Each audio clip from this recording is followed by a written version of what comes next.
Okay, it's 3:45. This is the point where we usually at the end of a study session have a citizens forum for anyone that would like to speak. Is there anyone here that would like to speak now?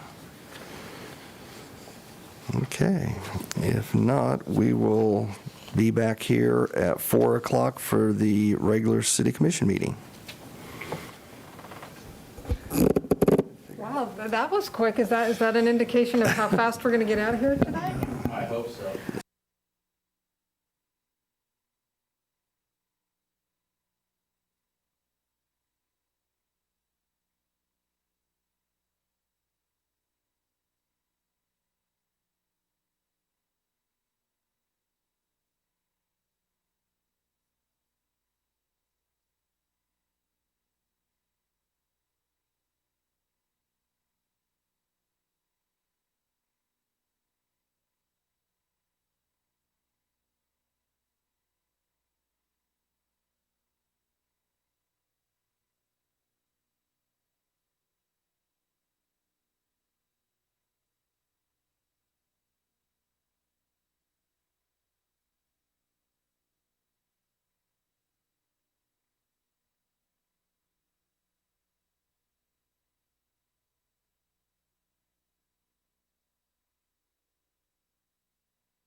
Okay, it is 4 o'clock. We will call the July 27th Salina City Commission meeting to order.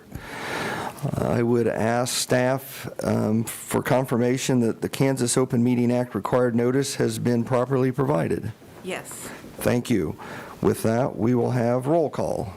Mayor Hoppick. Here. Commissioner Davis. Here. Commissioner Franz. Here. Commissioner Hodges. Here.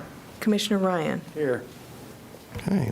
With that, I would ask all that are able to please stand for the Pledge of Allegiance and a moment of silence. I pledge allegiance to the flag of the United States of America and to the republic for which it stands, one nation under God, indivisible, with liberty and justice for all.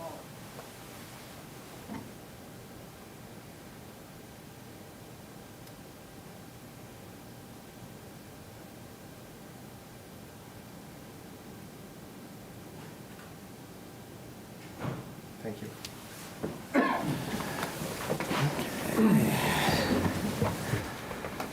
Okay, with that, we will move to awards and proclamations. Item 3.1, a proclamation honoring the life and legacy of John R. Lewis. Sandy Beverly will read the proclamation.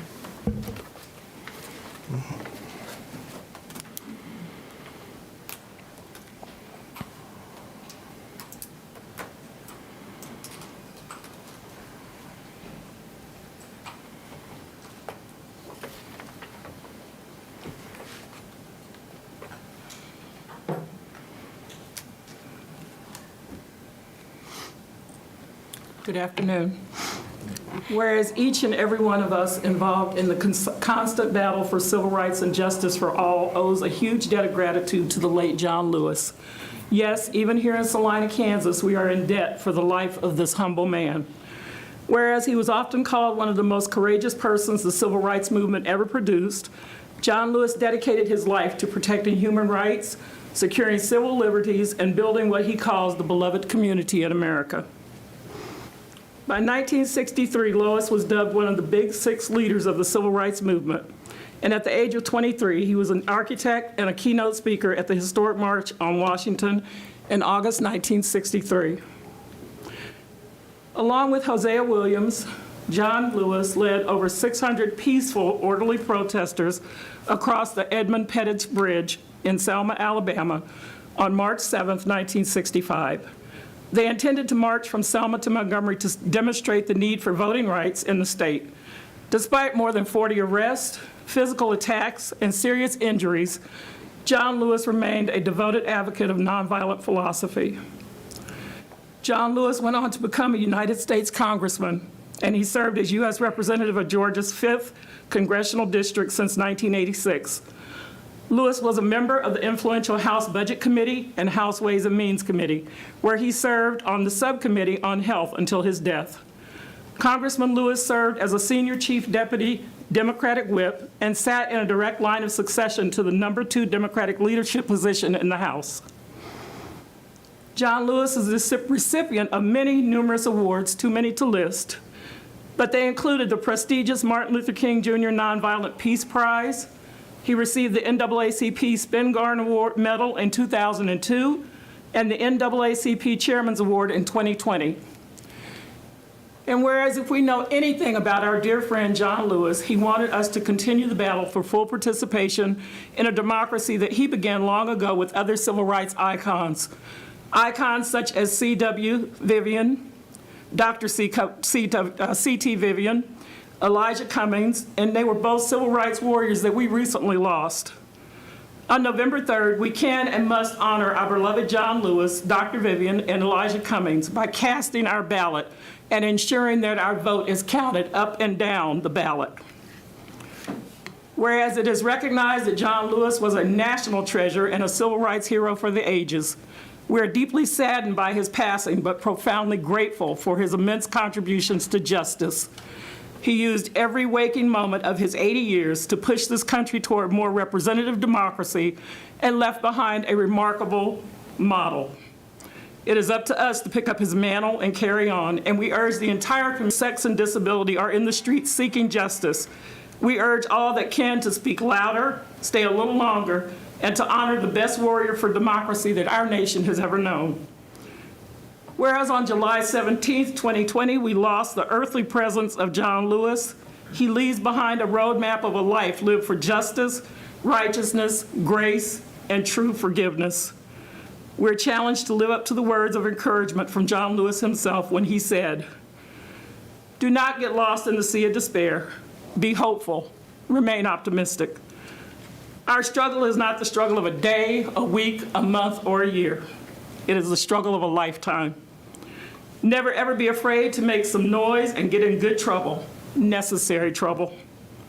We mourn the passing, but his work, wisdom, and sacrifice is the bridge in which our efforts are built to build the beloved community. Thank you.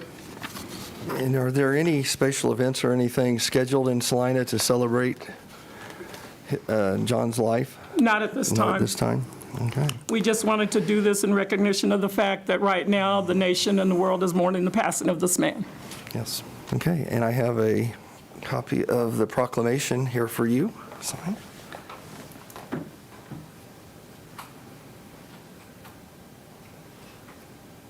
Thank you. Thank you.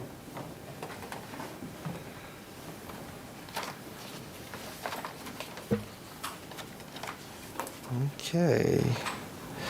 With that, that will lead us to Citizens Forum. This is an opportunity for anyone to come forward to just bring a topic that's not on the agenda. Please, if you come forward, please state your name and address. Is there anyone at this time that would like to come forward?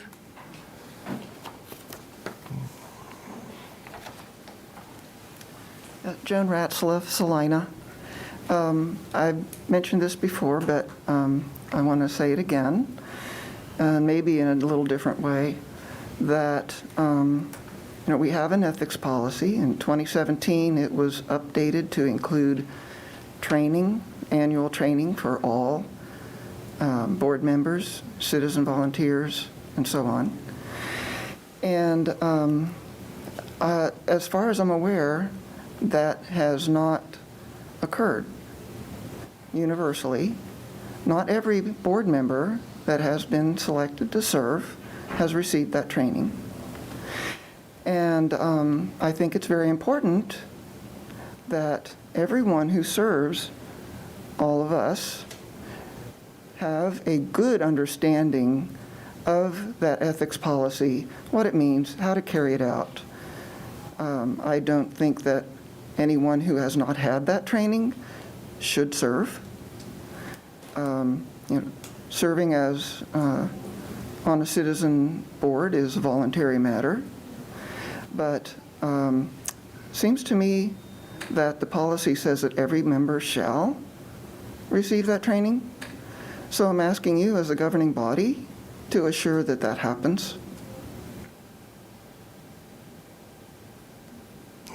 Thank you. Okay, thank you.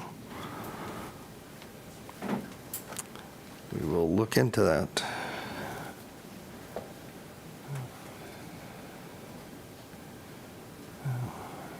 Good afternoon, everybody. I'm Jacqueline Cairo. I live at 707 Highland. And I'm here to plant the seed of an idea. Perhaps it's already been suggested, but my notion is to remove the Army tank, the M60 Army tank that's in front of the Memorial Hall. At a minimum, it sends a complete wrong message about peace on earth, and it's, in my opinion, it's unsightly, and it's consistent with the notion of moving, making every place a nicer place to be. So, thank you. Thank you.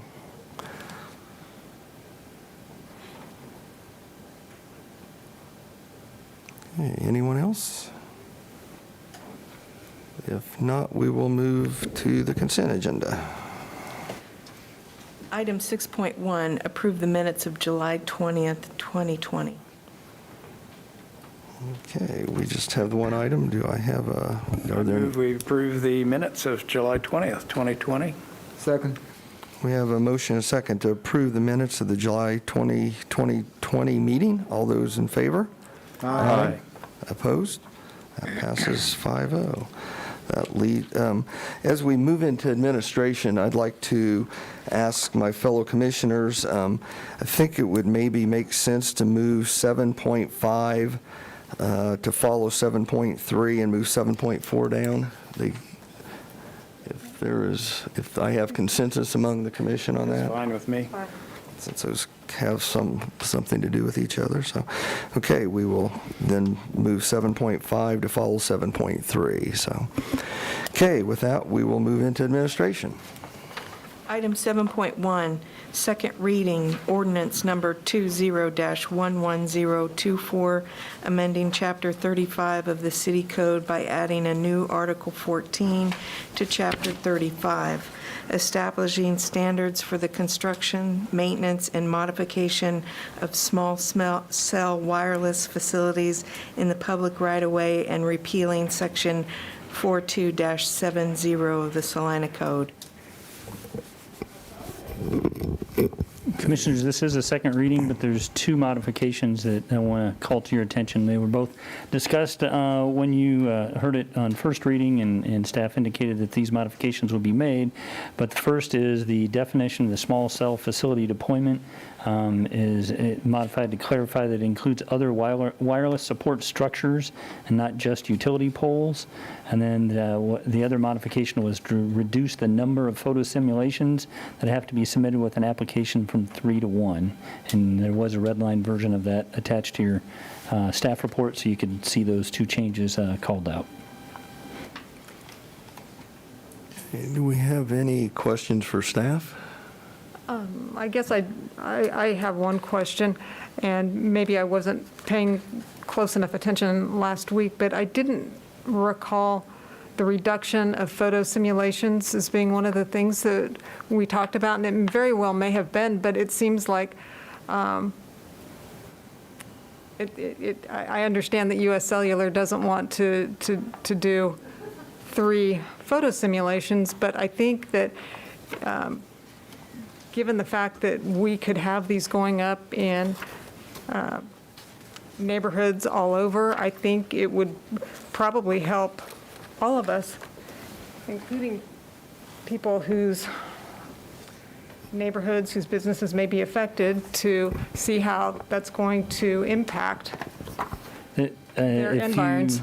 If you go to section 35296 on page 4 of the ordinance, the initial edit is to require a photo simulation, but there is language that creates the discretion for city manager, which references to city manager or to the city manager or their delegee. So staff could require additional photos if the site warranted it. I guess my request to you would be that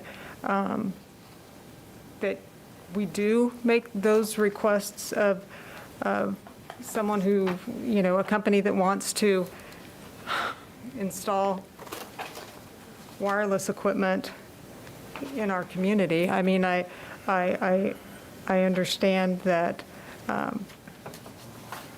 their business model may not be compatible with always providing tons and tons of photo simulations, but I just would hope that that we do seek out that information to see what kind of impact it has. I hadn't thought much about it, but hearing you raise the issue, I guess if I was trying to put a support structure in a iffy location, I would take the photo that would show, least show what I would expect to be the objection. And when it said 3 simulations, did the city manager still have the right to request additional? I just can't remember what they written. Yeah, I think the discretionary language was added in response to limiting it to a single photo. Because I guess, depending on the view that you get, you may or may not know if Right. another view would show things differently. Well, and if there's additional equipment depending on what equipment they're proposing, whether it's a small attachment to a pole or as a control cabinet, I think those would factor into whether additional photos would be needed as well. And a thing I can't remember, are those locations advertised like a zoning change? With this property is up for rezoning. Is there a sign that goes up on a Not- proposed location so that the immediate neighbors would know that that site is being considered? Let me verify.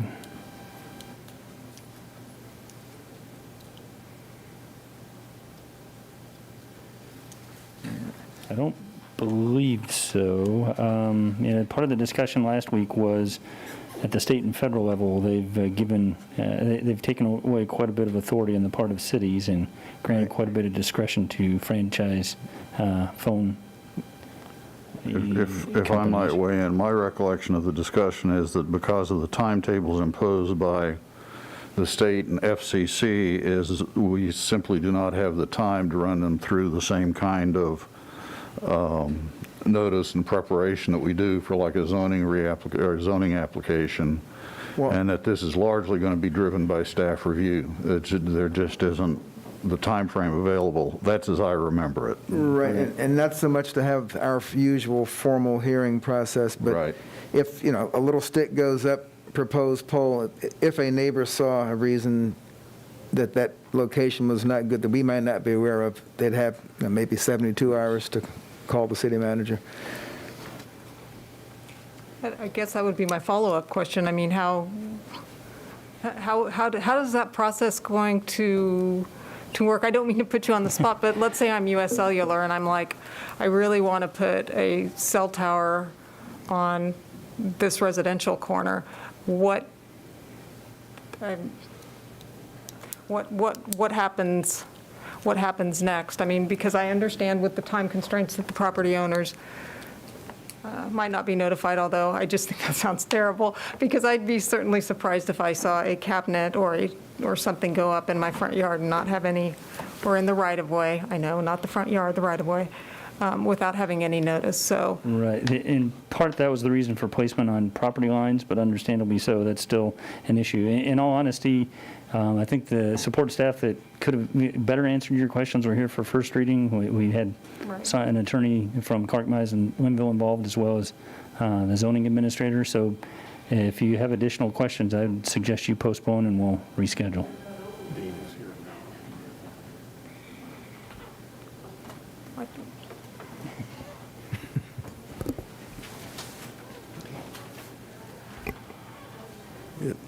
Because it seemed to me like we had limited ability to deal with, I mean. Yeah, and I just don't know how that plays into the notice, and it kind of depends on, if I were a property owner and they slap a pole up in the middle of my front yard, I'm going to be a little put out by that.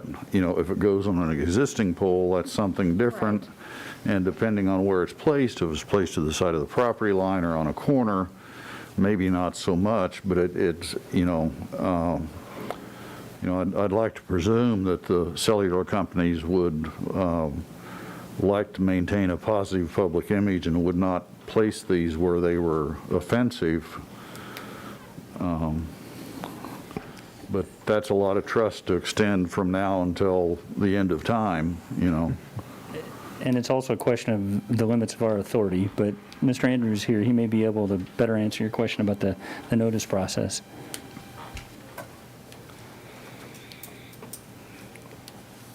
Between I think there's one way to describe the behavior of the cellular providers, and that is aggressive.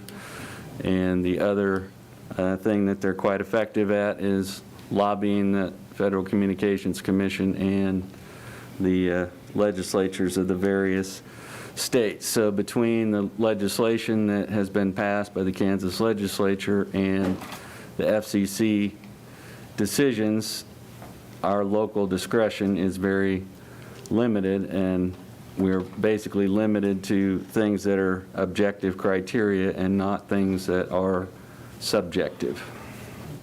And so the ordinance revisions were an attempt to have as much objective criteria in there as possible, and to avoid the situation where anybody is placing a brand-new support structure in front of somebody's front door or an equipment box. And so the ordinance calls for new structures to be placed either at the common lot line between two dwellings or on a corner lot on the secondary non-front yard side. And the same would go for businesses to not allow the poles to be set that would either interfere with or obstruct the visibility of their front entrance. But there is no, because of the compressed timelines that are imposed on cities to review and approve these applications, there's no opportunity for a public notice and opportunity to be heard, because the timeframes for the review process don't allow for that. Do you, as a courtesy, notify the affected property owner or the adjoining people? Well, I mean, part of it is an education process for staff and for commissioners and for others to try to educate the public that the area between their sidewalk and the curb is public right-of-way. And so while it's perceived that way, technically it's not correct that somebody has placed a pole or an equipment box in my front yard, because they couldn't place it on your property, but the ordinance allows them to place it within the public right-of-way. And so there really isn't an opportunity for any notice to be provided. And one of the reasons that we were recommending appeal or repeal of the Section 4270 was because Section 4270 was in the zoning code and had all sorts of notice and process for neighboring property owners. And if we tried to utilize that, that ordinance would probably be legally struck down as violating state law and the FCC regulations. So that is why we rewrote the code so that it was an administrative process, and then we tried to be as prescriptive and objective as we could in terms of where they go. And my experience is that the providers don't want to alienate people. They want to look for locations that everybody can agree to. But if I were to deny a permit based on some subjective criteria, or deny it because the neighbor objected to it, I imagine that that denial would be legally challenged in some way. So we're only able to apply the objective criteria that we have put in the code. Mr. Andrew, is there anything that in federal guidelines or state law that would prohibit us from getting 3 photo simulations? I mean, is there a, I mean, because that to me seems a pretty objective, No, to there request to make a telecommunications company. So I just think that might help reveal issues to staff so that you can make these decisions administratively, or you can take a look at it and say, wow, that may cause some problems. I need to reach out to the property owner or whatever. Well, their assertion to myself and to Mr. Martin was that requiring 3 was overkill, but there's nothing that compels us that says we can't require 3.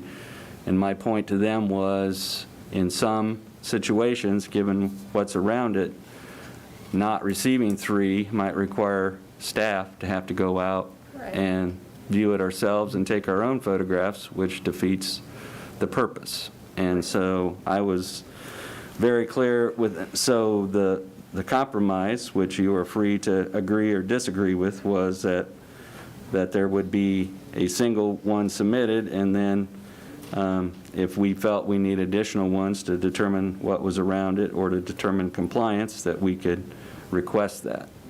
But the original draft would have required 3 photo simulations to be submitted from different lines of sight so that staff could get a perspective on what's around it. So that is a discretionary item for you. We adjusted it at the request of the cellular providers. Understand, does our staff go out and look at each site before the final decision meeting? We, I can tell you that in the case of Idea Tech, which has about 30-some locations in the community, we looked at the site, but the other thing that we did, which for us turned out to be effective, was that we had a representative from Idea Tech, a representative from Westar, myself, and city engineer Dan Stack, and we put ourselves in a room with Google Earth and then went and looked at they had some 30-odd locations, and we just went using Google Earth and went through and looked at them one by one by one, because if you don't at least do that, then you're going to have to go out in the field, and sometimes there's things that a photograph doesn't show, depending on the angle it's taken. You don't want, the idea is that if we have multiple poles, that they're evenly spaced. We don't want to have a situation where someone unnecessarily puts up an additional pole that's in close proximity to another one. So if the photo that's submitted doesn't reveal all that, then to me it defeats the purpose to have to go out in the field or for staff to confirm that themselves. And so that was my counter to their request that we not require 3 photo simulations. Mr. Andrew, I presume that they are required to submit a site drawing of some sort as to where they're going to place this along with what is surrounding it? Yes, and the photo simulation, basically they're asked to take a photo of the setting and then superimpose either, in my experience, about 1/3 of the Idea Tech installations were new poles. Okay. And another 1/3 was put on existing Westar poles, and then another 1/3, the existing Westar pole was not adequate, so they took a new pole and put it in the location of the existing pole, so the net result was not really noticeable. But it's the 1/3 of cases where a new pole goes up. And the best example I can point you to is at the bend across the old channel from the Y as you're approaching Kenwood Cove. There's a pole there with a street light on it, and that pole is an Idea Tech support structure that has a street light on it, but it's owned by a cellular provider, not by Westar, not by the city.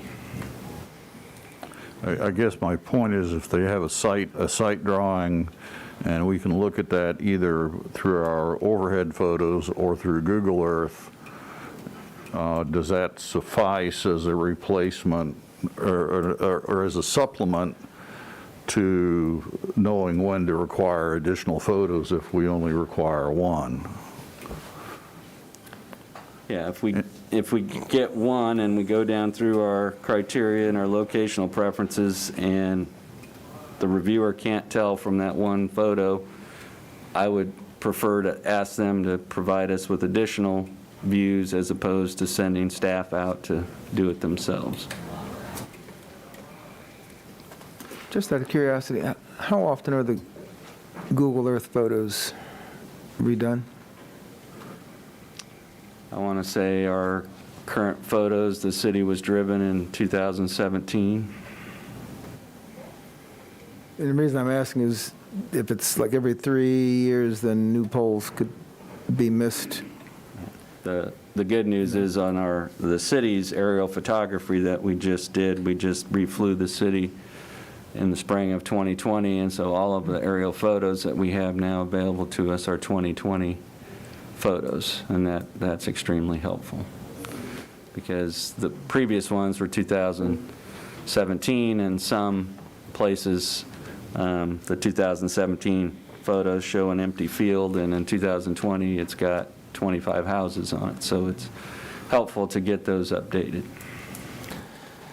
Yeah, I guess I would okay with the changes made. You know, you can do what you want with 3 pictures also to make them to your advantage, and I think there's certain times this is going to be a slam dunk for city staff, and then there's going to be other times they're going to have to either go to the appraiser's mapping or Google Earth or actually go out and look at it. So it's still going to be at the discretion of staff, and they have the ability to approve with conditions or to deny the application, so. And if, I don't think there's any doubt about it that some of the providers trying to deploy their systems have been frustrated with various local requirements or varying local requirements between communities, and so their solution has been to go to the FCC and go to state legislatures to try to remove what they perceive as barriers to implementing their deployment of their facilities. And so one of the reasons that we felt that we had to rewrite it was that our present ordinance is not really workable or defensible, and so we came up with this. I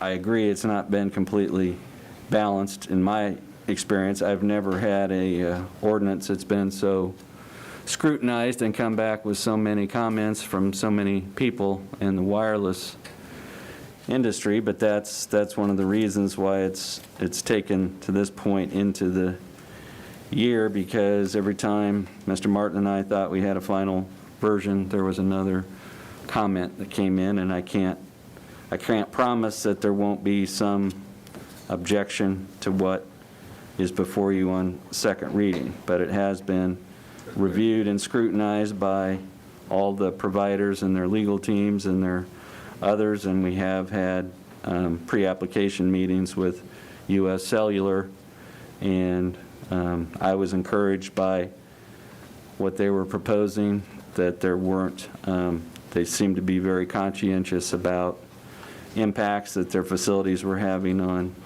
property owners, but I just, with the time constraints that they put, there's having notice and public hearings, and that just did not seem to be something that was workable within the time frames that had been put upon us.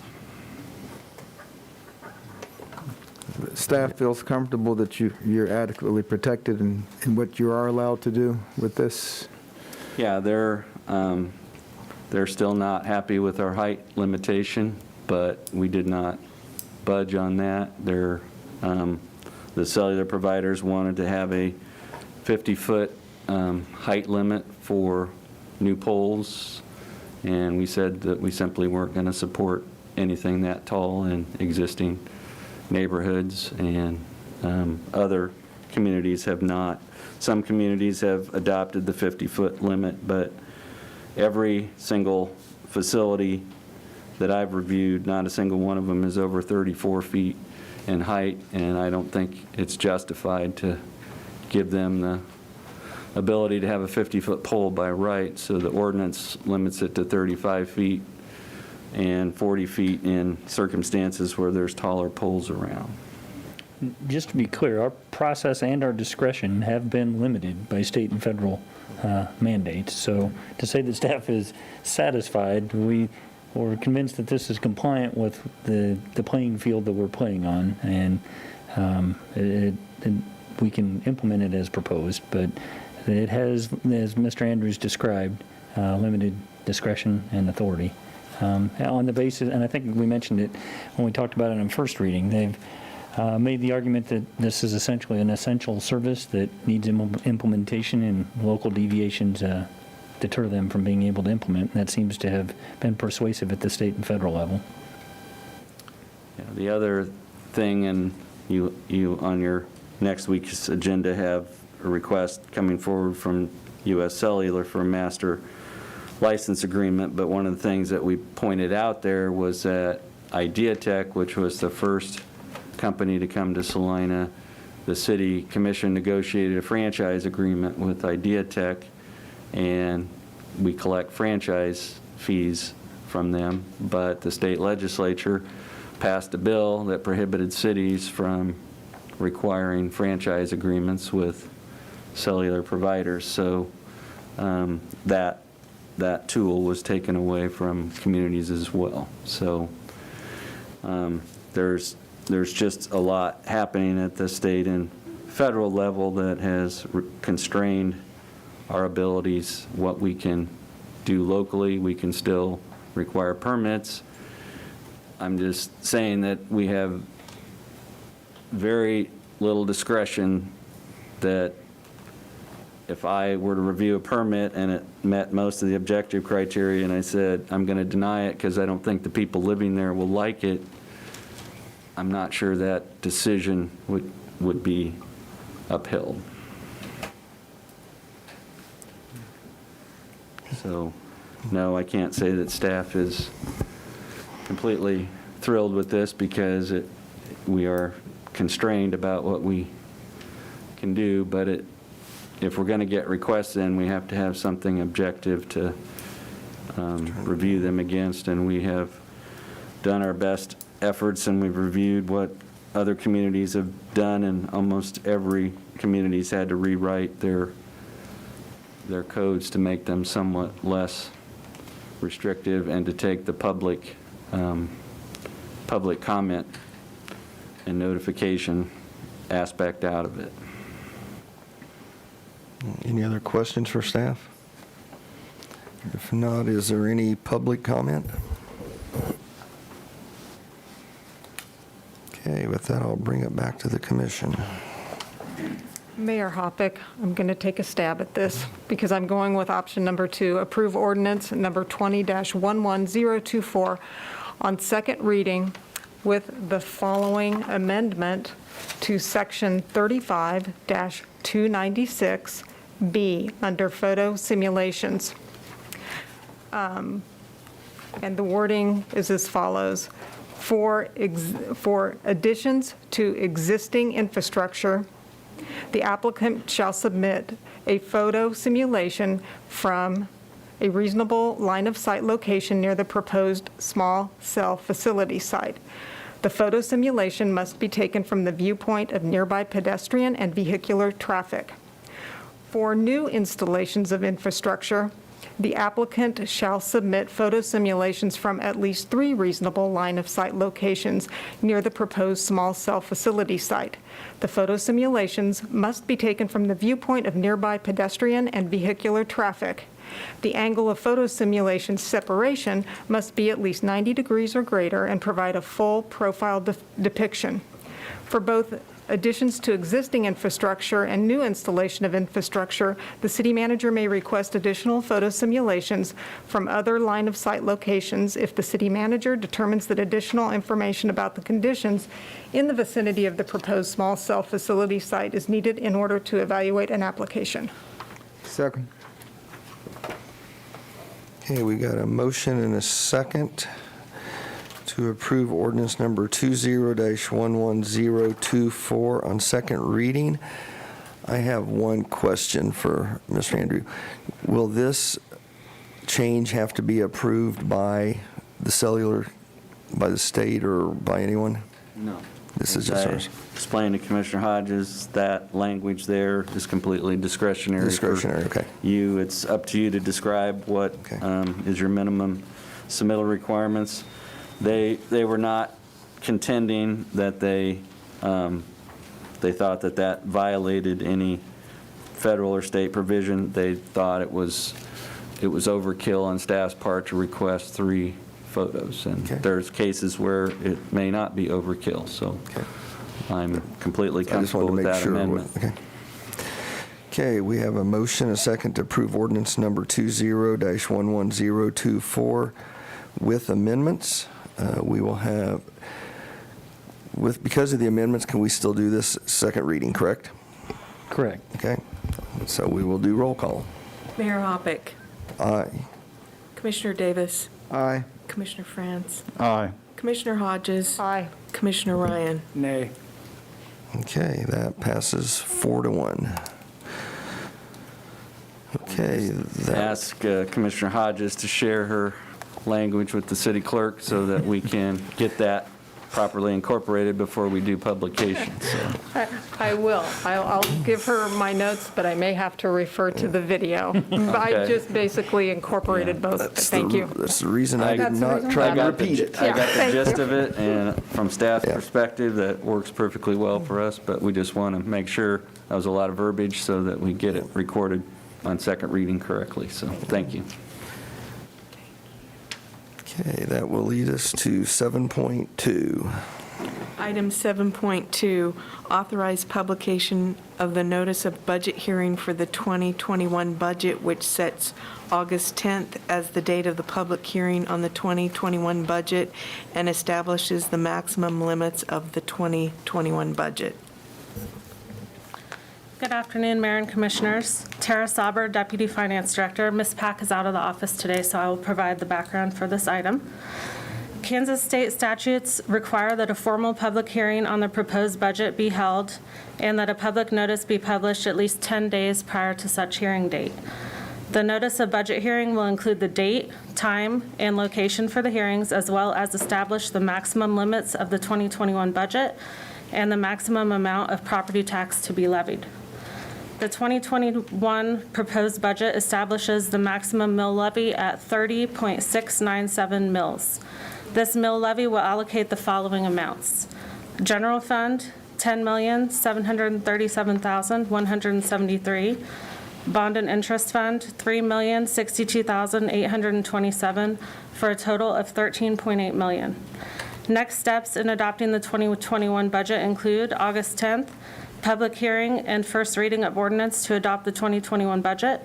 August 17th, second reading of ordinance to adopt the 2021 budget, adopt position classification and salary schedule, and adopt the 2021 comprehensive fee schedule. August 25th, adopted budget must be submitted to the county. And later in the fall, we'll adopt the 2021 to 2025 capital improvement plan and water and wastewater rates. After publication, these amounts may not be increased, however, they can be reduced. Recommended action today is to authorize publication of the notice of budget hearing for the 2021 budget, which sets August 10th as the date for the public hearing on the 2021 budget and establishes the maximum limits of the 2021 budget. And I will stand for any questions you may have. Questions for staff? I don't think I have any questions for Ms. Salper, but I did reach out to City Manager Mike Scragg in terms of something that we had discussed last week. Commissioner France brought it up, and I'd also like to thank Commissioner France for preparing a really awesome spreadsheet. I hope it goes into the online packet that shows where Salina ranks in terms of property taxes, sales taxes, and combined taxes.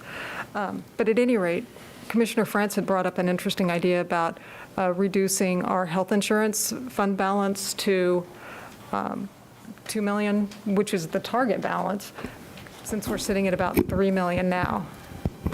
And I didn't know if we'd heard back from Charles Worth. Not that I know of. The inquiry is in, but I don't know that, and I think what really needs to happen is we need to sit down and look at kind of our history of balance month to month, our fluctuations in our claims history, and then I think we can bring you a recommendation. My intention would be that between now and renewal, we could look at what our renewal rates look like, what the percentage increases might be, and bring to you kind of a plan of annually how we can look at that balance and address it more proactively than we have in the past.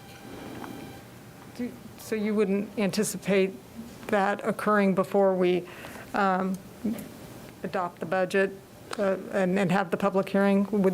That's not going to happen before Yeah, I that don't know that we'll point? have that analysis done. The budget does include an assumption of a 4% cost increase. That doesn't necessarily mean a 4% increase to employees, but there is a placeholder in the event that rates go up, but we have an opportunity to address the fund balance outside of the budget hearing.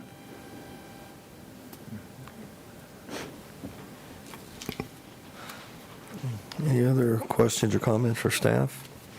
Is there any comment from the public?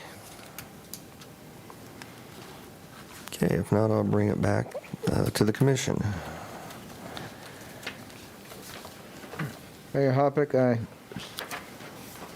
move to authorize publication of the notice of budget hearing for the 2021 budget, which sets August 10th as the date for a public hearing on the 2021 budget and establishes the maximum limits of the 2021 budget. Second. We have a motion and a second to authorize publication of the notice of budget hearing for the 2021 budget, which sets August 10th as the date for public hearing. All those in favor? Aye. Opposed? That passes 5-0. That will move us to 7.3. Item 7.3, Resolution Number 20-7851, declaring the East Crawford Recreation Area to be considered a qualified facility under the City of Salina Municipal Facilities naming guidelines, with proceeds from the naming being dedicated to the refurbishment of Dean Evans Stadium. Mr. Cotton. Good afternoon, Mayor Hoppick, members of the commission. Yes, today the Parks and Recreation Department seeks approval of Resolution 20-7851. This resolution will allow Baseball Enterprises the ability to sell the naming rights for the East Crawford Recreation Area to a local prominent family in return for a $650,000 investment to be used for the Dean Evans Stadium renovation project. Staff is of the opinion that this naming initiative is separate from the original request and needs to follow the naming process by letting the new proposed name go before the Park Board at the August meeting. Before proceeding, staff wants to ensure that the commission is comfortable renaming a park with the funding from that naming process going to renovate a facility in that park. Baseball Enterprises has made it clear that funds from this renaming is essential for the successful renovations of Dean Evans Stadium. Staff is supportive of this measure.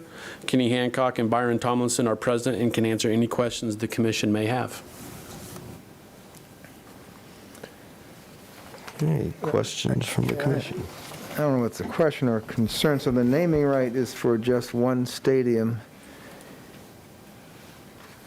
Well, no, I'm sorry, it's for the entire area, even though the funds are for just for one stadium in that entire complex. Yes, sir. I mean, when a dollar amount was, let's just say, dreamed up for what would be appropriate for a naming right for something that large, was it for the entire complex or just for the one stadium?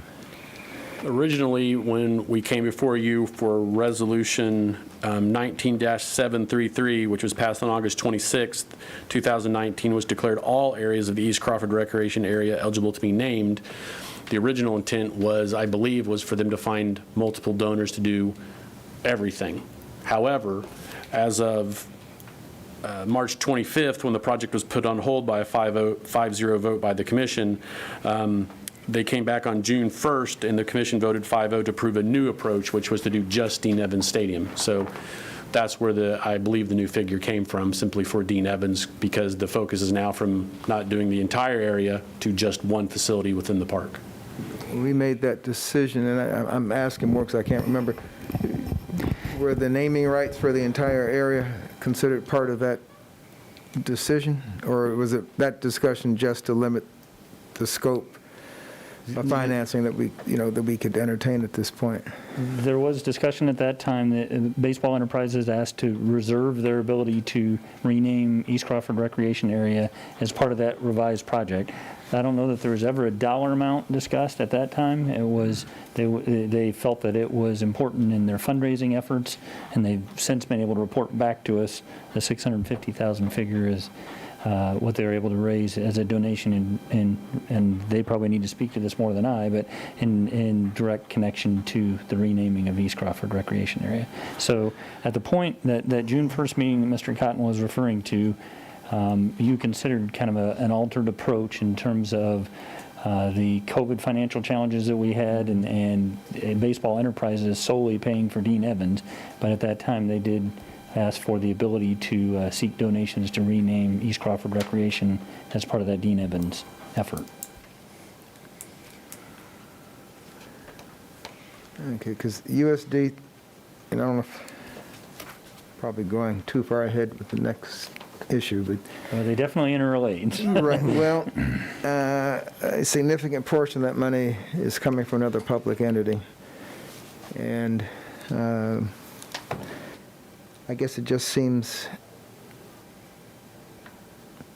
I don't know how to phrase it, since I don't know who the donor is, I guess I can say this, hoping that I don't offend anyone.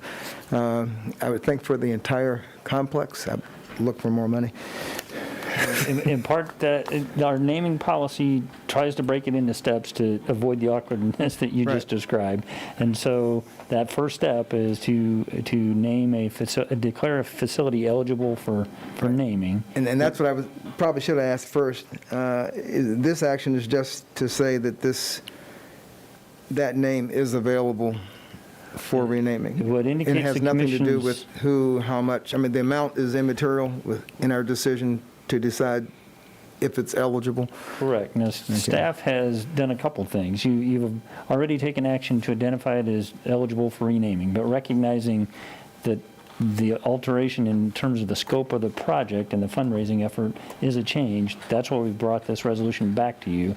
We're trying to make sure that you're aware of the amount, its connection to not only the Dean Evans project, but the renaming is the basis of being able to secure that donation, and then that it is the East Crawford name rather than a single facility. But that action be separate, I would think, should be separate from whoever it's going to be named after or for whatever donation. I mean, just the fact that we're saying, okay, yes, this could and should be renamed, or really that it could be renamed. Right. Yeah, there are more steps in the process, but the reason we brought this back to you is so that we addressed this decision point early on. I don't want to set this up for a surprise as Baseball Enterprises is proceeding on the next action item that we have on your agenda on the basis that they can go forward with a construction design and bid to find out that you have some level of discomfort of this proposed naming and fundraising approach.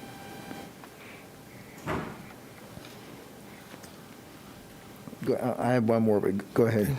I was just trying to, in my own mind, instead of being a naming initiative that encompasses all of the fields and projected an additional, championship field, this links it to just having the one field renovation.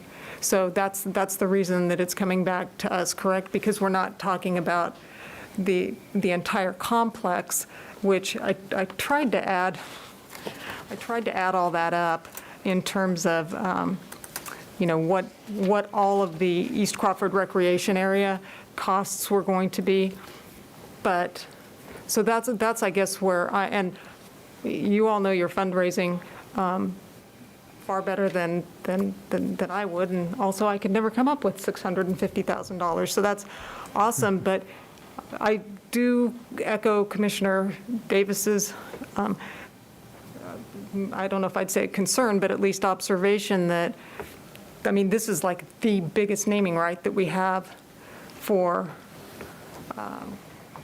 this project, and I don't know if that being gone right off the bat, if that's a good thing or a bad thing. I honestly don't know. So, but that's just kind of what I'm thinking aloud right now. Yeah, I certainly want to give Baseball Enterprises the opportunity to speak to that. They're the ones that have done the fundraising and initially proposed the approach to you, and then were able to secure a very significant contribution in return for that naming right. So they, I think, can speak to it more specifically than I can about the importance of the East Crawford naming, as well as their desire not to change the Dean Evans One Stadium quick name. question. Yeah, this is, so instead of being the East Crawford recreational area, it'll be the blank family recreational area, for an example. But we still have the ability to do naming rights on the other fields that are still out there. So we still have that, make sure Correct. everybody's aware of that. So we still Correct. have the ability to do additional fundraising through naming rights on those state. I guess I'm a little bit confused as to why this is before us, because we've already determined that East Crawford Recreation Area is eligible for naming rights. We've done this step once, and even though the project has taken on a different form, that's still in place. We haven't said we're not going to do the rest of the project. And I just think, you know, and the issue is, as I understand it, is we've all, I think, agreed not to rename the stadium away from Dean Evans Stadium, I think for some very good reasons. And what's left for this stage of the project is East Crawford Recreation Area, because we have no other facilities out there that would provide, I guess, a nexus with the project other than the facility as a whole. Now, I don't know if that compromises the ability to raise money for any of the sub-facilities. In other words, they're going to say, well, if you know, somebody got a naming right for this amount of money for the entire facility for one field, you know, I ought to be able to get a naming right for 1/10 as much or whatever. I'm not sure it works that way. But personally, I really don't have an issue with this. I mean, it's something we've already done. The structure's a little bit different because of the way the project is proceeded. You know, I'm perfectly fine with the way it sits.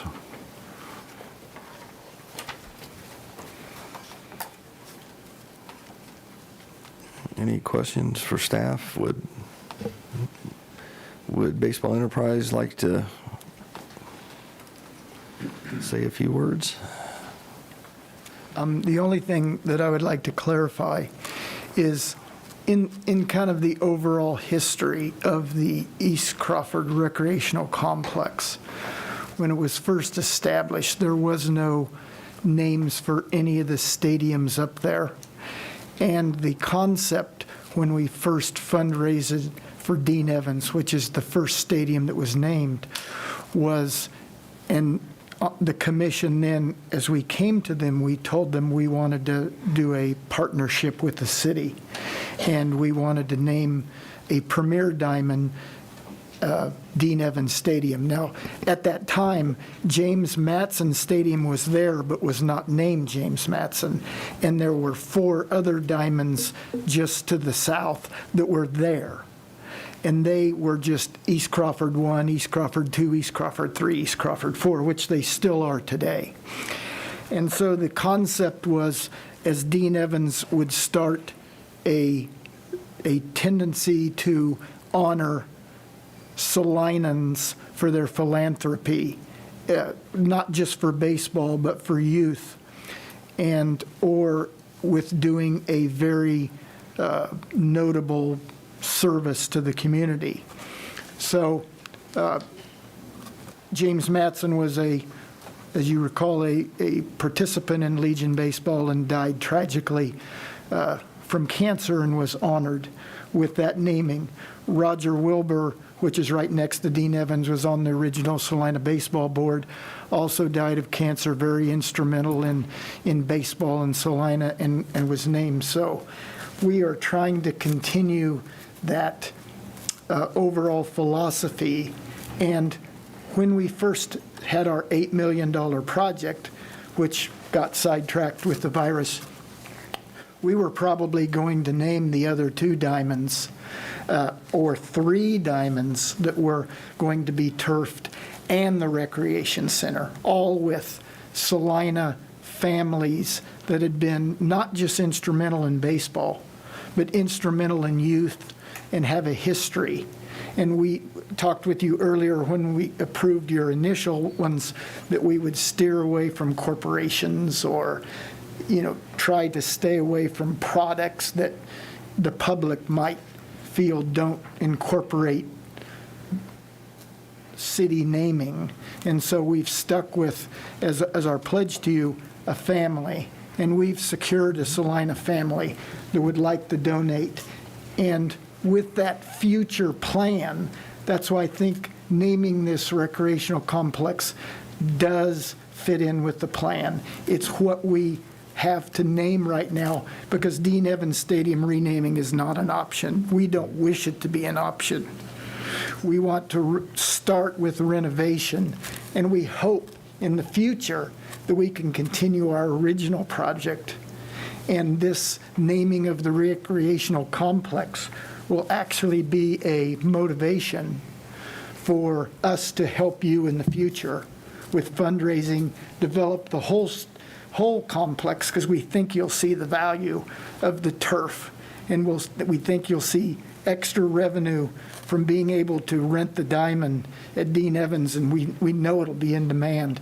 So we consider the naming of the complex kind of a beginning, not an end to our project. And we hope that in the future, we'll continue with that, and all the stadiums will carry names of Salinans that have helped youth and baseball and softball. So that's my comment of where we're going with that. I have secured a donor.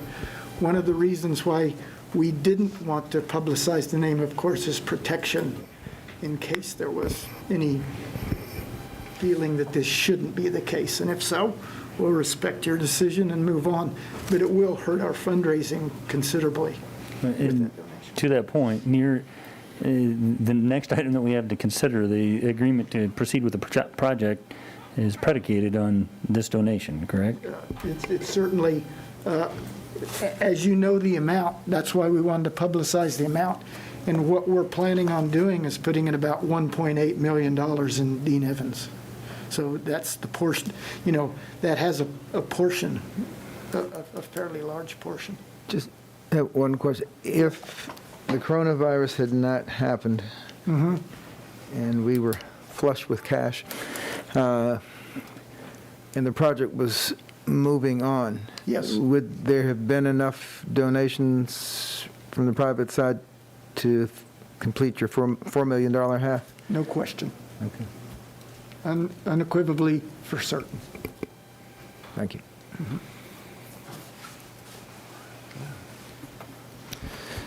Okay, is there any other comment from the public? Okay, if not, I'll bring it back to the commission. Mayor, Oh, sorry. I'm sorry.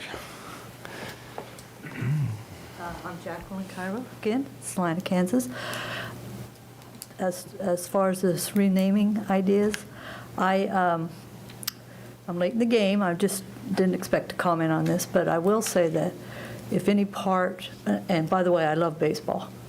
I watched Bad News Bears again last night. But if any part of the public, the property discussed, the East Crawford, is owned by the public, or, which it is, public needs to have a say in any renaming. I'm here to speak for the citizens of Salina. So, thank you. Thank you. And just to be clear, this is like, we're at step one in the naming process, and there are opportunities for public input as we go along through the process. Both, it's going to be reviewed by the Parks and Rec Advisory Board, and it'll be coming back to this body as well. Okay. Bring it back to the commission for action. Mayor, I move we approve resolution number 207851. Second. We have a motion and a second to approve resolution number 20-7851. All in favor? Aye. Opposed? That passes 5-0. With that, we will move 7 to 7.5. Item 7.5, resolution number 207855, authorizing the mayor to execute an agreement with Salina Athletic Partners, including Salina Baseball Enterprises, Inc., Unified School District number 305, and Kansas Wesleyan University relating to Dean Evans Stadium. Mr. Scragg. Thank you, Mayor and Commissioners. This item definitely interrelates with the one that you just considered, and we tried to put them together on this agenda so that to help with clarity. Some of the things I'm going to report are background information that I'm sure you're aware of, but for the general public's benefit. We were approached by Salina Baseball Enterprises proposing a public-private partnership where they offered to raise $4 million and asked for a $4 million match from the city. At that time, that was pre-COVID, and we still were had budget challenges. We had $37.8 million of unfunded budget requests, and we went through quite a planning exercise, and consensus was reached, and you provided direction to staff to pursue funding of our share or the city's share of that project with a transient guest tax increase. And so staff then began meeting with representatives of Baseball Enterprises and worked on a project scope and budget and prioritization of items to develop a budget. We had a draft agreement before you in December of last year and got some feedback with you about from you about how to proceed. Then the financial impacts of the coronavirus started to take effect and necessitated us revising the 2020 budget. And we postponed, we reviewed a lot of things in detail, postponed quite a few, and this project being one of them. We postponed further consideration until June 24th of this year. And then in the intervening time, Salina Baseball Enterprises approached you and indicated they'd like to move forward with renovations to Dean Evans Stadium, funding those entirely with Salina Baseball Enterprise funding and donations, and not asking for a financial contribution on the part of the city. That project was dedicated only for Dean Evans and not for any other field renovations, and they indicated they estimated it to be a cost of $1.8 million, and at that time they requested the ability to retain the right to rename East Crawford Recreation Area as an element of their fundraising efforts. And so based on the direction that you provided on that commission meeting date, you authorized that we should go forward and prepare a revised agreement. And so they also, some of the other things that Baseball Enterprises noted at that time were that they were hopeful that transient guest tax proceeds would return to normal at some point, and we could take up the remainder of the public-private partnership when the timing was right. They requested that field scheduling priority that had already been accounted for in the prior agreement be incorporated as part of this approach to Dean Evans, and they underscored that they were not asking for a financial commitment from the city. And that was on your June 1st agenda. At that time, you unanimously approved a motion indicating concurrence with their proposed approach and authorizing staff to coordinate with Salina Baseball Enterprises to bring you a revised agreement. And we continue to meet regularly to prepare the agreement that's before you today. And a copy of that's been attached to the staff report. The agreement refers to the Salina Athletic Partners, which is comprised of Salina Baseball Enterprises, USD 305, and Kansas Wesleyan University. And it provides that they will design, contract for construction and installation, and fund the cost of the Dean Evans Stadium improvements. The scope is spelled out in Exhibit A to the agreement, and the city's participation is limited to drainage improvements, which we've already completed, and the base cost of replacing netting at the stadium, which is in need of repair at this time. In fact, we've kind of been biding our times while we put this project together. The project and the Baseball Enterprises wishes to do a patio project behind home plate. You may recall that, which will change the configuration of the netting, and they've agreed to pay the cost difference between the base cost of the netting and its current configuration and that revised configuration to accommodate the patio seating. So the agreement goes on to provide that there will be an account maintained by Salina Baseball Enterprises, as well as an account established with the Greater Salina Community Foundation, that they'll confirm to us in writing the availability of the funds in the form of a cash on deposit, bank lines of credit secured by pledges, and the combined amount of not less than $1.8 million. The target date for that is August 18th, and that's a precondition to them being able to enter into any construction contracts or proceed further with the project. The school district has been integrally involved all along, and they've agreed to contribute $500,000 to this project. And the agreement goes on to say that a project account dedicated to this project will be maintained, and that monthly accounting will be provided to the city. The Salina Athletic Partners retain the naming rights for the East Crawford Recreation Area, as we just discussed. And then it provides for oversight by the city manager or the city manager's designee with the advice of a design and construction advisory group comprised of Baseball Enterprises, the school district, the city, Kansas Wesleyan University, and a licensed architect mutually agreed upon by the parties. It provides that we will meet and confer as needed, and the city has final discretion and authority as the ultimate owner of the facility. It also provides that Baseball Enterprises will serve as the contracting partner by way of a license agreement subject to review and consent by the city. And it spells out in detail the elements of the project that they agree to facilitate. It provides that the city retains ownership and control of the Dean Evans Stadium, and access is granted to Baseball Enterprises by way of a license agreement. The city retains authority to control uses of and scheduling of the facility subject to the scheduling priority that's provided for in the agreement. And based on the level of donation, scheduling priority is given first to Baseball Enterprises, followed by USD 305, and then Kansas Wesleyan University. As we previously discussed, it also provides for a maintenance and advisory board, and it serves an advisory role to the city manager and the Park and Recreation Board regarding use, maintenance, scheduling, potential future improvements, fees, and concessions for the facility.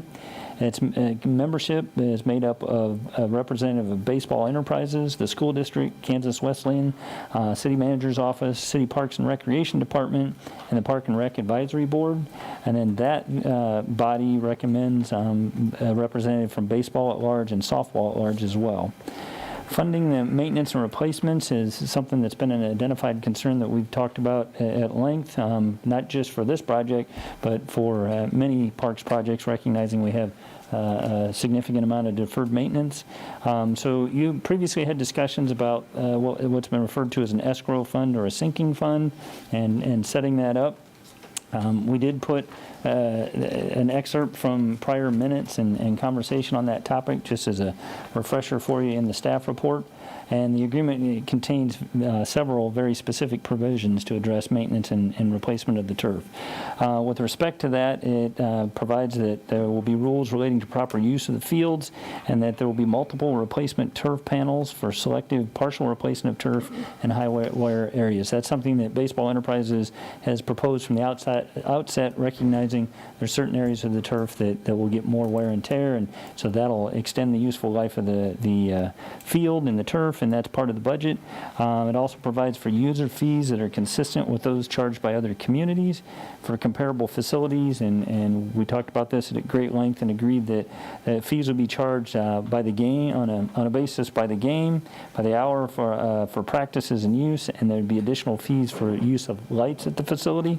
Additionally, then, they're not subject to waiver, so that just to clarify that the fee is expected of all participants. It does provide that there's a graduated fee schedule in recognition of the level of contribution of some of the athletic partners. And then it also identifies the suggested relevant factors that could be taken into consideration when setting those fees, and that does not limit it to just those considerations, but things that were identified were cost of operating and using the facility, cost of ongoing maintenance and repair, capital costs associated with construction and maintenance, as a few examples. So those provisions were intended to convey that the fee structure is intended to fund maintenance and future replacement costs. And as I mentioned, there was considerable discussion about the approach. And so the section 4.5.3 was something that we discussed at length, and it represents Salina Baseball Enterprises' proposed approach to the sinking fund and escrow fund that I had mentioned, and in response to conversations that have occurred before this body before. So what is proposed is establishing a dedicated fund to accumulate those funds, a city fund, for maintenance, repair, and replacing the turf surfaces at Dean Evans. That it be initially funded by matching contributions of $50,000 $50,000 from the city and the Salina Athletic Partners, and that there be an annual contribution of $50,000 by the city commencing in 2022. So it goes on to provide that if we have discretion, subject to non-appropriation, and if we should choose not to fund the $50,000 in 2021, then the Salina Athletic Partners wouldn't be expected to either, or at least they could opt out of it. It goes on to provide that any user fees and other resources, as the city determines, may be used to fund that $50,000 contribution, and it's subject to annual appropriation. It's to be determined in the city's sole discretion, and the parties acknowledge that the fund is not intended to be the sole source of funding for replacement of the turf, and the replacement of the turf component in approximately 12 years will be dependent upon facility user fee increases, additional fundraising efforts, or other yet to be identified sources of funding. I would note that this approach, depending on whether the replacement's in 10 or 12 years, would yield about $600,000 to $700,000 in that escrow fund without interest, which is in the ballpark, no pun intended, of what we think the replacement cost would be. As far as a fiscal note, there's no direct fiscal cost associated with this initial request. It's being funded by Baseball Enterprises. As I just mentioned, it does provide for an annual contribution from the city, and then it would be our facility to operate and maintain. We'd have the ability to set fees and adjust fees to try to address that. So the actions that we've identified for your consideration are: you could approve the resolution as it's been presented. You could approve it with amendments as you deem appropriate. You could postpone consideration of the resolution and provide additional direction on any information or amendments that you'd like. Or you could vote to deny the resolution, and without further direction on your part, I think that would be interpreted as declining Salina Baseball Enterprises' offer with the intent of discontinuing further negotiations. I did note that Salina Baseball Enterprises and their donors have demonstrated a considerable amount of commitment and patience and tenacity as this has played out over time. They're very committed to this project, and I commend them for it. And that you've expressed concern about funding ongoing maintenance and replacement of the turf, which deferred maintenance isn't a priority or something that's taken on higher priority with us. The proposed approach does include that we would accept additional financial responsibility for ongoing maintenance, but it really kind of turns into somewhat of a cost-benefit analysis of the value of the $1.8 million that Baseball Enterprises has raised and committed to the project on the front end, and that is definitely significant. I don't have any sense that the city or city staff could raise those kind of funds or get that kind of support for this project. So the value of the donation being offered and the improvement being proposed is very substantial and wouldn't be possible without Salina Baseball Enterprises. And we have every reason to believe that the agreement represents the extent of what Baseball Enterprises is willing to commit. We've had continued numerous frank conversations, and it's very heartfelt that they've done what they can to raise funds, and they feel like they're coming to the table with an offer that they feel is very reasonable. So with that, if you agree with the approach, then staff would recommend option number one. If that's not acceptable, I'm a little bit at a loss as to alternatives, and it really is a negotiation that I can't speak for Salina Baseball Enterprises. So with that, I'd be happy to try to answer any questions. Okay, questions for staff? Okay, I'll bite. Where is our initial $50,000 going to come from? I anticipated it would come out of the park fee, the $500,000 park fees that we have available So it annually. would come out of the $500,000 we've allocated to deal with deferred maintenance in the park fund. Right. Or in the special sales tax fund.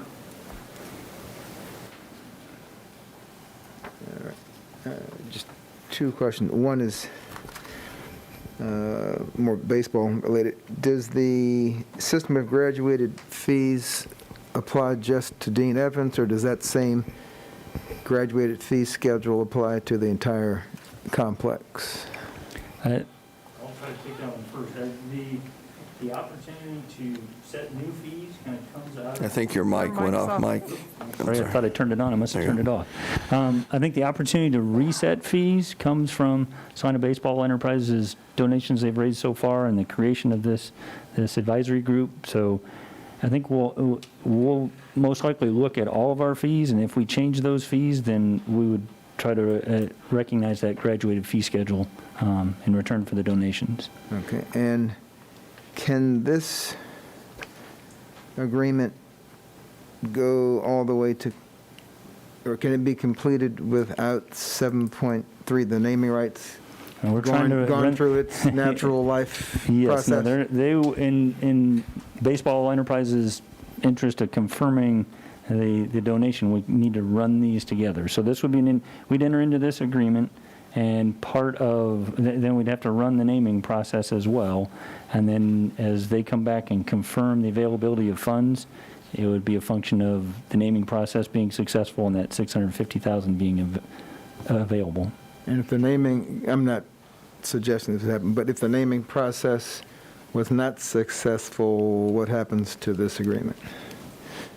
Well, I think Baseball Enterprises would have the opportunity to say that they don't have the funds, the precedent condition is not met, and the agreement wouldn't go forward.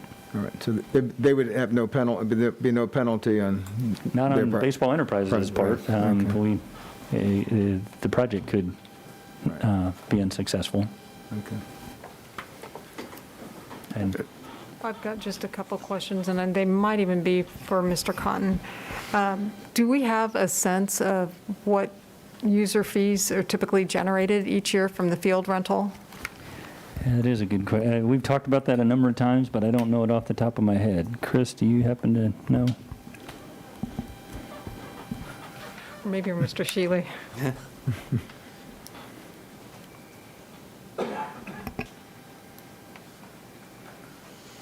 We don't generally break the fees out between the two complexes, but between Bill Burke and East Crawford, the user fees are around $130,000 a year. Okay. And then, per this agreement specifically, I'm assuming at the present time, staff is setting what those user fees are, Parks and Rec Correct. staff. And I'm assuming that at some level, we have an oversight that approves those fees, whether that looks like our comprehensive fee schedule or when exactly we approve that. Going forward under the new agreement, who would, because I just wasn't sure, who is going to be setting the user fees under the new agreement? Is it going to continue to be Parks and Rec with consultation with Baseball Enterprises and USD 305 and Kansas Wesleyan? Or is this something that, is at Parks and Rec's sole discretion? We will consult with the advisory group for the project that's going to be involved. There'll be an ongoing board, that advisory group that meets for the whole complex. Right. But ultimately, the decision for fees will still be left up to the city. Okay. That was my question in terms of what role the advisory board played in terms of the establishment of the user fees. And let's see, while I've got you here. Not to interrupt, but just to clarify that a little bit further, that is correct. And the agreement references the East Crawford Recreation Advisory Board, so it's more than just the donors, it's that larger group. And it goes on to say that the parties agree the express intent and desire when making its recommendations in the city commission when establishing fees, so it acknowledges the city commission's That's what I role. thought, but I wanted to make sure, and then I also wanted to make sure another component of that is once the revenues are received, who ultimately has control over those revenues and where they should be spent? Obviously, there's going to need to be a lot of consultation in terms of what Baseball Enterprises are improvements that need to be made, or USD 305 or Kansas Wesleyan. But at the end of the day, if we were to choose to direct some of those proceeds toward our part of the ongoing $50,000 a year sinking fund contribution, would we have that discretion, or is that something that the advisory board directs the receipts, how those funds are spent? No, we would have that discretion. In fact, it's intended to be built that way, that Okay. if we can realize some fee increment, that could be applied to the 50,000. And so, there's a provision that there will be a dedicated turf maintenance and replacement fund that the city will establish. There is the contemplation that fees can be applied to the city's $50,000. There's also consideration that it's subject to non-appropriation on the part of the city, Right. which ultimately that We kind of Right. penalize ourselves if we non-appropriate early on. It just stacks up that deferred maintenance, but it leaves considerable discretion with the city. Thank you. And then I know that we invested in a drainage project, and I looked through my old Baseball Enterprises materials, and I didn't see it. Do you know a ballpark of how much we invested in the drainage project this year? Was it around $75,000? No, I think it was less. I think it was around 57,000. Okay. I think the initial estimate may have been 75. and then I just that- couldn't remember. And then what are we looking at in terms of a ballpark cost, again, no pun intended, but for netting replacement? What were we budgeting for the netting replacement? If memory serves, to replace the existing net was around $4,000, I think. And then there was another $250 to maybe $3,000 for the new net. Okay. So we would be on the hook for the original investment. Gotcha. And if it helps at all, we wouldn't deny that both of those were needed projects independent of the Dean Evans proposal.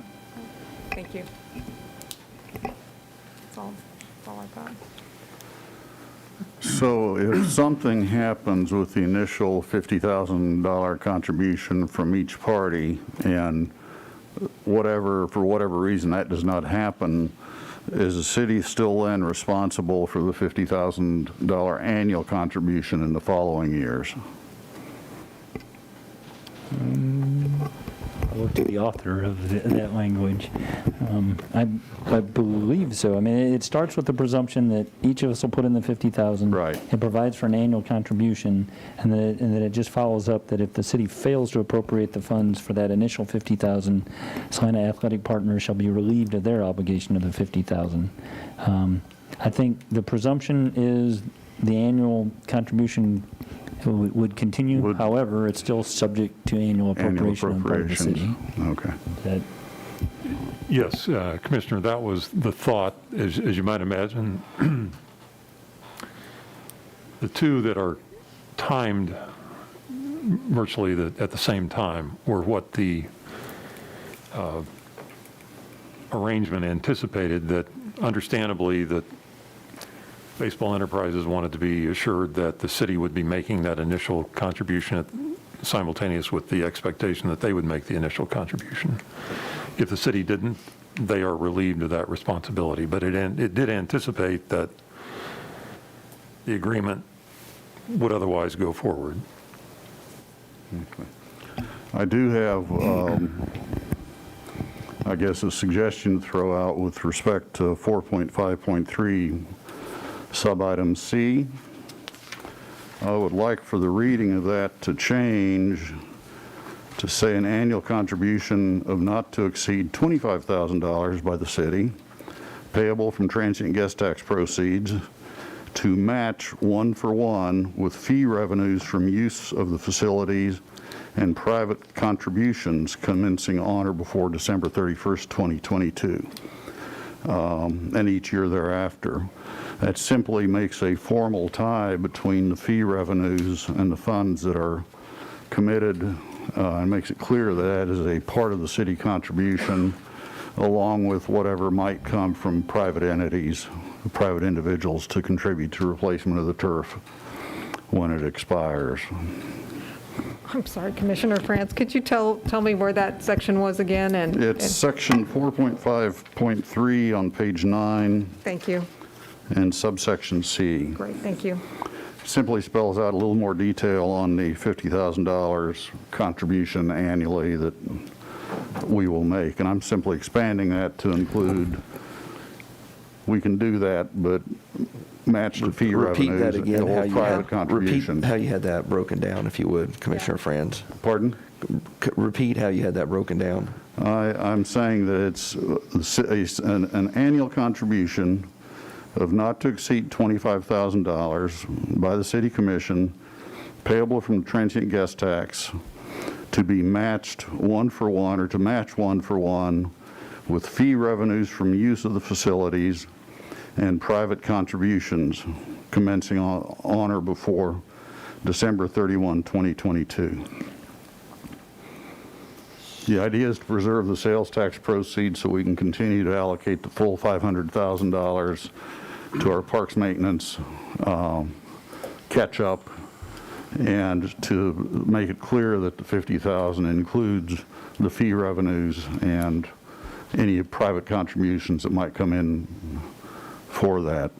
I like that idea. Would that mean that we would need to take a look at how we have our transient guest tax structured, since I think that we allocate it proportionally between Visit Salina and then the two other marketing funds, basically? And those are by percentage, so yeah, I said proportion, they're not a fixed percentage. dollar amount. So unless we're able to amend our agreement with CVB, we would need to take that out of our share, the transit guest tax that goes to the Tony's Pizza Event Center. Just as a clarification, so your expectation would be the total of the fees and private donations on an annual basis then determine how much to be matched by transient guest tax? The idea is that we would contribute up to 25,000, and if the fees came in at 25,000, there'd be 50,000 there. If the fees come in at 10,000, then there'd be 20,000 there. Only problem with that is that the field's going to need to be replaced, whether those fees have been Which is what I substantial said or earlier. not. I mean, If the payments are less on the front end, it's our maintenance that we're deferring. And I don't want to put words in Baseball Enterprises' mouth, but they've been with us for how many years now? 30? Been with us for decades in terms of raising funds. So there's conversation about, when we get 10, 12 years out, then maybe there's another fundraising drive. But my point, I guess, is if we don't make the annual contributions, we may find ourselves with a maintenance cost. I do like the way that you have the funds set, just that, well, the other question is there enough of those fees that's not already earmarked for something else to take $25,000? Well, the proposal is that they're going to increase fees for use of this facilities with an eye to recovering some of this cost. Now, I don't expect it to recover all of it, but I do expect us to keep track of and manage those fees. And I'm concerned that we're making the commitment for the full $50,000 every year without some formal tie to other fee income that should be included as a part of that, or to private donations if they happen to transpire. And I'm not going to, I don't know what to expect there. But the idea is we get 10 years or 12 years, and at that level, the bulk of the money should be there. And at that point, we can decide how to proceed with whatever balance is not. I guess the question I was asking is, of the $130,000 that's estimated that comes in, is that, is that still a loss for us for operating those fields, but it eases the pain? Or should we reasonably expect that there's profit at the end of the year?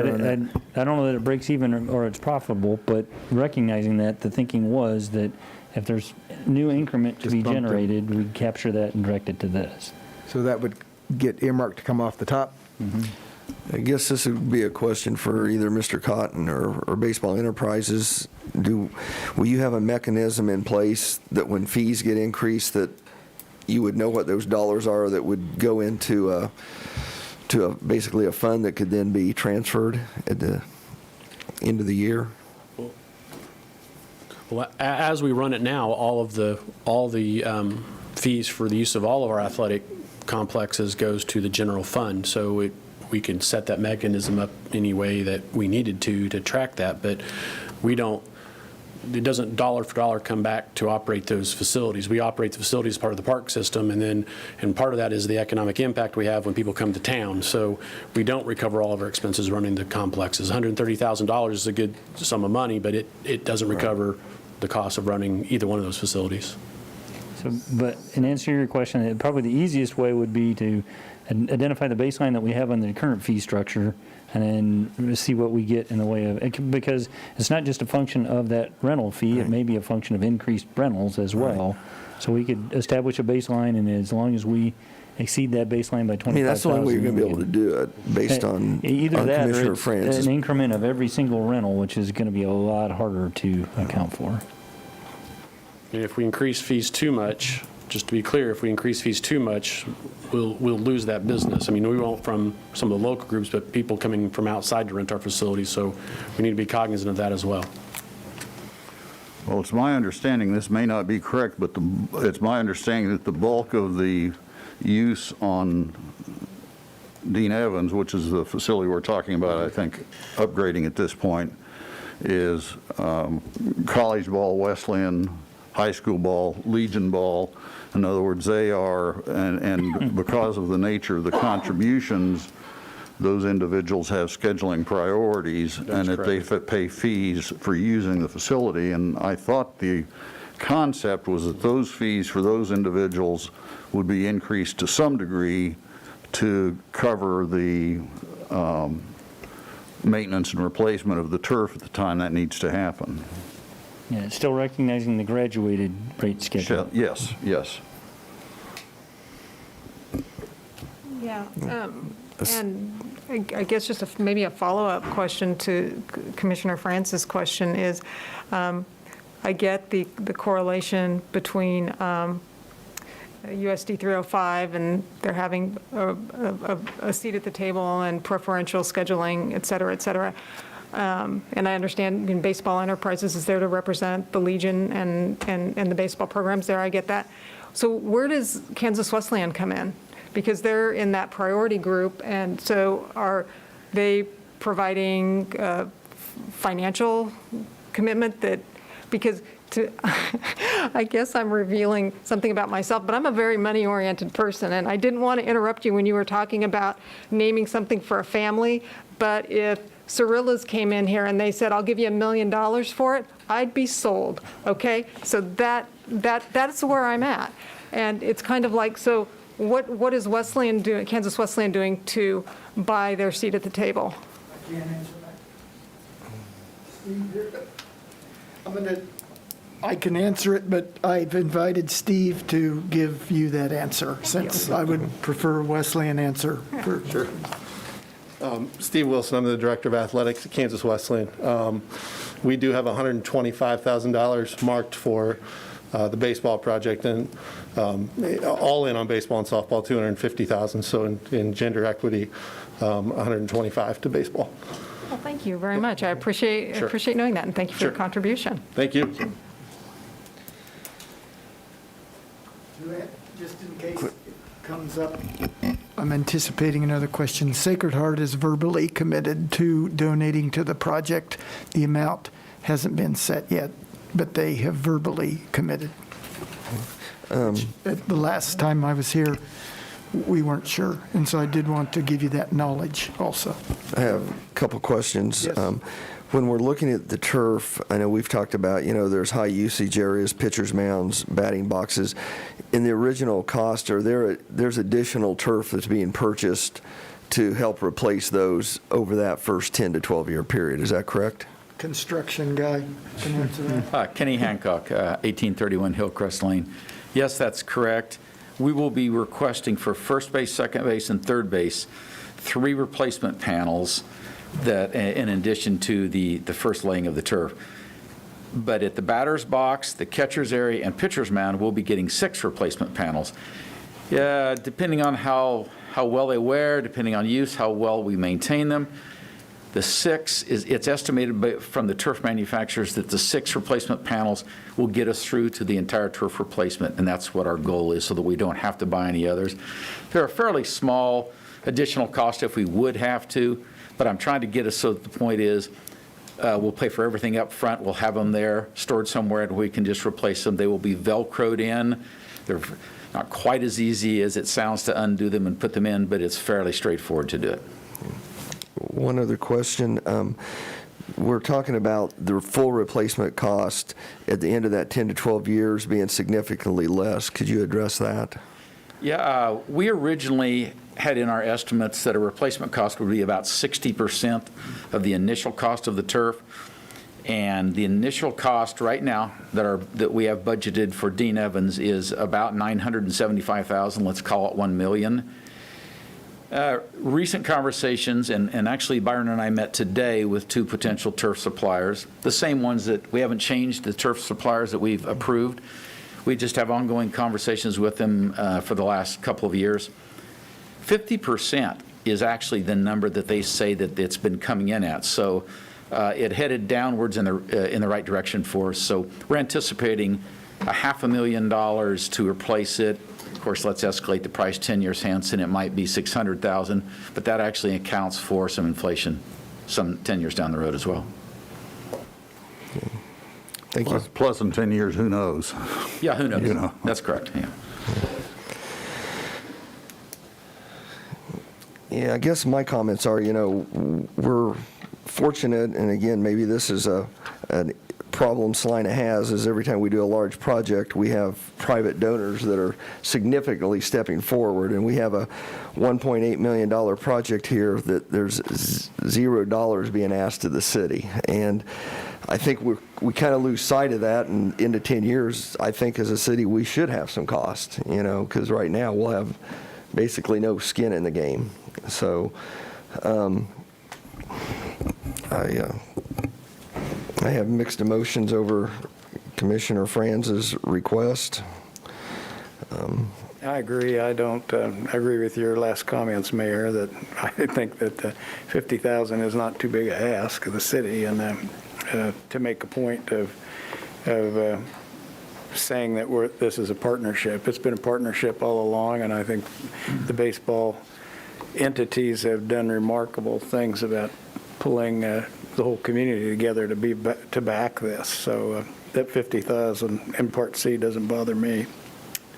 Well, I don't want to speak for Commissioner Franz, but I don't think his intention was to not be on the hookup, but just to direct where the money's going to come from for our budgeting purposes.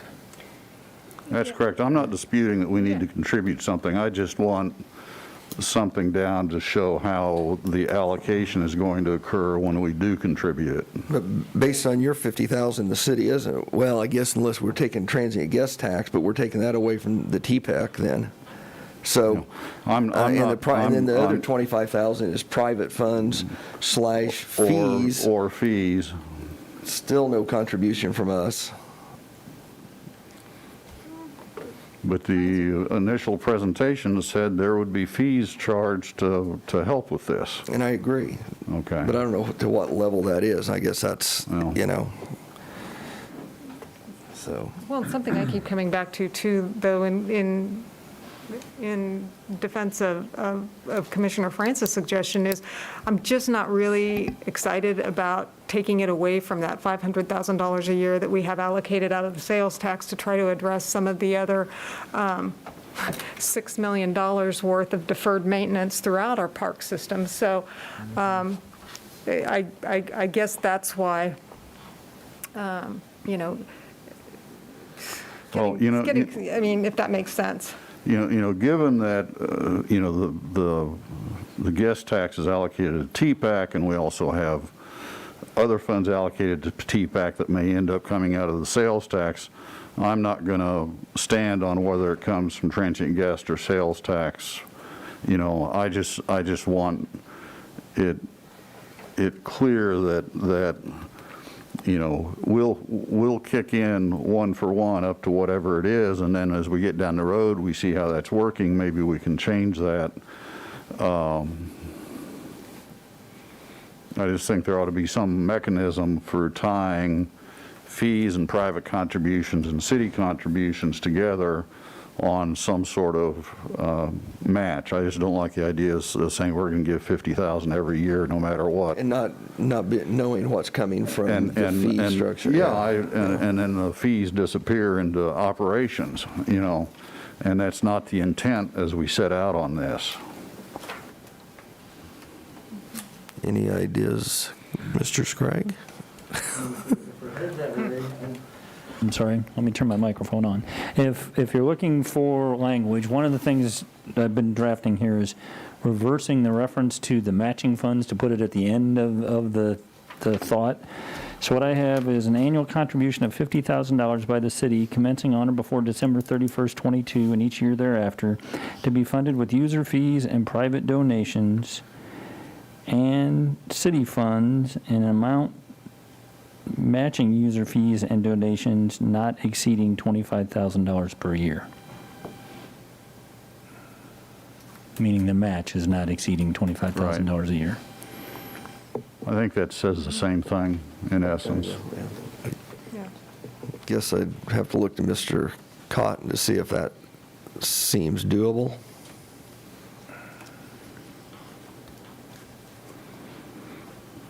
Or Baseball Enterprises, I guess, I'm not sure. One of the You're things the that money guy, he's the construction guy, remember? I think we can make it, I think we should be able to make it work, yes, sir. Okay. If I may, I did some talking for Baseball Enterprises, and I want to give them the opportunity to clarify anything I might have said that I may have got wrong. I spoke on your behalf a little bit. I want to make sure I didn't get anything wrong. Everything he said was the way we understood it. And as far as our initial donation to that 50,000, we could do that at any point. We're prepared to do that. And we have secured the funds for Dean Evans, so.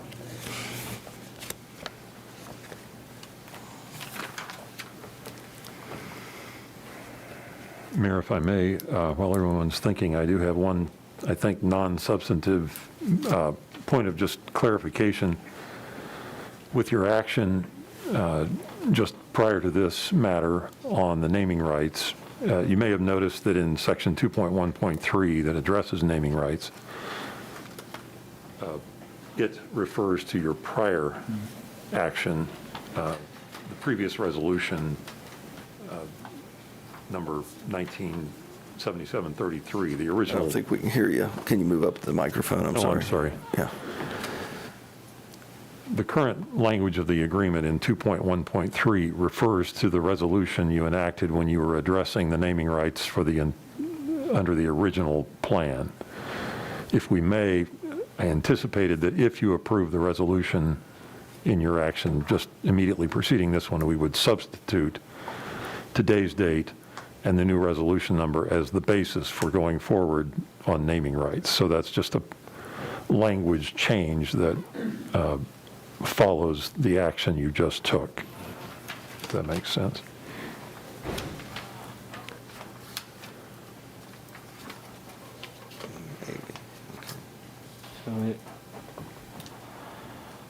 It would read, on July 27, 2020, the City Commission adopted resolution number 207851. 20-7851 in completion of the first step under the naming guidelines identified by 55.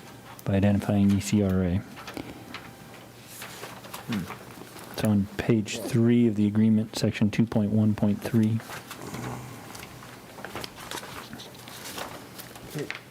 Oh, yeah. Yeah. Okay. I see it. I think the number was 7855? Oh, 51. 51. It was 51? 207851 is what on the Oh. top. I don't know what I'm looking at.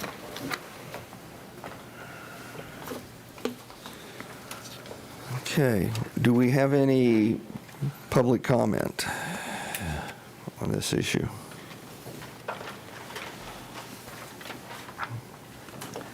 Joan Ratzliff, Salina, and I don't expect my comment to make any difference, but I feel like I just need to register an objection to establishing plastic turf at the site or anywhere else. You know, considering what's happening with our climate and, you know, outside of any economic concerns, because I haven't put numbers on it, but from an environmental standpoint, I just want to register that objection to the plastic. Thank you. Thank you.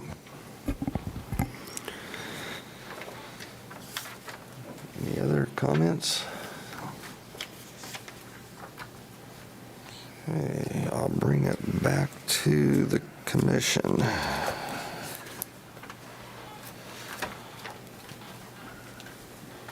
I guess. Are you accepting a motion? Yeah, let's Okay. take a shot at it. How's that? I would, 51. see if I can find the verbiage.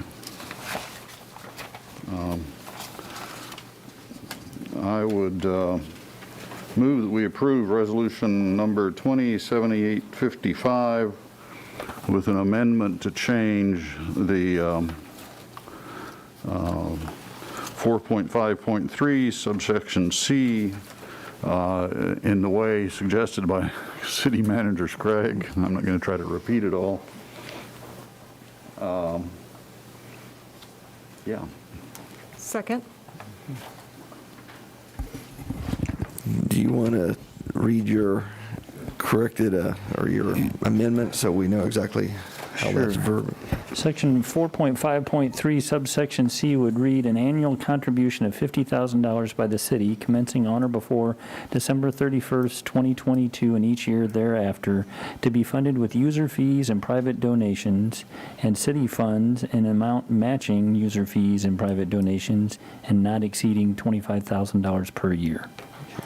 And then the other one, give me a second to get to that page. Section 2.1.3 would insert in place of the reference to August 26th, a sentence that says, on July 27th, 2020, the City Commission adopted resolution number 20-7851 in completion of the first step under the naming guidelines by identifying ECRA in its entirety as a qualified facility for naming rights under the naming guidelines. Okay. We have a motion and a second to approve resolution number 20-7855 with amendments. And I'm not going to try to repeat those. I think we just heard those. All those in favor? Aye. Opposed? That passes 5-0. Thank you, guys, Baseball Enterprises, for your work. Okay, that will lead us to 7.4. Item 7.4, resolution number 20-7856, authorizing the mayor to execute a lease agreement with Saline County, Kansas for the Saline County Expo Center.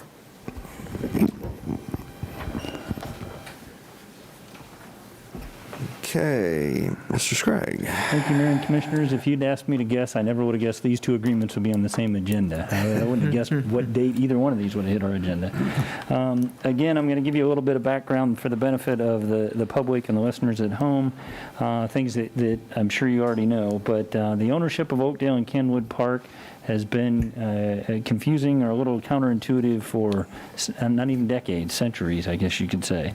Dating back to 1881, Oakdale Park and Kenwood Park were donated to the city and the county and held in trust. And ironically, Oakdale Park was held in trust by the county and Kenwood Park was held by the city, and our uses kind of countered how those properties were held.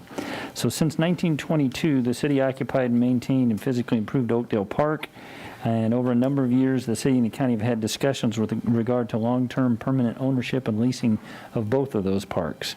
In March of 2011, the city and county entered into a real estate transfer agreement that transferred the ownership of Oakdale Park to the city in return for the city's commitment to future construction of public water and sanitary sewer improvements to a property that the county purchased in southeast Salina as a potential new site for an expo center, located in the south and east of the intersection of Schilling Road and Ohio Street. Not necessarily right in that corner, but just a little bit south of that corner.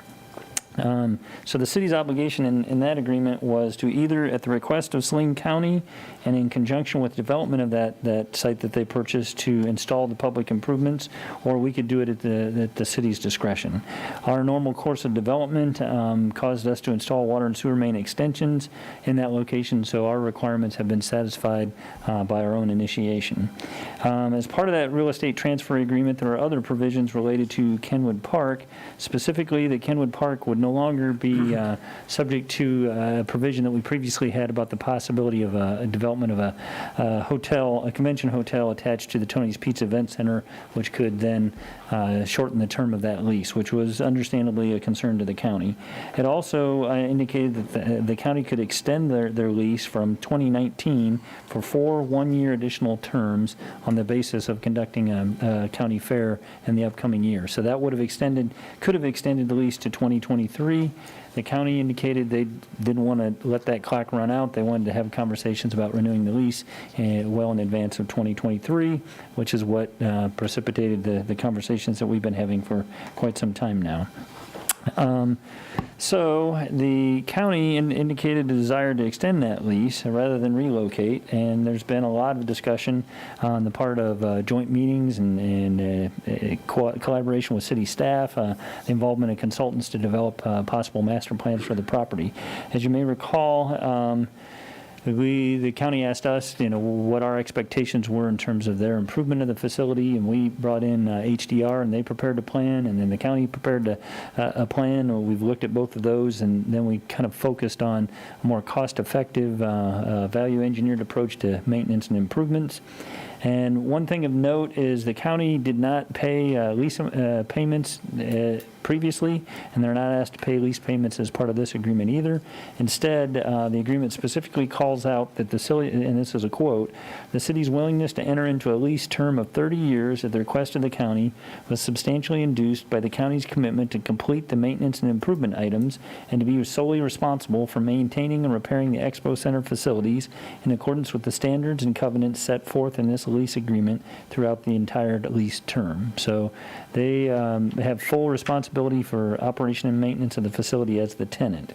The lease agreement that is before you today is the final product of joint meetings of the city and county commissions, as well as ongoing communications that we've had to refine the agreement. As highlights of that agreement, the term would be January 1st of 2021 to December 31st of 2050, so a 30-year term. Salina County is elected to discontinue leasing and maintaining the rodeo grounds in support of the county fair commencing in 2021. The county may remove personal property from the arena area, so not necessarily buildings and structures, but personal property. The city, as part of our river renewal project, has plans for the riverbank, and so as part of this agreement, we're committing to maintain back of curb parking along Kenwood Park Drive, kind of on the south side of the Expo Center location. During the fair, they use that extensively for horse trailer parking and those type of things. Exhibit C of the agreement is a very detailed, itemized list of maintenance and improvement items that the county commits to pay for, diligently pursue, and complete by December 31st of 2025. The agreement provides for an inspection and approval process regarding those improvements so that the city inspects them and signs off on them. Failure to complete those items would be an event of default and would be grounds for termination of the lease agreement. The agreement also provides for a dispute resolution process in the form of a public meeting of the mayor, the vice mayor, and the city manager, the Board of Commissioners chair, the Board of Commissioners vice chair, and the county administrator. Admittedly, that's 6 people. It's going to take some consensus to resolve an issue.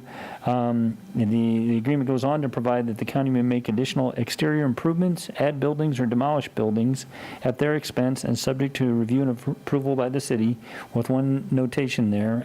Ag Hall is identified as a significant resource, and so it's subject to some additional review and approval process in terms of city approval, and that's accounted for in the agreement. The lease agreement specifies that the county maintenance and repair obligations include just keeping it neat, clean, sanitary, conforming with statutes and ordinances, maintaining the interiors of the buildings in safe and functional conditions, and maintaining the exteriors in at least as good order as constructed or completed by the county in accordance with the maintenance and improvement items, accounting for normal aging and fading of exterior surfaces. So the expectation is we've communicated by way of Exhibit C the repairs and improvements to be made, and then they're to maintain that level over the life of the lease. It does provide for city and county annual joint inspection of the facilities. It does provide that the city can initiate additional inspections. And then if there is a disagreement or if there's a concern, there is a notice and cure process where we would provide notice of a concern of non-compliance with the agreement. There'd be a cure period, and if a disagreement remains unresolved, then it may be resolved by an independent third party of the city's choosing. And then lastly, the expiration or termination of the lease. At the expiration or termination of the lease, the county may remove buildings within 6 months of the expiration or termination of that agreement. If you'd like, I can answer any questions you might have about the specifics of Exhibit C or the agreement. There's no direct fiscal cost to the city associated with this item. It's all the financial responsibility of the county to make the agreed upon improvements. As far as actions for your consideration today, you could approve the resolution and the agreement as it's been presented. You could approve it with amendments as you deem appropriate. You could postpone consideration of the resolution and the agreement to a specified date and time and provide additional direction regarding information or amendments that you'd like for further consideration. You could vote to deny the resolution, which would have the effect of discontinuing negotiations with Salina County. In light of all the conversations that have gone on to get to this point, staff recommends option number 1, approving it as prepared. Okay. Questions for staff? I think we've asked those over the last 6 years. It's not to say there aren't questions to be had. Yeah. Okay. Any comments from the public? Or any comments from, I guess, should ask for other commissioners? I think we've hashed this out pretty well over the last year or two, so. Any comments from the public? Okay, if not, I will bring it back to the commission. Mayor, I move we approve resolution number 207856. Second. We have a motion and a second to approve resolution number 20-7856. All in favor? Aye. Opposed? That passes 5-0. And I would like to thank the county commission also for working on this. We were a ways apart, and we kept working towards a goal, and we managed to get there. So I'm excited to see the renovations and the way that project moves forward. So, okay. With that, we will move to development business. Item 8.1, application Z20-2, requesting a change in zoning district classification from R2 to I2 on a vacant lot facing Reynolds Street, addressed as 535 Reynolds Street. 8.1A, first reading ordinance number 20-11025. Item 8.2, application number Z20-3, requesting a change in zoning district classification from R to U district for 8 lots located on north side of Elucid Avenue, east of North 9th Street.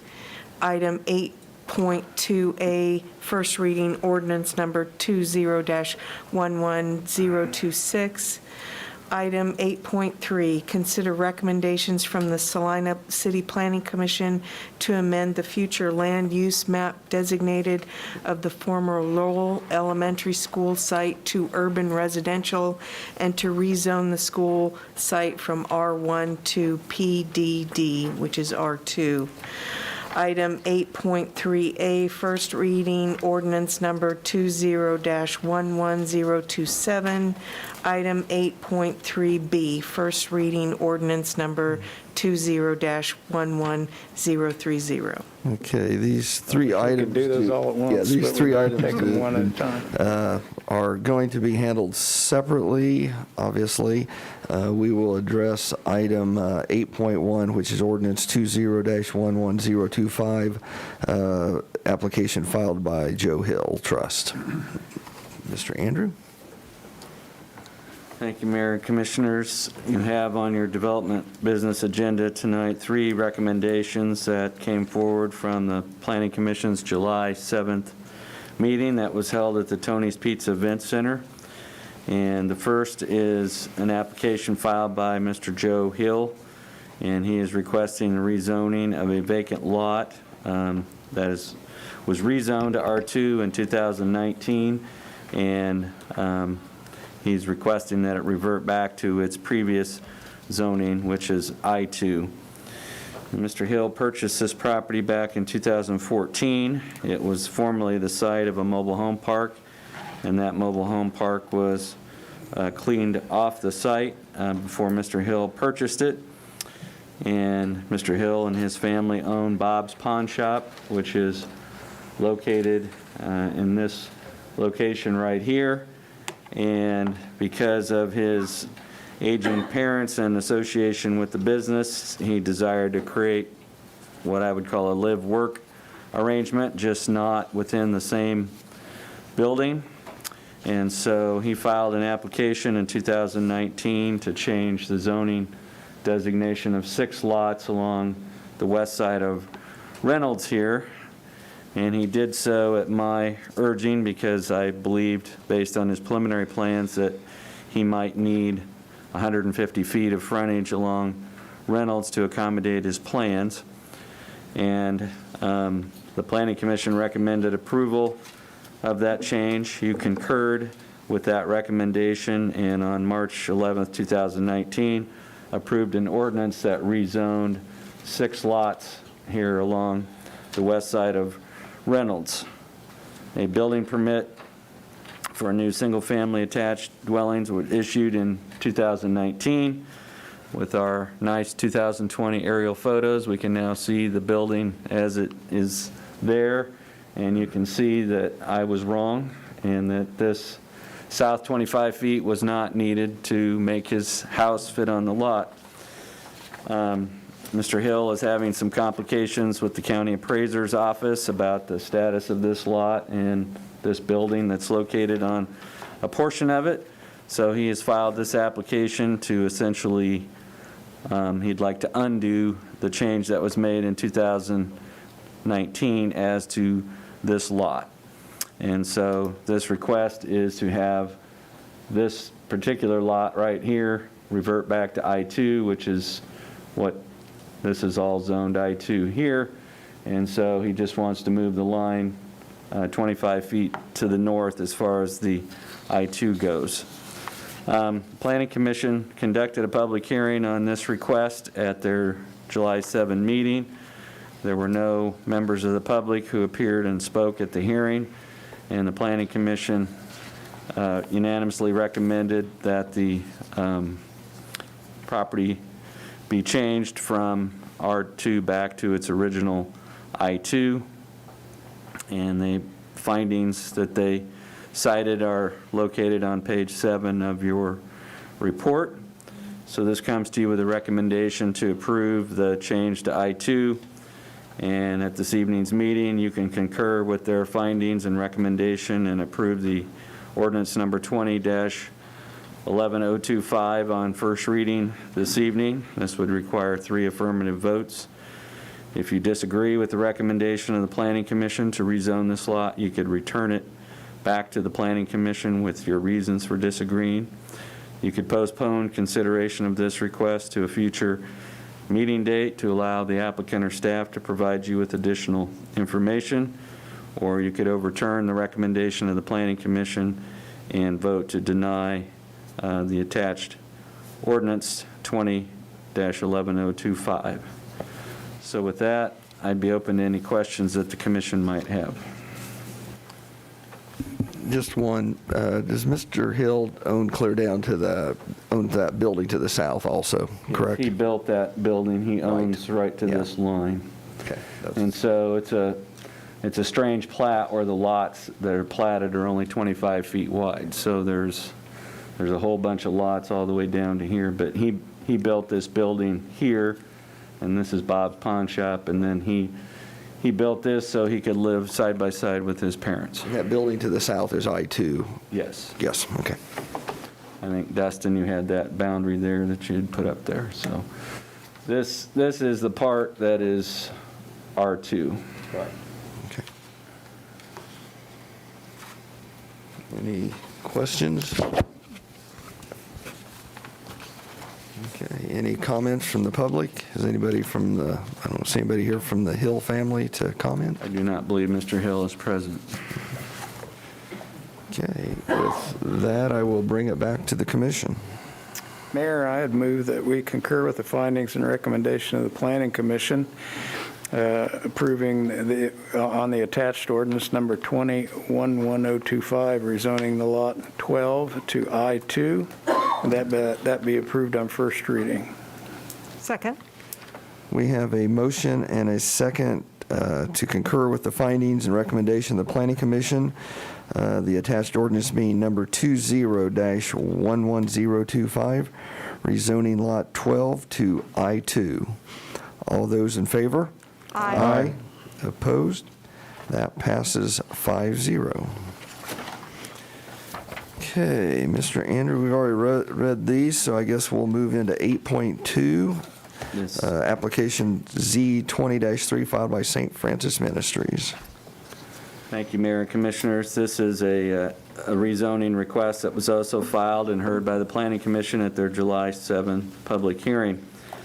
I believe you're familiar with the former St. John's Military School campus. It's essentially bounded by North 9th on the west, Euclid Avenue, sometimes referred to as College Court on the north, North 5th Street on the east, and Otis Avenue on the south. The campus itself, the main campus, contains 8 major buildings and several residential cottages and covers 18 acres total. In February 2019, the St. John's Military School announced it was closing at the end of the school year, and it closed its doors on May 11th, 2019. Prior to that, back in the early 2000s, the St. John's Military School had purchased a number of homes and lots on the north side of Euclid, and they had cleared the homes from those lots. And in 2006, they came forward with a plan, a long-term campus plan, and they proposed relocating their football field, which was at the northwest corner of their campus, and they proposed relocating across the street to a recently cleared area on the north side of Euclid. And they did that in order to accommodate a new dormitory facility in the northwest corner of their campus. The Planning Commission approved a conditional use permit for those athletic fields in 2006. Their approval was for a period of 2 years, and then they went back and revisited it 2 years later just to see how it was working out, if any changes or modifications needed to be made. They determined that it was functioning fine and not creating any problems for neighbors, so the athletic field was approved as a permanent facility. Obviously, it's no longer being used for football. In September 2019, St. Francis Ministries announced a merger with St. John's Military School to form St. John's Ministries and School. And their plan was to make use of the campus as is to further their mission, which is to provide family care and support for youth. And so we don't have a great deal of specifics at this time, but they've run into some conflicts, which St. John's Military School also had, with the fact that all of these lots on the north side of Euclid are zoned single-family residential, and so use of those for parking of equipment or parking of vehicles or fleet vehicles, the single-family zoning doesn't allow for that. So they submitted an application to rezone 8 lots on the north side of Euclid Avenue, including a corner lot at the northwest corner of Euclid and North 5th Street, from single-family residential to U, the same zoning as their campus. And in their application, they state that they will be consolidating portions of their Salina operations onto the campus of St. John's, and they'll be working to establish a new center of excellence for social services on the campus. And so the reclassification of select areas from residential to university was being done to enable them to move forward with their delivery of social services. So on page 3 of your report, we provided a little bit of background as to the origins of the St. John's Military School zoning. And the military school itself was not a post-secondary institution like Kansas Wesleyan, but with the classrooms, the dormitories, the gymnasium, athletic fields, it had many of the same characteristics as a college campus. And the Planning Commission and City Commission determined that university zoning was the most appropriate zoning for the campus, and it's been zoned that way since 1977. St. Francis Ministries has indicated that they plan to use the campus facilities in a similar way to St. John's Military School, the way that operated. And at the public hearing, their chief of staff reported that they hope to house some students from K-State, Polytechnic, and Kansas Wesleyan in their dormitories, as well as offer campus instruction. Staff would want to point out that their plans for the campus are not fully fleshed out at this time, so we can't guarantee that a few years down the road that there may be uses or reuses of the campus proposed that might not fit with the university district. But based on the assumption that they plan to use the campus the same way, they have requested university zoning across the street to give them more flexibility for using those lots on the north side of the street for support facilities and services. So your role in this case is to determine whether those tracts of land are more suitable for residential use or uses that support St. Francis Ministries campus. And so the entire purpose of having a separate university district is to give operations that have university-oriented functions more flexibility than they would have if located in a residential district. So one approach might be to have colleges and universities zoned residential, but then try to address everything through a conditional use permit. But the university district is designed to recognize the mixed uses that are involved in a campus and to provide as much zoning flexibility as possible. So that's what the applicants are pursuing. Of the original 15 homes on the north side of the street, only 6 of those are still used for residential purposes. And St. Francis believes that the single-family zoning inhibits their plans to reuse the property. Obviously, the property is adjacent to existing university zoning. And I think, Dustin, we had a map that showed the future land use plan and the comprehensive plan. And or we may not have that in this packet, but it is in your packet, and the future land use plan shows this as future public, semi-public use. So the Planning Commission conducted a public hearing. The chief of staff of the school spoke at the hearing. There was no members of the public who appeared and spoke. And at the conclusion of the hearing, the Planning Commission voted to recommend that the zoning designation for those tracts on the north side of Euclid be changed from residential to university.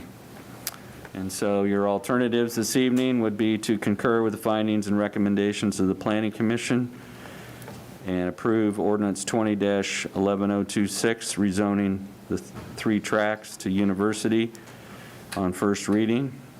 If you would disagree with that recommendation, you could return this item back to the Planning Commission. That would take 3 votes.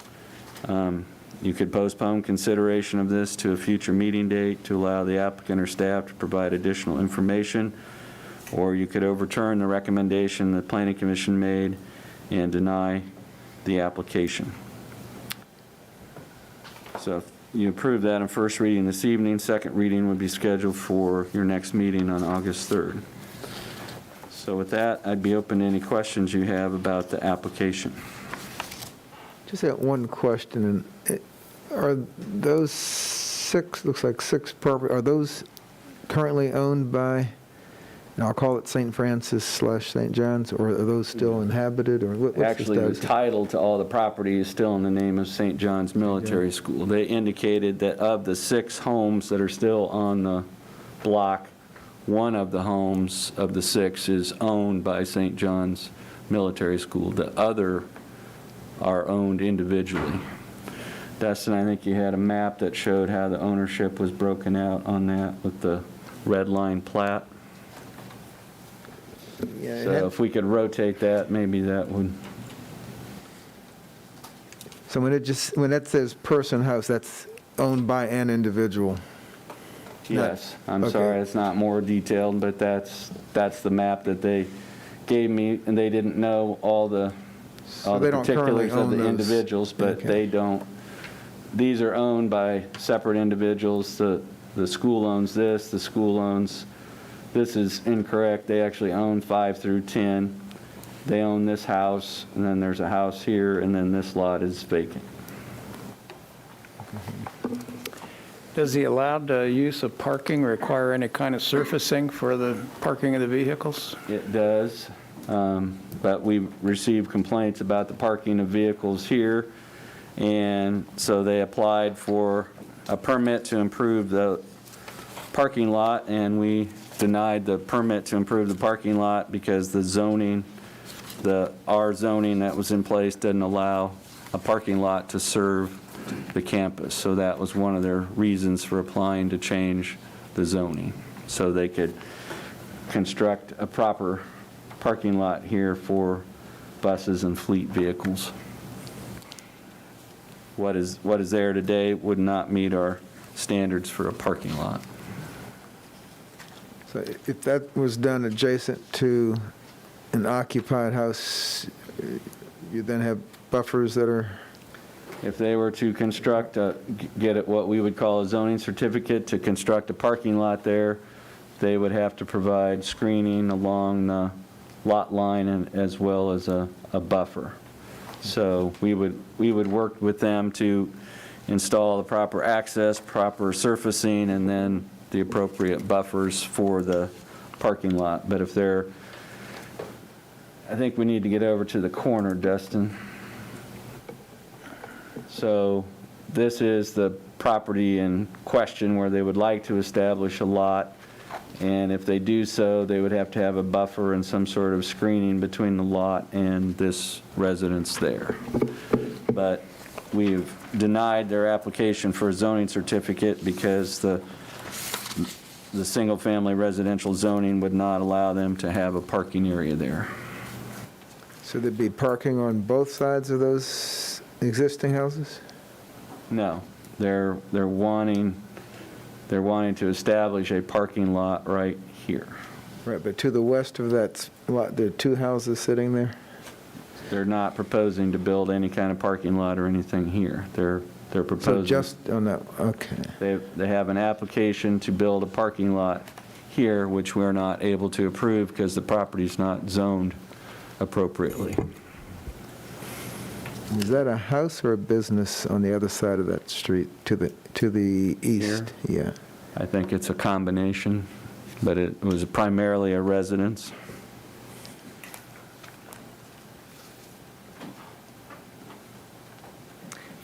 Mr. Andrew, what would be the impact, if any, on those single-family residences by changing the zoning to U? Because I know in the past where we've looked at kind of mixed areas of commercial versus single-family developments, and I'm thinking specifically over adjacent to North Ohio, we deliberately didn't make any wholesale changes because of the effect that being zoned commercial would have on the people who had individual residences and like their ability to sell their houses and to get, financing from a bank for a residence located in a commercial zoning. I mean, does this have any ramifications To a on? degree, the same thing would apply here. In 2010, when the comprehensive plan was adopted and the Planning Commission, City Commission looked at this area based on the ownership and based on the plans that St. John's had at the time, this whole area ceased to be shown as future residential and was shown as public, semi-public. If we did a follow-up or we initiated a change to make all of this here university instead of residential, it could potentially impact some of them in terms of obtaining mortgages or things of that nature if it made them non-conforming. And so, as we talked about Prospect and Woodland and those streets over there, as we explained that, and we run into that from time to time, that if a lender learns that a residence is a non-conforming use as far as zoning, and that if it burned down, it couldn't be built back, that tends to suppress the willingness of lenders to lend money on a house that can't be rebuilt if it was damaged or destroyed. Gotcha. So that is the reason why we sometimes have the hodgepodge pattern, because we don't want to create a disadvantage for people who are trying to finance or refinance, or there's just a concern that lenders have about making loans on non-conforming properties. Thank you. So have these owners spoken, or have they had any opinions they've expressed, towards that particular potential complication of that rezoning? They have not. We posted a sign on the property and sent letters to all those owners, but we did not receive any response from anyone, pro or con.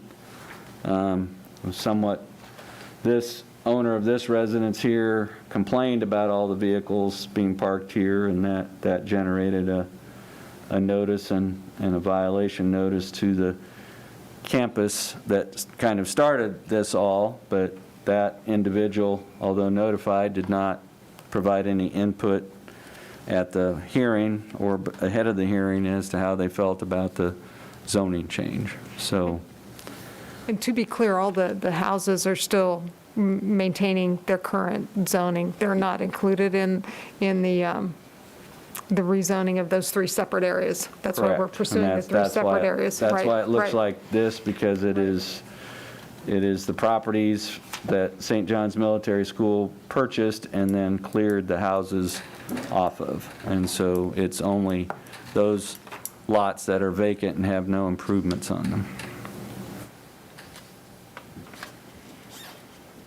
So it basically puts the squeeze on the remaining residential properties. It does. But of the original 15 homes, there's only the 6 that are left, and that is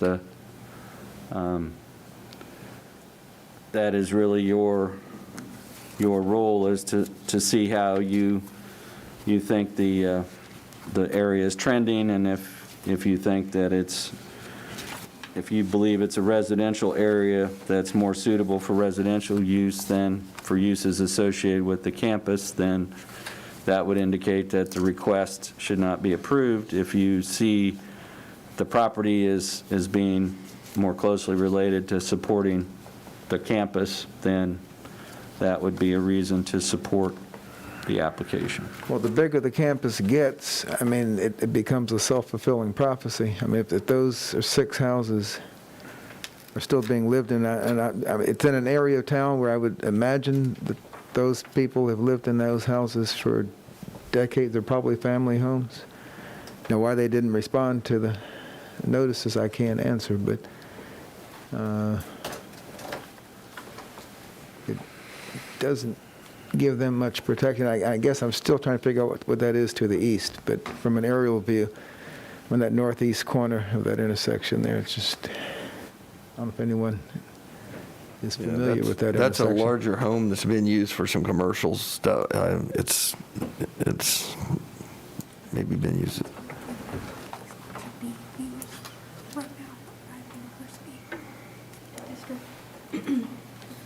Mr. Mayor. Yes. Lauren Driscoll, Director of Community Development Services. I think one thing to your point, Commissioner Davis, is the larger lot in the middle that's been a football field, the parking lot to the far right, have been used by the university district or by St. John's with those houses there for quite some time. So if the concept of a university district is these properties are part of this bigger whole, the neighbors are aware that these have been used as part of the campus. And one of the reasons I think it's worth supporting bringing these into that is it does say up front, rather than kind of having these pulled out and zoned residential, that these really do belong to the school. Because I think what's worse is buying one of these houses, having it zoned residential, and then moving in and realizing actually it's being used as a football field or part of the campus. So by bringing it all back in and putting it as part of the university district, I think it makes it much more clear how those are really being used and intended. So I think from a perspective of the current neighbors and being surprised that these things may go in there, particularly that far right lot has been kind of off on parking lot for quite some time. Yeah, I have to wonder, I know that they received notice, but sometimes I wonder if they understand from the content of the notice, in particular the gentleman who complained about the property being used as a property lot, does he understand from the content of the notice that it's now going to be a permanent parking lot that he was concerned about? So and I don't know what you do about that. I mean, the notice is, designed to lay out the basic facts. If you want to go into every possibility that might happen to that property, that's, I guess, what this hearing is for. But I do wonder if they fully understand what some of the implications might be, or if they're going to be calling the Community Development Department and saying, there's a lot of equipment parked here, and we tell them, oh, it's been rezoned, so that's what you can expect from now on. I don't know how to fix that. I'm just, that's a concern. Well, particularly if it's, buses and But trucks. I have about any of these things when we change the use of a property is if the full implications of that change in use is, made manifest to the people who are affected by it. The uses, those have not been, how long ago were those homes torn down? Those lots haven't been used as residential for a significant amount of time, isn't that correct? The homes were purchased and the lots were cleared about between 15 and 20 years ago. And so it was 2006, which would be 14 years ago, that the Planning Commission held a public hearing about converting this into a football field. And so these are actually the drawings that the Planning Commission reviewed to make that determination. So we also had a proposal in the area north of this that was trying to establish a paintball range for the military school, because they own the property north of that. And there was a property over here that was owned by the city of Salina, and the city deeded that over to St. John's Military School, which had owned it originally. So the military school owns this property here, and they own this property here, and they own this, and they own this, and they own down to here. So, And Mr. Andrew, the gentleman in the north that was complaining about that being a parking lot, there's actually a half of a lot there between the St. John's Military School property and his. Is that zoned residential also? But that's not owned by either one of them, I take it. I don't believe it's owned by either one of them. Yeah. This is not owned by Right, that's what I'm saying. There's that lot, whatever that is, the north half of that is owned by somebody other than St. John's. That is correct. St. Francis now. Can you move that screen down just a little further south?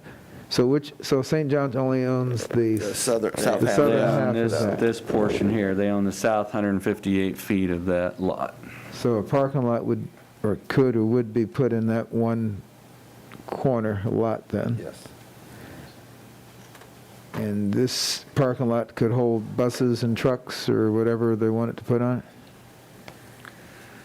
it? It was used off and on intermittently by St. John's Military School for that purpose. But never properly zoned and never properly approved for that. So that's, the present owners are trying to go through the right steps so that they can legally establish a parking area there.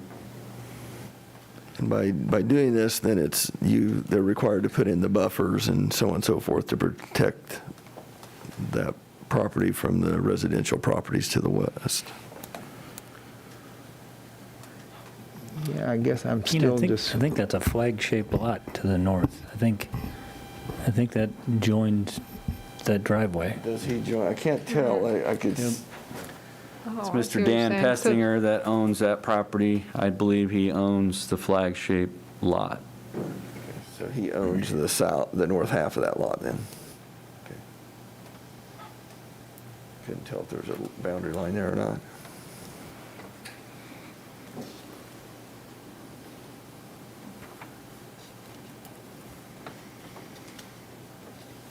Okay, any other questions for staff? Are there any? Yes. well, just when notices are sent out, if you have, are these sent return requested? I mean, a receipt requested, or? No, They they are just sent- not. They're sent regular mail, and we post a sign on the property.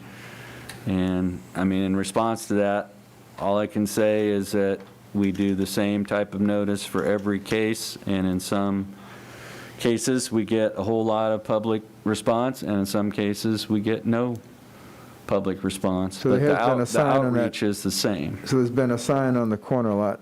There's been a sign there, and we mailed notice to all the owners that weren't St. John's, including this owner across the street over here. So we go out 200 feet, and sometimes people just aren't interested. Mr. Franz could be correct that they may or may not fully understand, but we, in the case of Mr. Hill's rezoning that was just heard, we did the same notice, we posted signs, we sent letters, and there was no public response, pro or con, to his request. And sometimes that just happens that there's no response. Well, he probably didn't have 6 houses around. I mean, his was basically commercial anyway. Okay. Any comments from the public?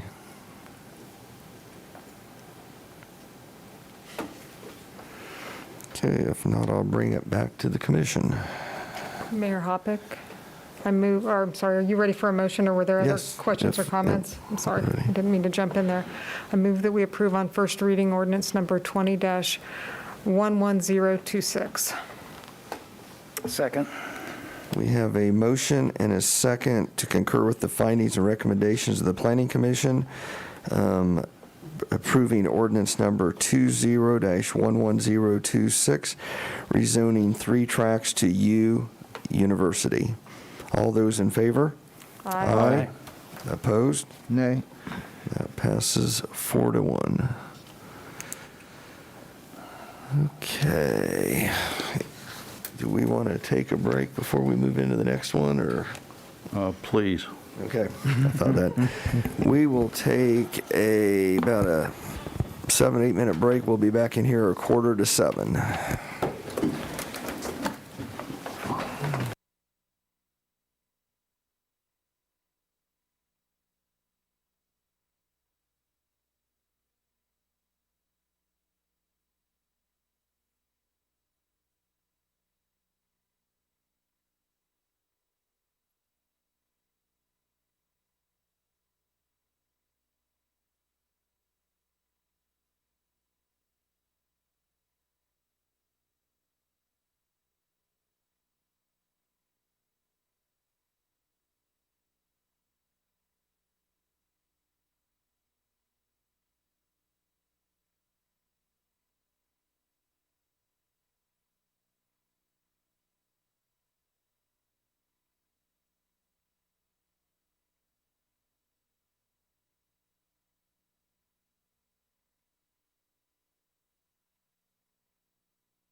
Okay, we are back in session, and we are ready for item 8.3, considering the Salina City Planning Commission's amended future land use map for Lowell Elementary School. Turn it over to Mr. Andrew.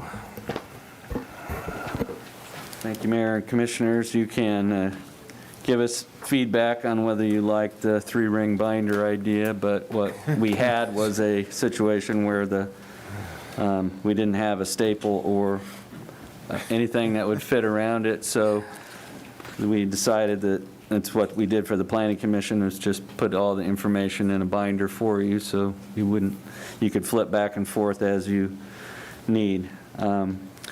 But this evening, you have two ordinances under item 8.3. And so you're having two recommendations come forward from the Salina City Planning Commission. The first is to amend the future land use map designation of the former Lowell Elementary School site from public, semi-public to urban residential. And the second recommendation would be that the school site be rezoned from its current R1 single family to Planned Development District R2. And just by way of background, the Unified School District number 305 made an announcement in 2002 that they were closing and consolidating a number of elementary schools, and their concern was that they didn't want to have shuttered, boarded up school buildings in the middle of neighborhoods, and they also didn't want to have a approach where they just took envelopes with sealed bids or low bids for the properties. They wanted to have some input into how the school buildings were reused. So they created a committee, and then they created a process where basically they reviewed from what the city's perspective might be a request for proposals, and they received individual proposals on each of the school sites, and then they had a committee review those and make recommendations. So on page 1 of your report, we have summarized those for you, and that occurred primarily in 2003 and 2004. And then in 2006, Hawthorne School and Parsons School were the last to be considered. But Roosevelt Lincoln Middle School was closed, and it was turned into an apartment complex for senior adults, now known as Pioneer President's Place. Hawthorne Elementary School was first occupied by some offices that occupied a portion of the existing school. Then the school building was replaced by the Heritage at Hawthorne apartments that are located up on North 9th Street on the site of the former school. The Bartlett Elementary School was closed and converted into an office building. It's the offices for Salina Homes and a number of other businesses. Franklin Elementary School was turned into a facility for Smoky Hill Education Service Center, and they conducted classes there and had office space there, and then later became the location of Cornerstone Academy, which is a private school. Lowell Elementary School there was a proposal received to convert it into a private Christian school, the Salina Christian Academy. Hageman Elementary School was retained by the school district and turned into offices and a training facility. And then Parsons Elementary School at Holmes and Country Club Road was purchased by Schooler Grain and converted from a school into an office building. So one of the school district's goals was to find users and uses that would be compatible with surrounding neighborhoods, and they formed a committee to look at the various proposals. The planning division worked closely with them to look at appropriate uses and zoning designations.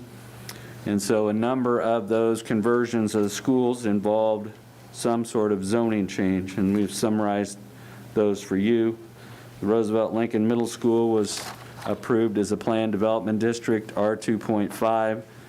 Hawthorne Elementary School was done through a planned development district and zoned R2.5. Bartlett Elementary School was done as a planned restricted business district. There was no change for Franklin or Lowell. Hageman Elementary School also turned into a planned development district, and Parsons Elementary School went from residential to planned commercial. So the theme that you're seeing there is that most of the zoning classifications were to planned districts or planned development districts, meaning that the zoning applications were accompanied by a specific development or redevelopment plan for the former school properties. And so just some background information on Lowell School. The site contains a little over 2 acres. The building footprint, just looking at the footprint the building occupies, is 12,784 square feet. The building itself covers 14% of the 2 acres. The current zoning is single-family residential. And the house, or the original building, was built in 1915 with an addition added in 1965. And in 1997, the property was historically designated as a conservation property. That designation means that the property may not, or the building cannot be demolished without review and approval by the Salina Heritage Commission. So back in 2004, we reviewed records and found where the representatives of city's DRT met with Salina Christian Academy to discuss their plans, and their plans was to have a non-denominational Christian school in the building for preschool through 6th grade. And they purchased the school building and grounds from USD 305 in March of 2004. They made some repairs and upgrades to the building, but they did not make any major modifications or additions to the building.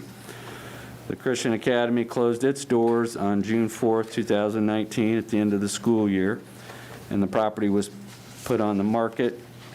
The Academy now has a prospective purchaser of the property who's interested in converting the use of the building from educational to residential use, specifically for multifamily housing. And based on its historic use and the zoning designation for schools throughout the community, the property was given an R1 zoning designation, which allows single-family but not multifamily housing.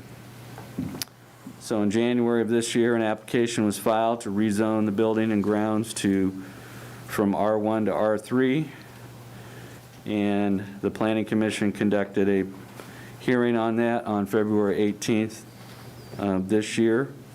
And at the conclusion of the hearing, they approved a motion to direct the applicant to resubmit their application as a planned development district, which would allow the Planning Commission to review a specific development proposal and site development plan for the property. It was originally scheduled to be heard on March 17th, but all public meetings were canceled at that time. On June 2nd, the Planning Commission met to hear this item. The meeting was held in this room, but after the meeting, there were concerns expressed about the audio and visual connections to that meeting. And so a new public hearing was scheduled for this application July 7th, 2020. That meeting was held at the Great Plains Manufacturing Convention Hall. And so the applicant voluntarily agreed to that rehearing, and that rehearing superseded all previous application action. And so if we look at the amended request, the original request was for straight R3 zoning. Instead of R3, the proposal is a reduction in density that would be allowed to R2, and that has a maximum density of 14.5 dwelling units per acre compared to 43 units per acre in an R3. And so the prospective buyer is interested in converting the existing school building into multifamily housing. And the specific proposal is to convert the existing school building to 15 apartment units, to construct a parking lot onto the northeast and east of the school building, and retain the eastern portion of the property as open space set aside for future development.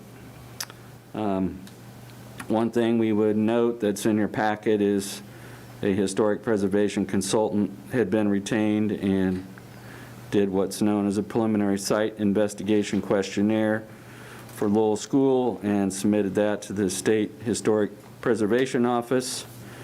And that office has given Mr. Richardson and his consultant the go-ahead to proceed with a state and national register nomination. As opposed to a straight rezoning, as we looked at in the previous two cases, this is for a planned development district, and that allows you as a city commission to create a customized zoning district for a proposed development.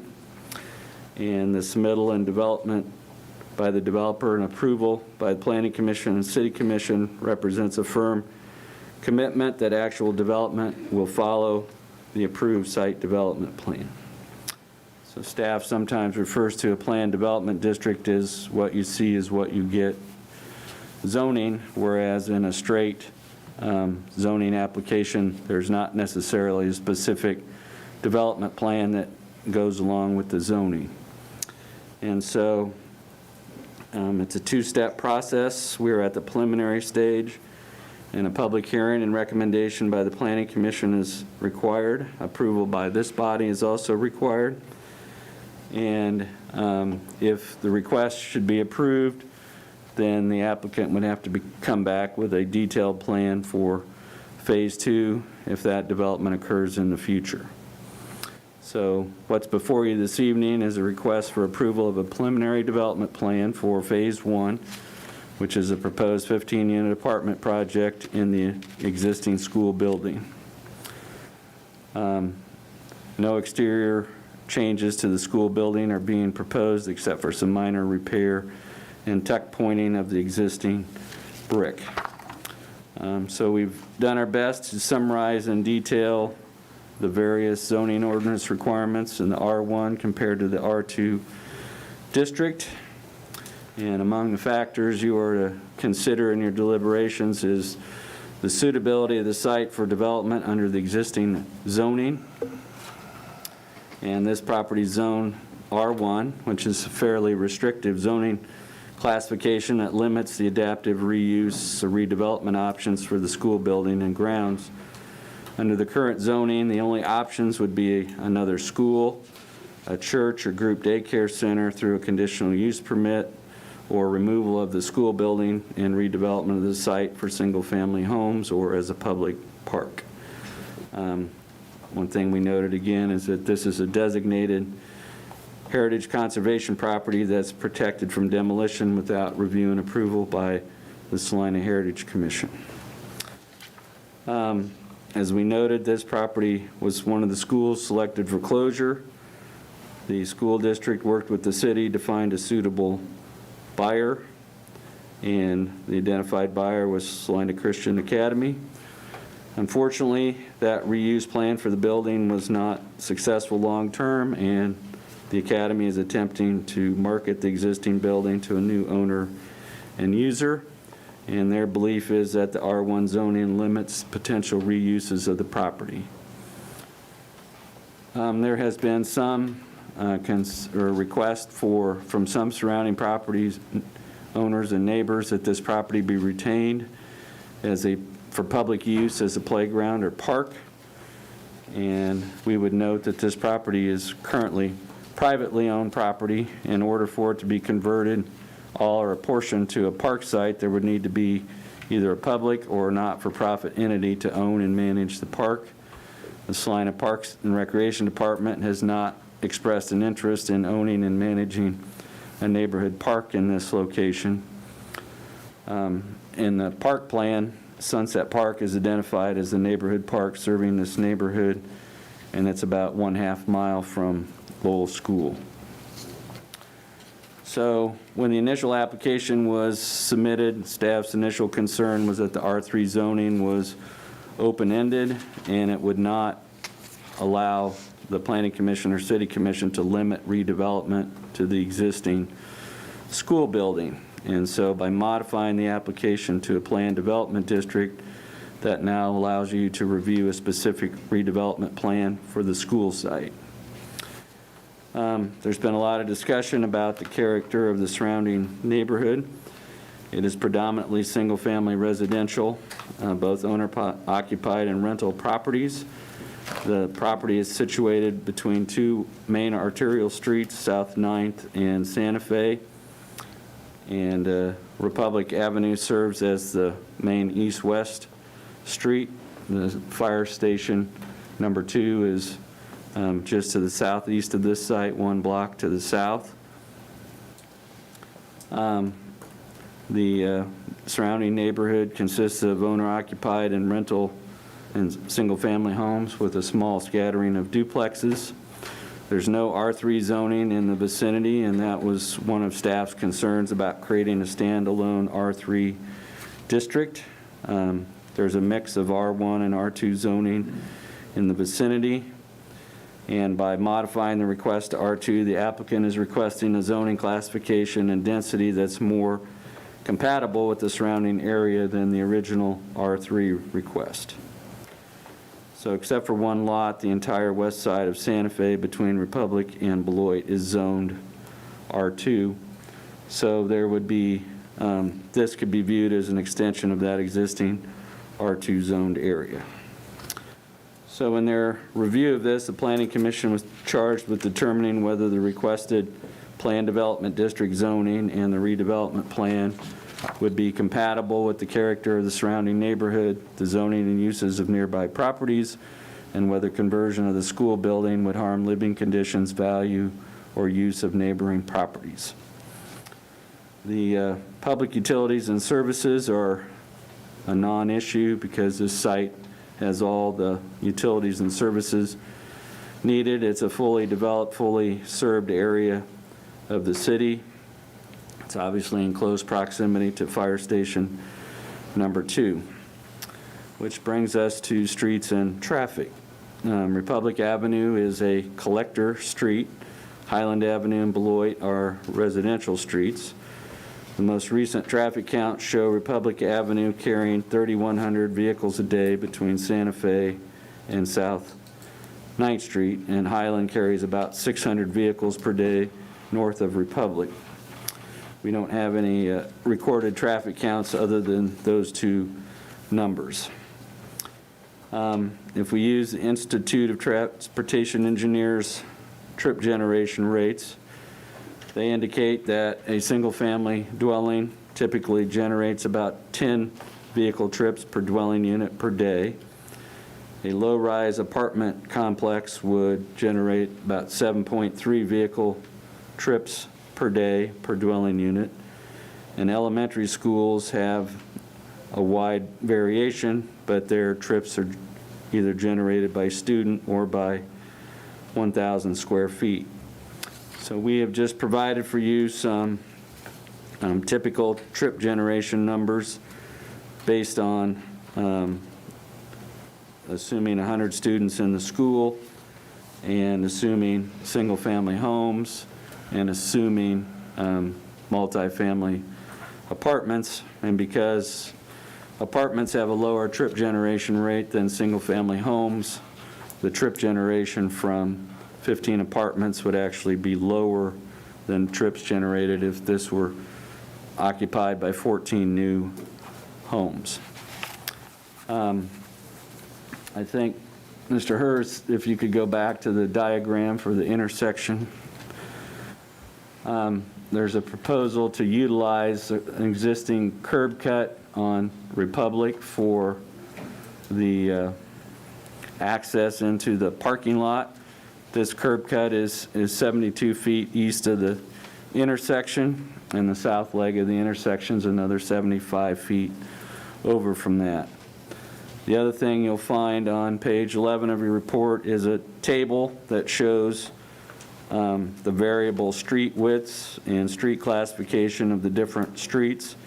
So this section of Republic, you can see, is narrower than this segment over on this side. It's 38 feet. This right here is 27 feet, and then Highland is 37 and 34 feet, and this offset right here is a 41-foot offset, so that the intersection does not line up. City staff requested from the police department accident records to show what types of accidents were most common at this intersection, and the police department indicated that they had no reported accidents at this intersection in the last 3 years. Staff believes that traffic counts at the intersection should be similar or less based on the current redevelopment proposal, and comparing that to the operations of an elementary school. In terms of the comprehensive plan, we pointed out that this is shown as public, semi-public on the future land use plan, and that's because of its historic use as a public and private school. And when the comprehensive plan was adopted in 2010, it was being used as a school, so it was shown accordingly. So the Planning Commission held a hearing on this application on July 7th at the Tony's Pizza Event Center. Following presentation of staff report, comments from the owner's representative, Mr. Jeff Mays, comments from neighboring property owners, a presentation that was made by a neighboring property owner, Dan Peterson, presentation by the prospective purchaser, Brian Richardson, and additional public comment, the Planning Commission made 2 recommendations that are before you this evening. The first of those was the Planning Commission approved a motion 5-0 to recommend that the future land use map that Mr. Hers just had up there be amended to show the Lowell School site as a future residential land use area. In other words, to amend this to make it fit in with all the surrounding areas, and they felt that was justified to support its adaptive reuse for residential housing. The second recommendation they made was to recommend approval of an amendment to the zoning map to change the zoning classification of this property from R1 to PDD R2. And so I'm gonna slow it down a little bit and just try to kind of go through the conditions one by one on page 14 of your report, so that we can, if you could go to the development plan. Thank you, Dustin. So the recommendation was that the development on this site, if the zoning is changed, would limit this to 15 apartment units here, and that future development here would be limited to single-family dwellings only. So there were some comments in the minutes and other things about multiple apartment buildings on the site. The recommendation from the Planning Commission was that the only development on the west half would be the conversion of this building, and the only development on these 3 lots here and these 3 lots here would be single-family dwellings, with the plan for that being brought back for review by the Planning Commission. The density limitations and bulk regulations would be from the R2 district, except that the planned development district would allow for a 14-foot building setback from Beloit Avenue. And as we discussed on some of the previous cases, part of the reason for doing that is to protect the investment of the property owner by making the 14-foot conforming if there was any damage or destruction to the building, and that wasn't there. They would have to set any new construction back 25 feet from Beloit, so this would allow any reconstruction to maintain the same setback. The recommendation would allow 1 monument sign on Highland Avenue to identify the property. Their recommendation was that at least 30 off-street parking spaces be provided on the site, and the parking lot shall be designed to have access from both Beloit and Republic. So this is going to be, would have to be modified on the final plan to show driveway access here and driveway access to the north. That the final plan for Phase 1 be submitted to and approved by the zoning administrator before there's a building permit.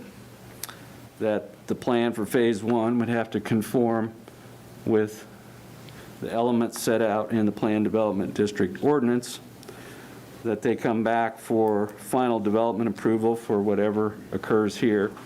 In other words, city staff would not issue any permits for any development there without a planning commission hearing and review, and that development of this site would be completed in substantial conformance with the approved site plan, landscape plan, and associated building elevation drawings, including exterior building materials. So on page 14 and 15, the Planning Commission set out its reasons for why it recommended approval of the request. And the first one was that the building is a historic resource, and redevelopment of the building is preferable to vacancy or deterioration and demolition. Redevelopment into housing would be an adaptive reuse of an existing historic building. This provides additional housing units in an infill location. The current single-family zoning inhibits redevelopment of the existing building. The proposed redevelopment conforms with R2 density limitations. The redevelopment of the property with multifamily dwellings that adaptively reuse an existing building under a planned development district would not adversely affect the surrounding neighborhood. Public facilities and services are adequate. The site will be accessible from public streets that are adequate to carry the traffic. And the location of this site is consistent with the locational preferences for multifamily housing identified in the comprehensive plan. Also in your packet there is something identified as a protest petition. And under Kansas law, any zoning application is subject to a formal legal protest. And that protest, if timely filed, requires that any zoning change be approved by a supermajority. And in the case of Salina City Commission with 5 members, a supermajority is 4 affirmative votes. And Mr. Hers has on the screen the areas identified in blue are property owners who signed the petition. And so the requirement is that owners of 20% of the property within 200 feet sign the petition, and I think our calculations were that it was roughly 45%, owners of 45% of the areas signed the petition.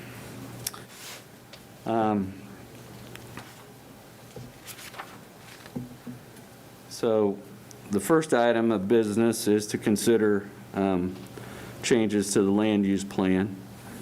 And so you could concur with the recommendation of the Planning Commission and approve Ordinance 20-11027 to amend the future land use designation from public to semi-public to urban residential. That would require 3 votes from the commission. You could refer this application back to the Planning Commission for reconsideration, giving your reasons for disagreement, or you could overturn the recommendation of the Planning Commission and recommend that the future land use map not be changed. Well, this action would not preclude the applicant from converting the building to residential housing. By not amending the land use map, it would indicate a lack of support for the applicant's companion request to rezone the property. As to the zoning matter, you could concur with the findings and recommendation of the Planning Commission and approve Ordinance 20-11030, rezoning the property to PDD-R2. Because of the protest petition, that would require 4 affirmative votes. If you disagree with the recommendation of the Planning Commission, you could return this item to them together with your reasons for disagreement, and that would require 3 votes from commissioners. You could postpone consideration of this to a future meeting date to allow the applicant or staff to provide additional information, or you could overturn the recommendation of the Planning Commission and deny the application, provided that there are 4 votes in support of denial. You would also need to provide alternate findings in support of a denial that would be alternative to the Planning Commission's findings that they sent to you. Just a note about the preliminary development plan. It is linked to the ordinance rezoning this property. While it's linked, it can be reviewed and discussed, or elements of it can be discussed separately, and you could approve the site development plan as proposed. You could approve it subject to minor revisions, or you could send it back to the Planning Commission to allow major revisions to be made. So in your deliberations, one of the things we would encourage is to think about in your own minds how you feel about the change in zoning classification, and then if there are major changes or revisions that you'd like to see made to the plan or taken into consideration, then you might want to consider option 2 instead of option 4. If you think that the plan could be improved and you'd like some revision to be considered by the Planning Commission and applicant, then item 2 might be an option there to deal with site plan issues. But with that, we have an extensive number of attachments, and we've tried to show a lot of graphics on the screen. But if you have questions about the staff report or any attachments, we'll stand for those questions. Prior to going into questions of the staff report, I would had a couple concerns that I want to have staff and legal counsel address, and that would be we had a question about some ex parte communication that had been sent to the commissioners, and then also there was some notices on a conflict of interest that I'd like to also be addressed. So Sure. I'll tackle the ex parte, and then I'll let Greg Bankson address the conflict of interest. As the staff report noted, the rezonings are a quasi-judicial matter, so in the interest of preserving due process, ex parte communications should be avoided so that everyone interested in the matter can hear all the information that you might receive to deliberate on it. So there were a number of emails that came into the collective city commission address that we make available and that is automatically distributed to each of you. And so staff inventoried all those, included those in the packet. So I think we have distributed all the emails that came into the city commission collective address so that all interested parties can be aware of them. I am aware of one email that came to that address this afternoon, shortly before the city commission meeting, and I'll read that into the record here in a second. But then would also encourage you to disclose. One way to resolve ex parte communications is to disclose them, so that if you as an individual commissioner had an ex parte communication, you disclose it and you make the rest of your fellow commissioners aware of that. So the one email that I'm aware of that came in was from Lene Meyer. It was to the collective city commission address, and it reads, "Please, I ask you to take a look at a very big picture as you consider the rezoning the Lowell School area. I don't know all the details about needing more housing. There may be a need. I'm hearing that many of the people in the neighborhood have concerns. Please do not take the park away. This has been a special place in the neighborhood. Also, I hear concern about them making a parking lot, which can be a not so attractive setting. Please use the space in such a way that it does not create an unattractive view. I don't live in the area, but I have talked to those who do. Their thoughts and feelings deserve consideration. Please do not allow any personal connection with the developer influence your decision. I don't know if that is an issue, but if so, it shouldn't interfere with your vote. The decision needs to come from a very deep ethical place that will include a decision that affects all in our community. I cannot make the meeting today, so please pay attention to my concerns." So as I said, that is the only email that I'm aware of that came in after inclusion of the rest in the packet. And then I would encourage you, if you had any ex parte communications one direction or the other, or back and forth, now would be the time to disclose those. Okay, we just wanted to get that out there since there were multiple emails sent out, so. I'll defer to Mr. Bankston on the conflict of interest question. Thank you, Mayor and Commissioners, and if you wish to stop questions, don't hesitate to stop me. The question that arose had to do with Planning Commissioner John Olson's participation in the initial hearing on June 2nd of this application by the Planning Commission. The question had to do with whether there was a conflict of interest by virtue of the relationship between Mr. Olson and Mr. Brian Richardson. While Salina Christian Academy is the applicant, as you know, in this matter, it had become apparently fairly well known that Mr. Richardson had an interest in the project or in the property. I don't personally know exactly, nor have I seen the documentation associated with that, but assuming that Mr. Richardson's interest is as a purchaser of the property, and again, I don't know the nature of the entity, whether individually or as an LLC or any other entity, that interest might be manifested. The question was raised as to the relationship between Mr. Olson and Mr. Richardson. The things that we do know from the public record related to that is that Mr. Richardson and Mr. Olson are both employees of the Occupational Performance Company, LLC. That entity is both of their employer. The added aspect is that, in that is an LLC, the public filings with the Kansas Secretary of State provide an indication of whomever has a 5% or greater ownership of capital in an LLC. And if you were to go to the Secretary of State's records on Occupational Performance Company, LLC, you would find that Mr. Richardson and Mr. Olson are both owners of more than 5% of the capital of that limited liability company. So when the matter was raised, it was referred to me, and I looked at the question and ultimately had a conversation with Mr. Olson about that.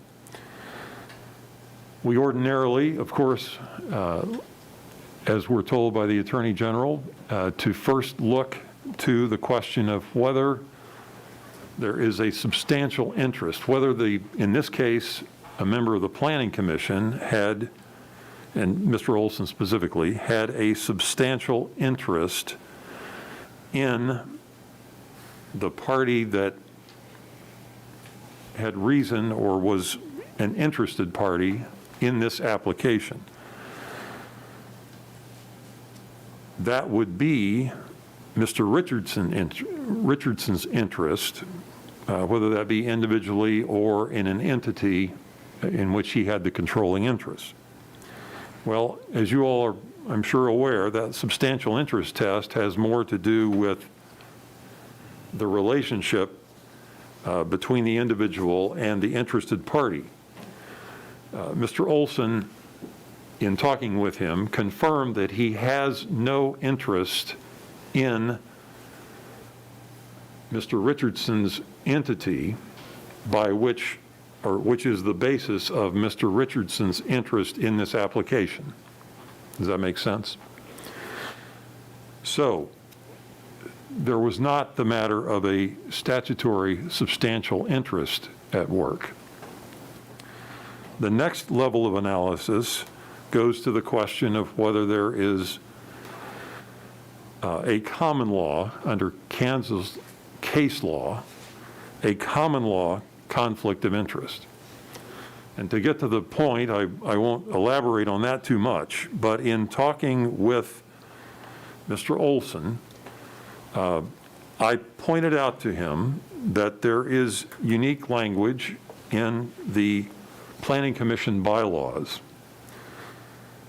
That unique language speaks of whether or not the planning commissioner, when the member or his or her employer, business partner, associate, or any person related to him by her or her by blood or marriage, has a recognizable financial interest in the outcome.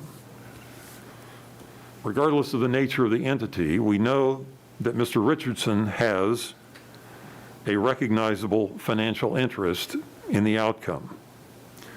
And in this case, although it is not in the entity that has the interest in the outcome, with this language, under the Planning Commission bylaws, I advise Mr. Olson that, in my opinion, that language was seeking to reach any business partnership or business association type relationship. So that under that unique language, the fact that Mr. Richardson and Mr. Olson were both owners in the entirely separate entity, but yet co-owners of Occupational Performance Company, Inc., that relationship fell within that language that is unique to the Planning Commission bylaws. We also, as you know from Mr. Andrews' report, had the unique circumstance precipitated by the need for the rehearing by virtue of the technical difficulties associated with the June 2nd Planning Commission meeting. My conversation, of course, with Mr. Olson was after that meeting and prior to the rescheduled public hearing that occurred on July 7th. It would be my understanding that if you all were faced with the matter of having the Planning Commission recommendation from the June 2nd, the first public hearing, and this matter of the conflict was raised, either you or as the City Commission and the ultimate body responsible for deciding this question, or if it had even been raised and it was a matter of a Kansas court addressing what to do in that circumstance, that would most likely take the form of one of two actions, either simply disqualifying Mr. Olson's vote in that action taken as a result of the first public hearing, or, depending upon the circumstances, potentially even asking the Planning Commission to reconsider the matter without Mr. Olson's participation. And we know the circumstances that in this particular case precipitated the need for the rehearing on July 7th. Mr. Olson did not participate in the reconsideration under the July 7th hearing, was not present, actually, during those deliberations.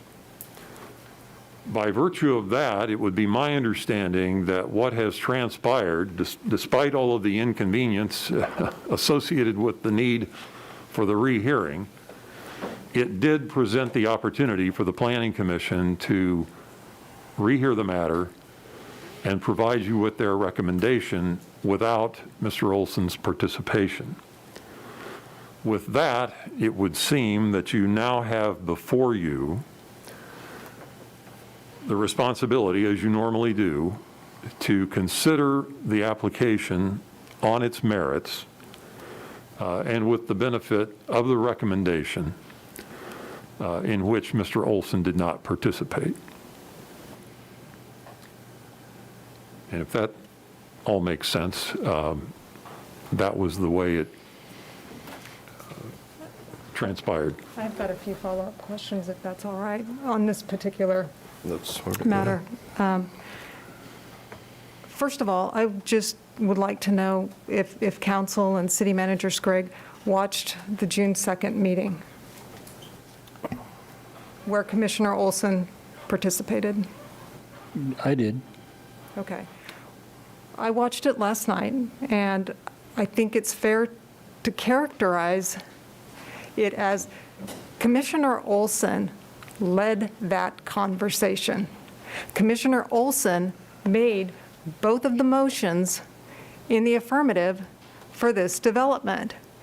And by virtue of Commissioner Olson's action on that date, how do we unring the bell, first of all? He was there advocating. He was there making the motions. How do we unring that bell for the second meeting? I mean, because it's all very well and good to say, we're going to reset. How do you know that everybody did reset, or if they were thinking back to the advocacy that he had at the June meeting? I mean, we can't, can we?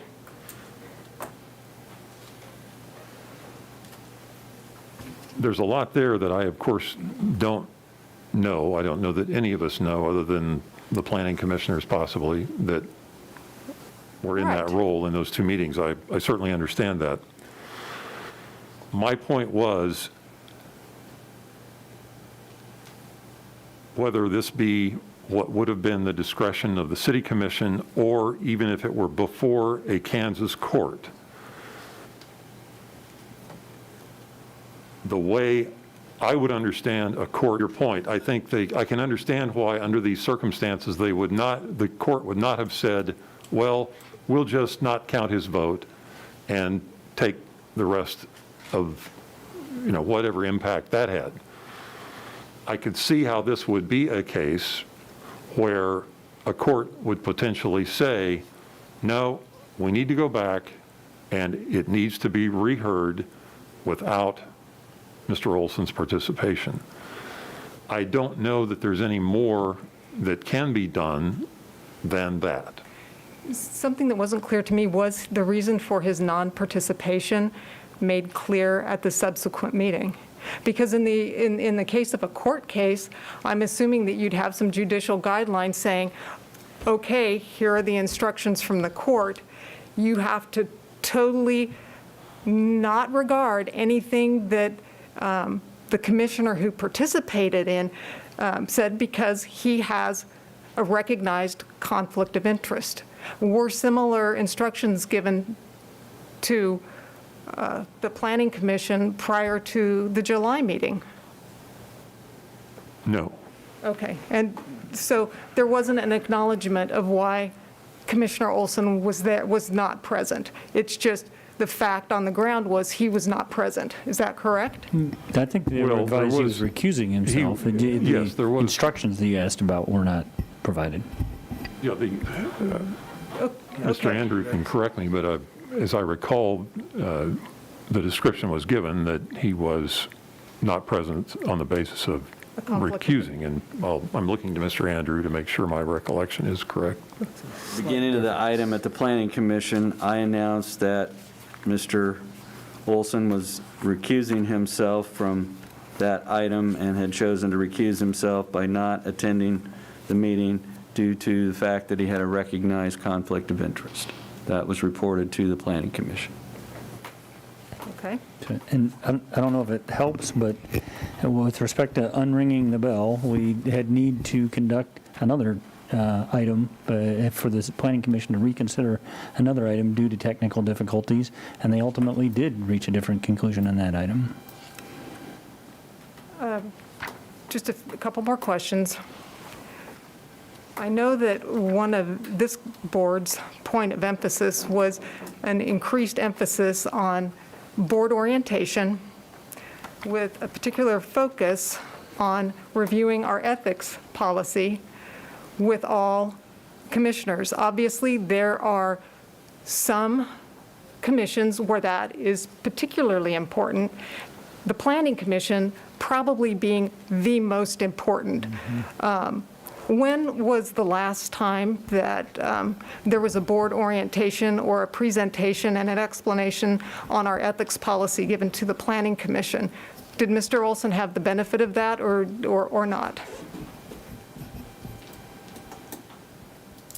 I would have to review the minutes of that meeting, but in September, the Plan Commission, the Board of Zoning Appeals, the Heritage Commission, and the Downtown Design Review Board all have their annual business meetings. And preceding the annual business meeting, each of those boards has an orientation and training, and that occurs at their September meeting. And that occurred in September 2019 with the Planning Commission, the Board of Zoning Appeals, the Design Review Board, and the Heritage Commission. And those are the planning boards that staff is responsible for. And that includes an overview of their roles and responsibilities. It includes an overview of the ethics policy. It also results in the bylaws and ethics policy, a copy of those being presented to each of the commission members. And it would be possible to determine whether or not Commissioner Olson had been in attendance at that, I'm assuming, so It would be hopefully- based on attendance at that meeting. Okay, thank you. How was city staff made aware of Mr. Olson's potential conflict of interest? I was made aware by Ms. Jacqueline Cairo, who I was engaged in a phone conversation with. Okay, so, She brought it to my attention that some of the neighbors had that perception, and I told her that, I asked her what the basis of that was. She gave it to me. I did some independent research of my own and pulled some information together and contacted Mr. Bankston to get his guidance on whether that rose to the level of a conflict. well, thank you for taking her concerns seriously, and thank you for following up on it. But I do just want to confirm, Commissioner Olson did not voluntarily divulge this information. It was incumbent upon a member of the Lowell School Neighborhood Group that had to bring this and seek redress from the city. It was not Commissioner Olson saying, you know what, I've thought about this, I'm not comfortable with my participation. This was something that actually had to be reported to the city, and it was not volunteered by Commissioner Olson. No, it was brought to my attention by Jacqueline Cairo. It wasn't discovered on my own, and it wasn't, we have to rely on board members and commission members to come with us with questions or concerns. So you are correct that that was brought to my attention, and when I did some preliminary research, I contacted Mr. Bankston and provided the information to him to get some guidance. Thank you. Has he been scheduled to retake that part of the orientation? Well, in September of this year, what we do is, because we have new board appointments usually occurring at the end of August, each of our planning boards has their annual business meeting at which they elect officers and take care of other business, and we use that. We essentially have a study session before that meeting in the room next door, and we do training, and we do orientation for new members and refreshers for current members. And so we'll be doing that again in September. The annual meeting took place on September 17th of 2019, and Commissioner Olson was absent. I'm sorry, you said it was absent? Correct. Given the fact that we have used the ethics policy in the past, as a means to sanction members of the commission. If sanctions were within the purview, would it be within the Planning Commission's purview, or would it be within this governing body's purview to pursue a reprimand? That's under the policy, that is the governing body's discretion. So the conflict in question is not part of the city commission's ethics policy, it's part of the planning commission bylaws? That is true. But the ethics policy sets out any sort of consequences for that, and those fall within, if it is a city employee, it would be the city manager. If it's a board or commission member, then that would be within the discretion of the governing body. Thank you. And the reason I am harping on this for so long, and I'm really grinding on Commissioner Olson here, is because by virtue of his actions, any decision that we render here today is going to be suspect. It is, and that's the fact, and we have to deal with it, and we have to still go ahead and make the best decision that we can in our judgment. But you know, this was always going to be a difficult discussion to have, and when you started out and immediately the neighborhood has no reason to trust the city at this point, I just could not be more disappointed in Commissioner Olson's failure to realize at the very least that it was the appearance of a conflict of interest. So at any rate, with that being said, well, I guess we'll just have to discuss amongst ourselves later about how we'd like to proceed, if we do. Recognizing that concern, I think the fact that we ended up having a hearing, a second hearing, without him participating, positions us, as Mr. Bankson described, in the best position we can be.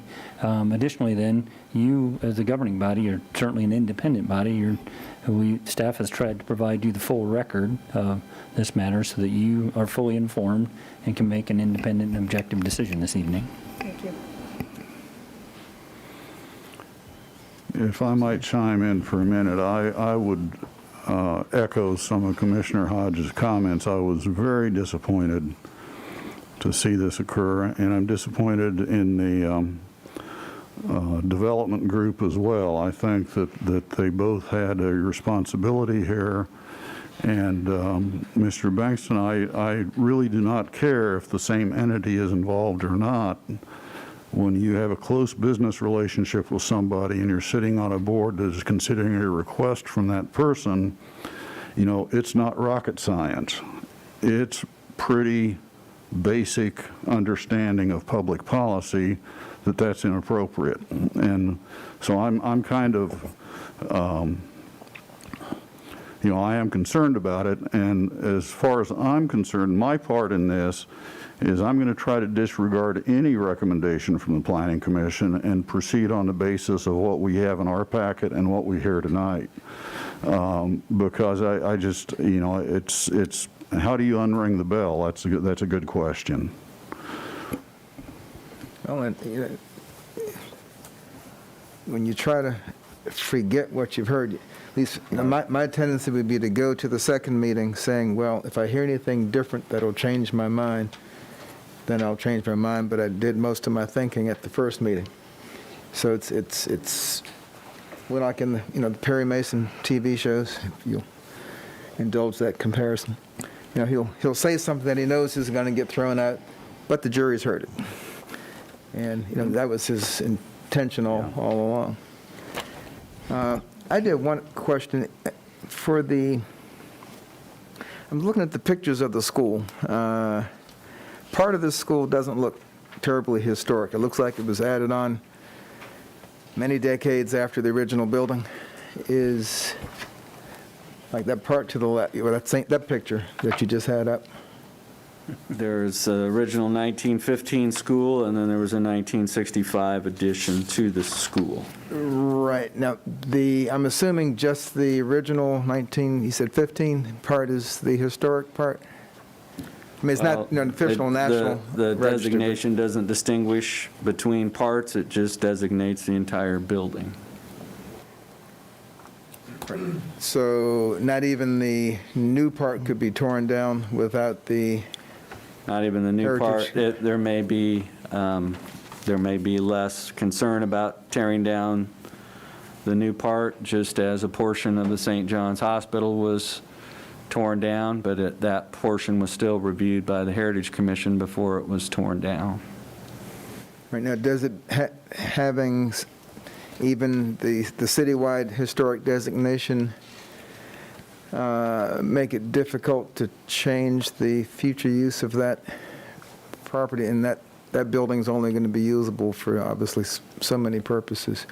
Does that historic designation change how you'd approach the future land use? I mean, let alone the zoning, but the future land use decision? Well, as we indicated in our report, there's what's called a preliminary site investigation questionnaire that was prepared by a preservation consultant at the behest of Mr. Richardson. That request was sent to the State Historic Preservation Office. They reviewed it and gave the go-ahead for a nomination to put this property on the state and national register. To move ahead with that, if that should be approved, then that would allow any redeveloper of the property to access historic tax credits to assist with the redevelopment of the property. In the case of the Roosevelt Lincoln Middle School, that property is on the National Register of Historic Places, and by virtue of that, the redeveloper of Roosevelt Lincoln was able to use historic tax credits to help finance that redevelopment of the property. And so the historic designation becomes significant just from the standpoint that if it is designated as a state and national register property, that would enable any redeveloper to utilize tax credits to assist with financing the redevelopment. But it doesn't particularly restrict the future use of the building? It has nothing to do with the use, it only deals with demolition. So the Heritage Commission wouldn't be reviewing modifications or changing windows or things like that. It would the only thing that the current designation deals with is that the building can't be demolished or removed from the site without a hearing before the Planning Commission, or Heritage Commission, excuse me. Okay, thank you. Commissioners, I apologize, but if I could double back, I appreciate Commissioner Franz's description of intending to make his decision independently based on the information this evening. If any of you are unable to do that, or if you intend to factor into your decision the conflict and your dissatisfaction with that, I think that rises to the level of needing to have an executive session. If not, I think we're fine, but if... But in terms of disregarding the planning commissions? My comment would be, usually, our job as a commission is to ratify the planning commission's recommendation. There seems to be some issue. Do we as a commission want to go into more detail than I need direction as to how we want staff and the developer to proceed and those that are here in opposition. How do we wish to proceed tonight? I would suggest, because obviously we can't discuss, but we would discuss in an executive session out here to see if we want to go in. But would 5 minutes be enough time? Sure. I'd suggest we move into recess into an executive session to... We've got to wait for our I think I'd executive memorize session it by now. scribe. To discuss, are you, write that up for me? Well, Okay, I'd appreciate it if you did. is it fair to say that the subject would be the Planning Commission recommendation? Yes. Is that a fair statement? And you better make it 10 just to be safe. And by the time we get there and seated and... There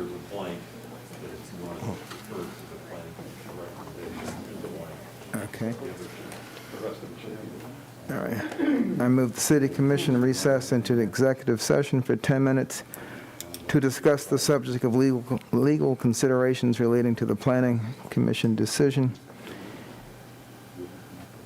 regarding the formal Lowell Elementary School site rezoning application with legal counsel based upon the need for consultation with an attorney for the public body which would be deemed privileged in the attorney-client relationship pursuant to KSA 75-4319B2. The open meeting will resume in this room at 8:01. Does this really rise to the level of excluding the public? Do we have a second? Second. We have a motion and a second to move into executive session. All those in favor? Aye. Aye. Opposed? Nay. Okay, well, that's 4-1. Are we going Yeah, we'll in meet in 105? 105 and we'll return here.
Okay, we are back in session.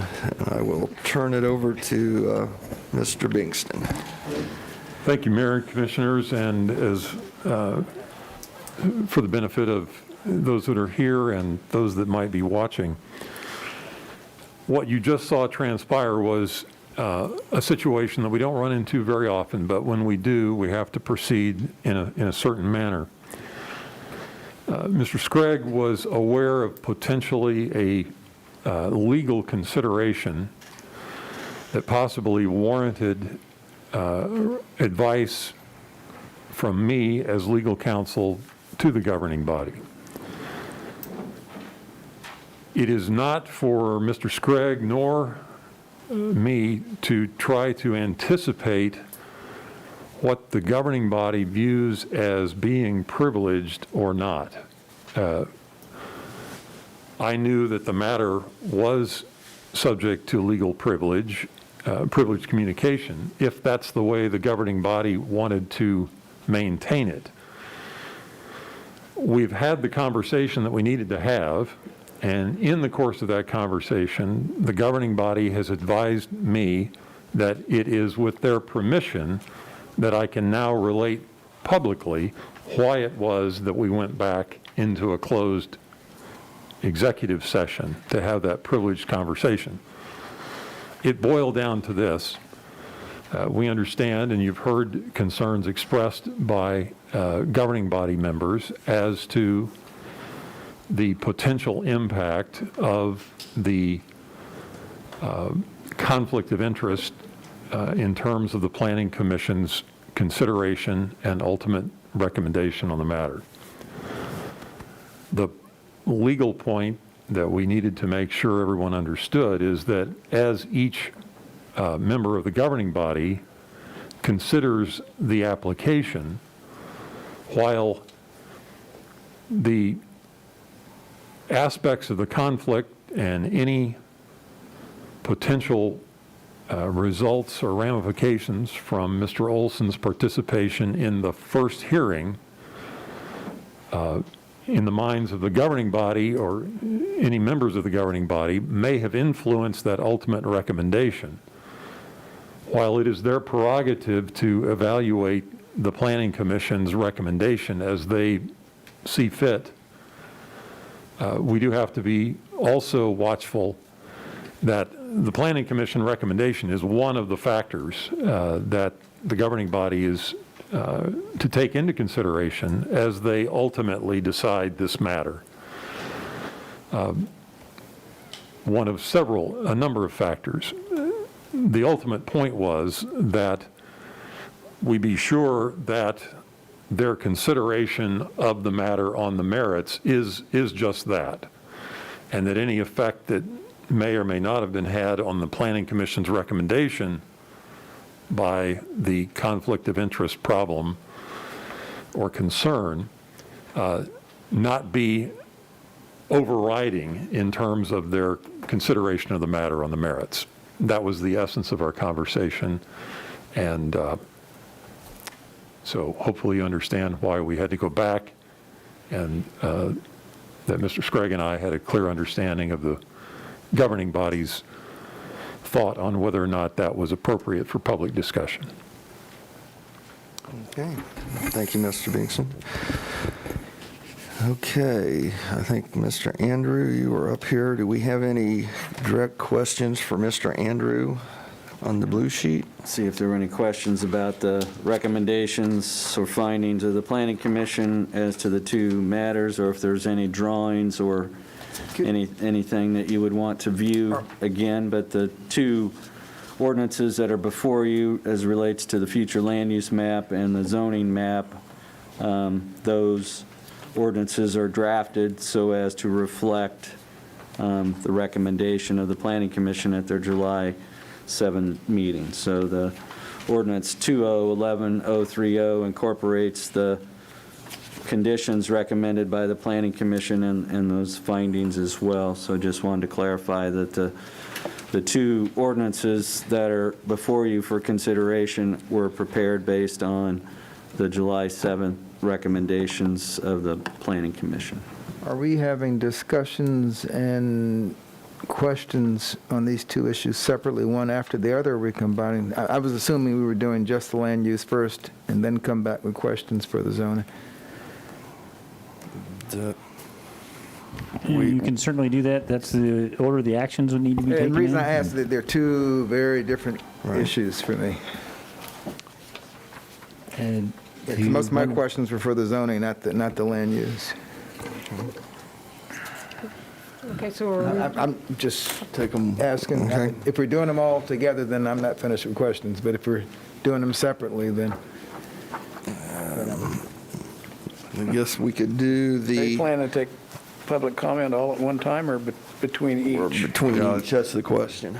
You know, I think that, they are different issues, but I think that they are related enough to where we ought to consider them together. Together, that's Because they kind of how they do I touch each pictured other that. in many ways. So, okay.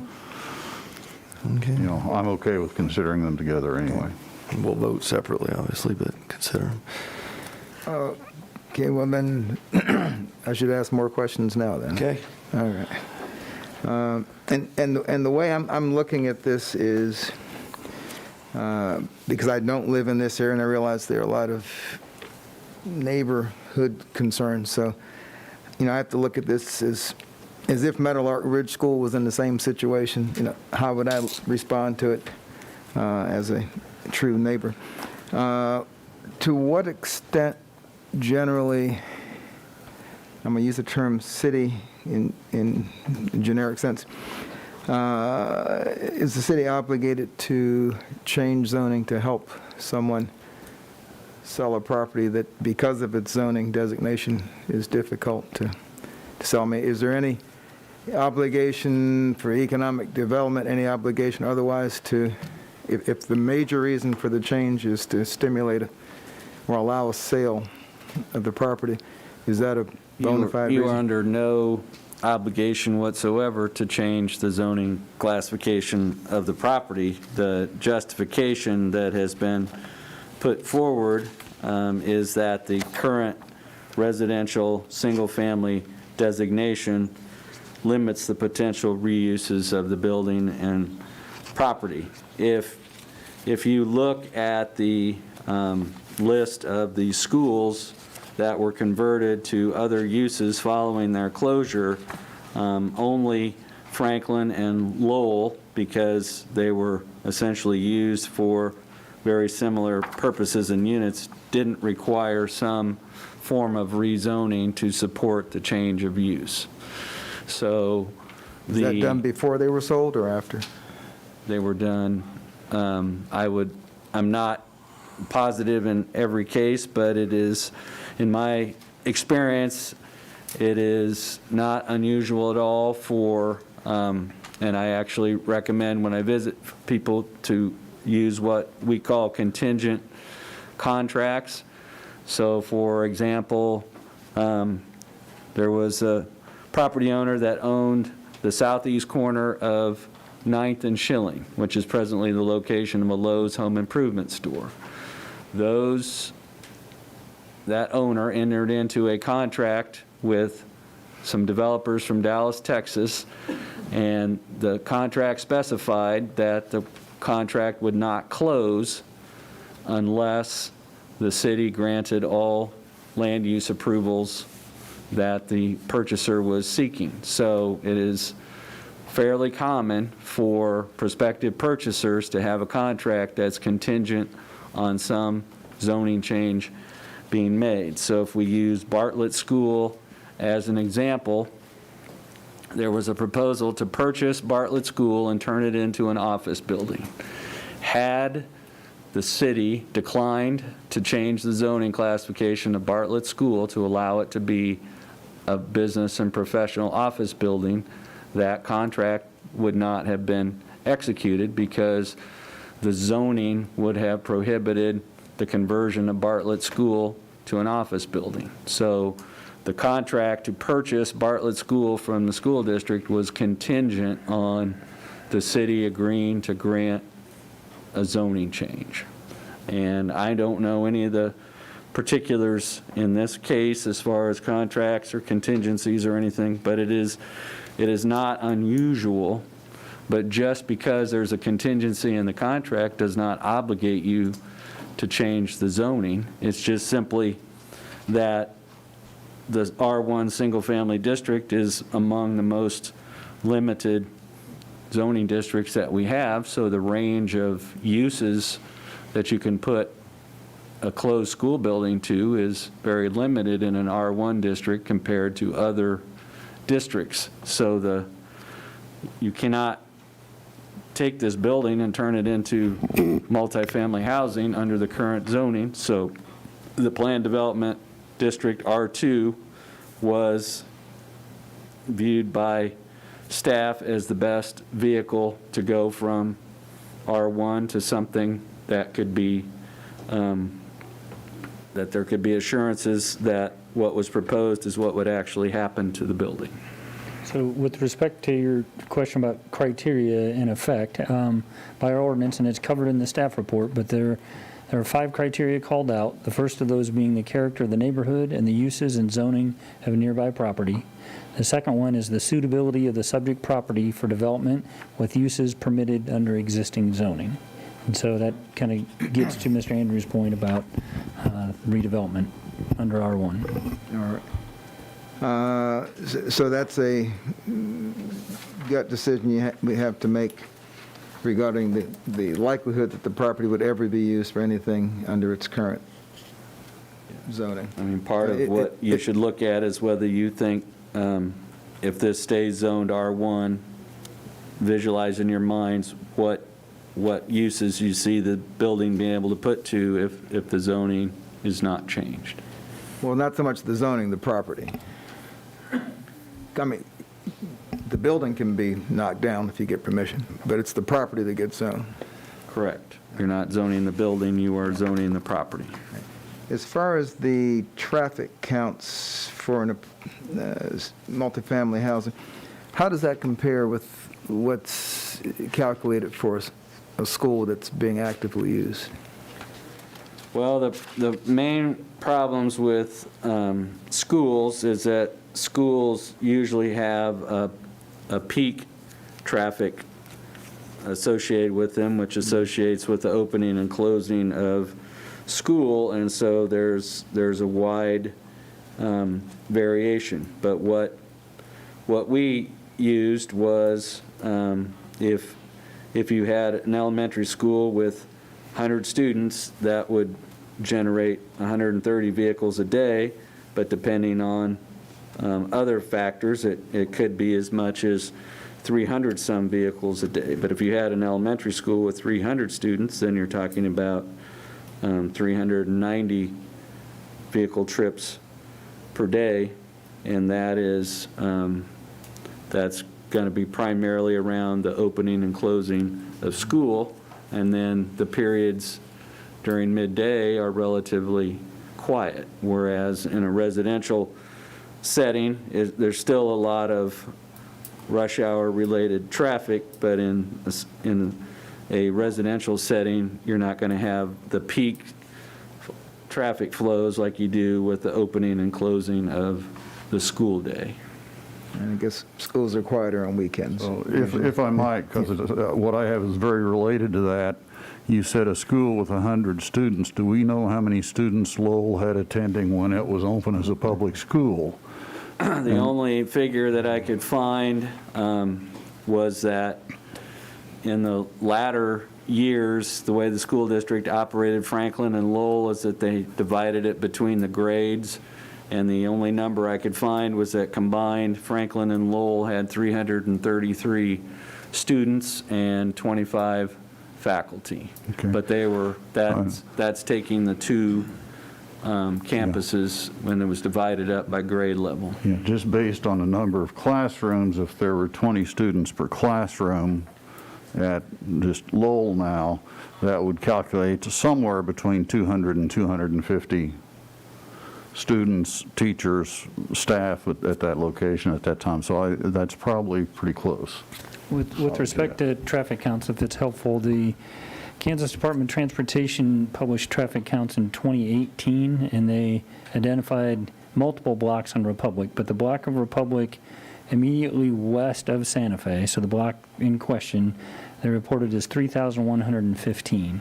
The block immediately east of Santa Fe, so one block further east, they reported as 3,915. So there's a 800 car per day traffic count difference in those two blocks. Okay. What year was that? 2018. 2018. So that would be, was the Christian Academy operating at that time? Christian Academy closed its doors in the spring of 2019. Okay. But I can't speak to enrollment or declining Right. enrollment or any of those things. That would be something that Mr. Reynolds, the owner's representative, is here, and he might be able to answer that in terms of enrollment. But the closure occurred in the spring of 2019. Okay, there's been reference to the area being used as a park, and there are no true neighborhood parks or pocket parks in this immediate facility. But this has been private property for more than 10 years. Has any part of this property been used as a de facto neighborhood playground, even though it's been private property? I would let Mr. Reynolds speak to that. I think there was a period of time, the change in ownership occurred in 2004, so we're roughly 16 years in of private property ownership, and there was a period in the recent past where, due to some damage and concerns about the school, the playground area was locked and not made available to neighbors to access. If it was used by neighbors ahead of that time, it was done just by the school as being a good neighbor. But if you look at the park's master plan, the designated school or designated park for this neighborhood area is considered to be Sunset Park, Which is which good is long a half mile 6 to the blocks west on Republic. with 9th Street in between. Yeah. But in terms of, if we look at the city in terms of park service areas, this neighborhood would be considered in the Sunset Park service area. Okay. You know, I like old buildings, and particularly old sturdy ones, and if you can reuse them, it's great. You know, I think parking can be hidden with shrubbery and stuff. But I'm concerned that 184 neighbors signed a petition saying that they didn't like this project. And if you look at the immediate neighborhood around this school, there's a fair amount of opposition, and probably not necessarily all for the same reason. To what extent can the unplanned property, I mean, to what extent can restrictions be put on what happens to that early on, if it were to You're go talking through? about the future development area? Future development, yeah. So the Planning Commission did put restrictions on it, and the only difference is it's basically zoned the same that it is now. The difference being is that if it stayed zoned R1, someone could come in and obtain a building permit to build a house, a house, a house, a house, a house, and a house. But under the Planning Commission's recommendation, whether it's this developer or future developer would have to submit their plans for what they wanted to build there, and the Planning Commission would look at the design, the number of stories, whether it was on a full lot or a lot and a half, and the Planning Commission would have the discretion to approve or disapprove that plan, and the neighbors would have an opportunity to see what was proposed to be built there, as opposed to if it was left zoned R1, then the neighbors would not get to see what was built there. Right, and and the neighborhood was characterized as a mixture of multifamily and single-family dwellings. There are a number of, and much of this dates to the time when the The Schilling Air Force Base was here, and there were a number of conversions of homes on Santa Fe from single-family to having multiple units put in them, some of them done legally, some of them done surreptitiously. But the homes that are not single-family only are primarily concentrated on Santa Fe, not on Highland. Right, so then, if we're going to, one of those criteria is the general, and I'm paraphrasing, the character of the neighborhood. The character of this neighborhood would be best described as single-family. I'm talking about... It is predominantly single-family. Single-family. Yes. Housing. Recognizing that the two-story school building itself has been present in the neighborhood since 1915. So. Right, and most residential neighborhoods, at least in this country historically, have an elementary school somewhere in there, but that's just an accepted part of, well, it's a desired part of the neighborhood, actually. But you will not find apartment buildings or anything of that nature in the immediate neighborhood vicinity. Okay.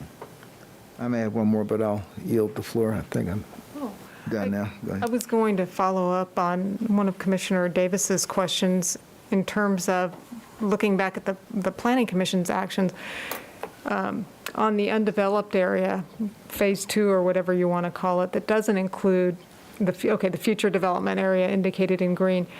The Planning Commission, I just wanted to confirm this.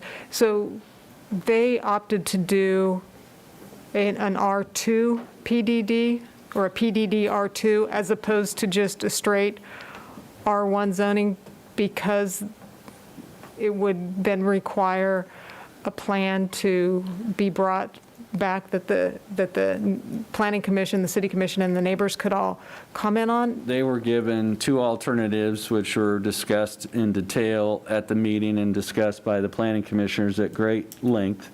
And one of the alternatives that they were given was to create a planned development district that basically went to this line here and create a planned development district just here and leave this as it is, which is zoned R1. They looked at that as an option. The result of that option would be that the prospective developer or a future developer or a future owner could take this lot, this lot, this lot, this lot, this lot, this lot, submit a building permit application to the city and receive review of that and go out and build houses, 1-story, 2-story, garage, no garage, and that would just be subject to an administrative building permit. The other option was to take this entire 2-acre site and make it, the entire site, a planned development district. And that way, the Phase 2 future development area, whatever came forward to be built here, which the Planning Commission said they only want to see single family only, but they would review those plans as to whether they're 1-story, 2-story, 20 feet tall, 14 feet tall, what their exterior materials are, whether they're garages or no garages. Those would, one, be reviewed by the Planning Commission, but two, those plans that were proposed for the future development area, since they're unknown at this time, there would be notification of neighboring property owners and an opportunity to review those plans before development occurred, as opposed to just an administrative building permit. So that's what their thinking was that it would give an opportunity for the neighborhood to see what was proposed there as opposed to having an administrative process.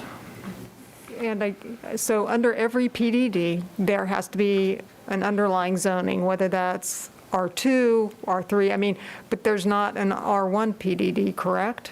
There could be, and that I mean, it was difficult to get here, but that is a potential option. The Planning Commission simply addressed it by saying, we'll call this Planned Development District R2, but we'll limit the uses to single-family only. And so they discussed at length whether to allow duplexes here or duplexes here, and they decided as a commission that limiting this to single-family dwellings only would be more compatible with the surrounding neighborhood than allowing for duplexes. So that wasn't known ahead of time, and it was given as an option, and they recommended it be lit. So in theory, you could modify this so that this part was Planned Development District R2, and this was PDD R1. It's just that their recommendation was to make it all one classification with development limited to single family on the eastern portion. And even though they made that, like, that recommendation, the underlying zoning is R2. So let's say in 5 years, 10 years, whatever, down the road, if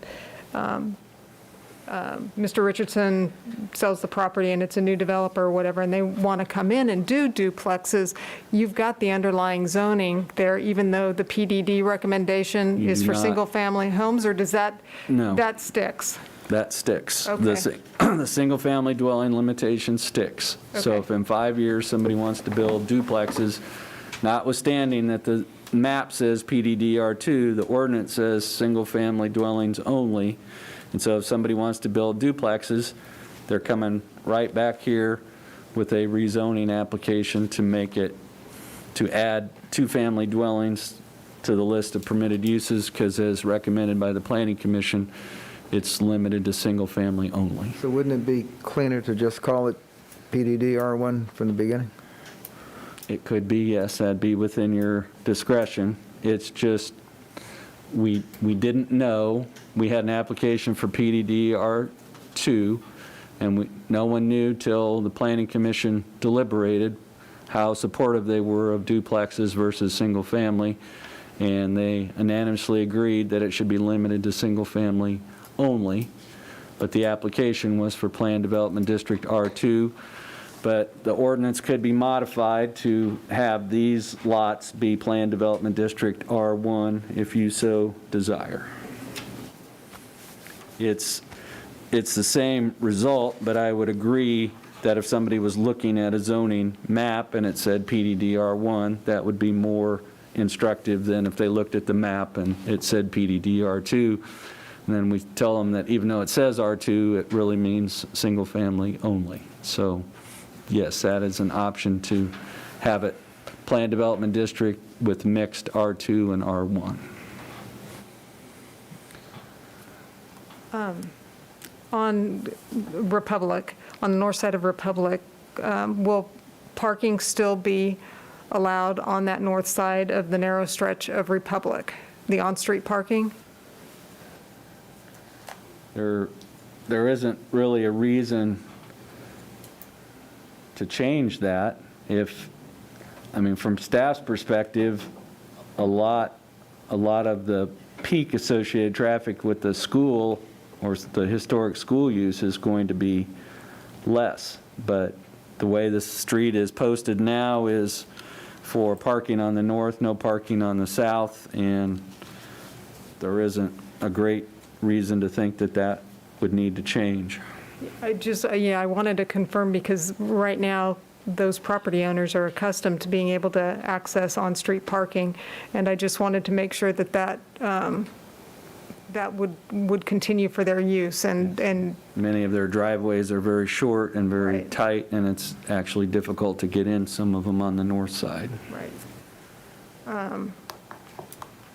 I think that's about it. I'm sure that there's going to be, but the present plan does call for the two entrances and exits, one on, Yes, On- and the other thing on we pointed Republic out and is one that on although this looks like it's paved, and it is, that's playground paving, and that's not going to be sufficient to support vehicles, so there'll probably be reconstruction of an entire new parking lot, but the recommendation from the Planning Commission is that there be a curb cut on Republic and the parking lot be connected to Beloit. Beloit.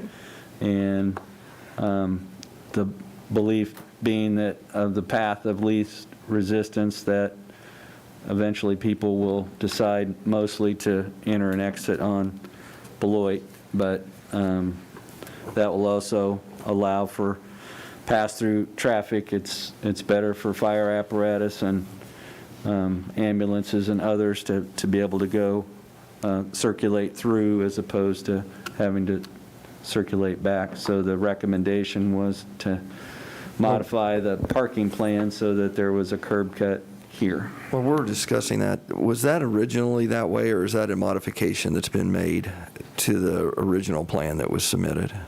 Well, the original plan just focused the parking up here, and this curb cut that's there is not really, it was only used for delivery drivers and for people that were delivering food for the lunch program, but it wasn't, nobody was parking here. This isn't a parking lot. Cars weren't driving in and out.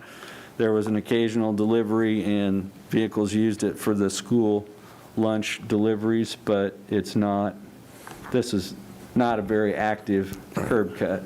But what I'm saying is, has the Beloit curb cut always been a part of the application? It was not part of the application. It was not proposed by the applicant. It was recommended by, that came from the Planning Commission, not the applicant. Right, but that's something that's been added at the request of the Planning Commission. That is correct. Okay, That thank was you. part of their recommendation. We know that the most of the area is multifamily housing. Do we know how much of it is rental?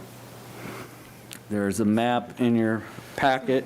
I have that. The question, is the green, is that rentals or is that, I couldn't tell. There wasn't a color coding on this. Supposedly, the highlighted areas are supposed to be rental, but that map was furnished by Mr. Mays, and I'll let him address that. He submitted that as part of their application, and it was based on a comparison with the physical owner's address versus the physical address of the property, and I think he'd be in the best position to explain that. Does that map separate single from multi, or just owner-occupied versus It's just rental? owner-occupied versus rental, and that's based on when we do our property owner mailing, since we're responsible to mail to property owners, we'll often have a situation where the property owner's physical address is somewhere else than the house that's in proximity. Right, yeah, So- that part I understand, but these are all single-family home, or the majority of them are. There's a few on Yeah. Santa Fe that have been divided Right, into right. more than single-family, but these are primarily single-family dwellings, and the intent of the map was to show those properties that appear to be rental residential as opposed to owner-occupied residential. And yet we're adding rentals with this application. Do we know about the presentation of the petition, and was there any written information given to the people asked to sign? Do we know anything about how that was presented to them? Were they promised a park, or? The people that circulated the protest petition are here at the meeting, and so they can explain that. What we did as a staff is that we met with them and provided technical assistance for them, and our goal is to make sure that there's a desire to have a protest petition, that we assist the protesters with meeting all the legal requirements, so that we don't have a petition that's not valid because of some technical reason. But what people were told who signed the petition, that would best be addressed to the people who circulated it, who are here at today's meeting. When I was a planning commissioner, the comp plan was kind of my guide, and we talked a lot then. We talked about it a lot up here as well, about density and urban improvements, housing inventory, core reinvestment, readaptive reuse, traffic patterns, and I'm going to just ask you the question, do you think that that's also a guide for our planning commission now, that they have those thoughts? Considering this proposals consistent with the prior property conversions, and is probably going to raise property values. I would imagine they were thinking in that bigger context. Well, there was some comments made by planning commissioners about opportunities for infill development and adaptive reuse, and I think the concern that some planning commissioners had and that planning staff has is a concern about having a building that sits empty, and a building that sits empty is, in our experience, going to deteriorate over time by being empty. And so there's always, that was the main interest that the school district had when they put these properties up for sale, was that there be good adaptive reuse of the property. And Salina Christian Academy had a 15-year or 14-year run there, but that has come to an end. So now we're faced with the prospect of figuring out what is the best adaptive reuse, if any, of this existing building. Well, the list of readapted is impressive. I think there's had some great success there. I would hate to think that this might go the road of St. John's Hospital.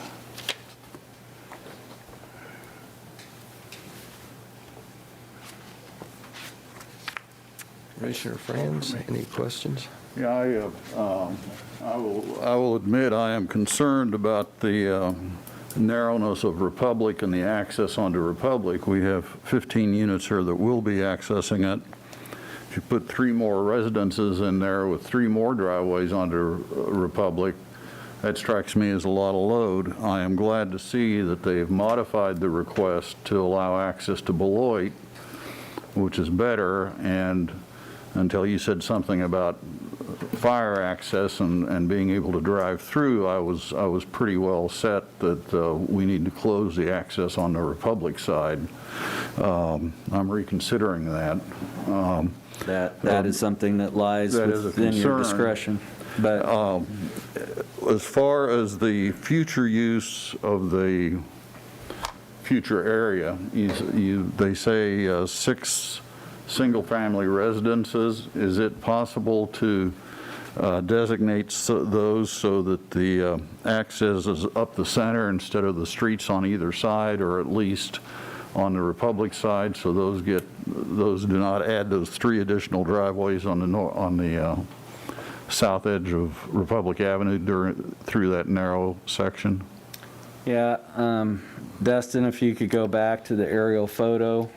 One of our pieces of research was to look at, and this is technically, it is a alley that's open and never been vacated, but for various reasons, many of these owners have crept into the alley, and so this alley, while it's public right-of-way owned by the city, has been encroached on by these owners, and this is not an improved alley that goes through, but there was a little bit of discussion about whether the alley could be used for some access, but anything related to the site, including the main site or the future development area that relates to access or limiting access or any of those things, those are all fair game as part of the preliminary development plan, so that if what you're suggesting is that instead of having that perhaps the area could be reoriented so there was some sort of road that came through here and then orient either that or use the access road that's being used for the school apartments as access for those residential areas also. So if you wanted to have a stipulation that there could be no individual driveway curb cuts on Republic as part of Phase 2, that is within your discretion. Now, Phase 2, as it stands, it's been at least conceptually presented, and if we approve it, it's going to allow 6 residences there. Before they actually proceed with doing something, does it come back again for detailed review at that time? As the condition that was imposed by the Planning Commission, which is on page 14 of your report and also in the ordinance, says a final development plan for Phase 2, the future development area, shall be submitted to and approved by the Planning Commission prior to issuance of any building permits. So that was a condition recommended by the Planning Commission and incorporated into the ordinance that's before you. If the City Commission wants to have that opportunity to review that as well, that can be modified so that the City Commission has the final say on that. But as this is structured, the idea is we don't know what's happening here. There's not a specific plan, but the Planning Commission basically forced a plan by saying that we're going to limit this to single-family dwellings only. Okay, I don't know, really isn't a question, I guess, but it strikes me that most of the feedback we've gotten, including the map here that's related to neighborhood signatures against rezoning, focuses on the area primarily north of the school. There's a little bit south, north of the school, up along Highland and Santa Fe and maybe 4th Street, extending all the way to Crawford. That's quite an extensive neighborhood. And if you draw a circle based on Lowell School, based on the distance from the school to Crawford, you end up with an area that might be considered neighborhood that extends to Broadway. South, it includes Kansas Wesleyan, and to the east, it extends to Roach Street. While I think that's a bit large, I think it is important to consider that there's a larger neighborhood than just Highland Street. It extends south and east and west some distance. And in answer to your question about rentals, I did look at properties around the area, and it appears to me that somewhere in the order of 40 to 50% of the properties are currently rentals, primarily in single-family homes, but they are rentals. And if you drive the neighborhood, as I have done, you discover that the, what should I say, the housing stock, the appearance of the neighborhood is, there's lots of areas that are very nice, very nicely maintained, but interspersed with that there are homes that I saw that had apparently holes in the roof, or at least parts of the roof that weren't shingled. Deteriorating paint, weeds, just all sorts of things. Now they're not overwhelmingly prevalent in the area, but they are there. And I guess my point is that the area does have seeds of blight, I see not doing something with the school is perhaps contributing to that, because if a good use is not found, it sits there not being used, and who knows how well it's going to be taken care of. And I think that is a concern that I have about the future.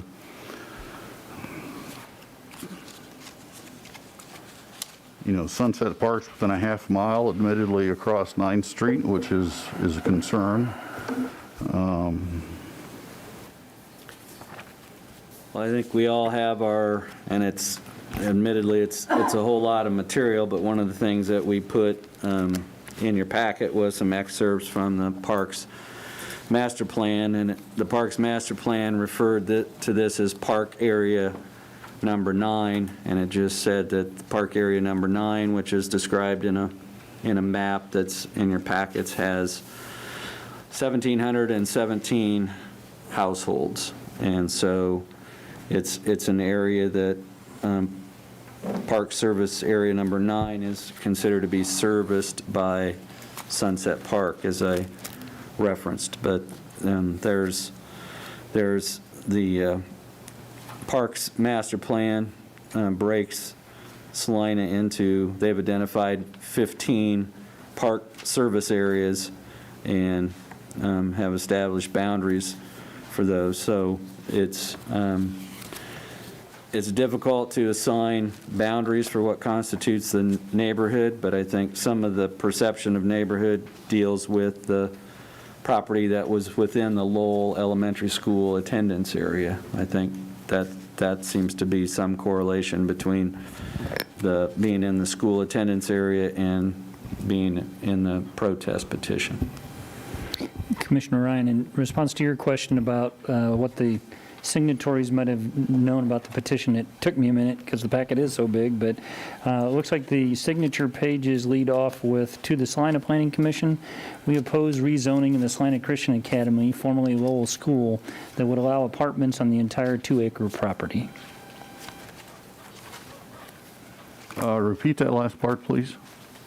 We oppose rezoning the Salina Christian Academy, formerly Lowell School, that would allow apartments on the entire 2-acre property. Okay.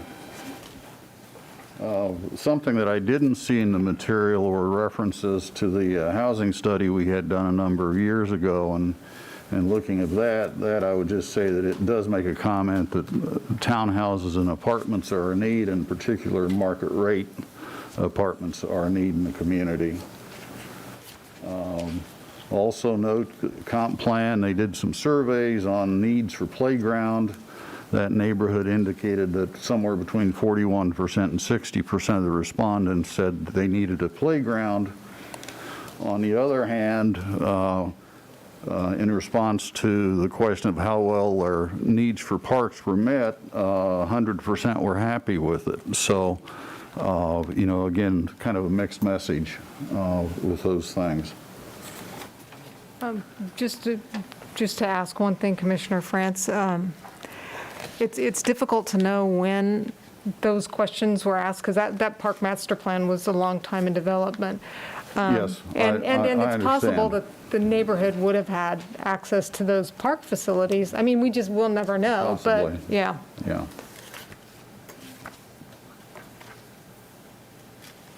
I think that's all I've got for now. I really don't have any questions. I have comments, but before I make my comments, I'd like to probably hear from the public first.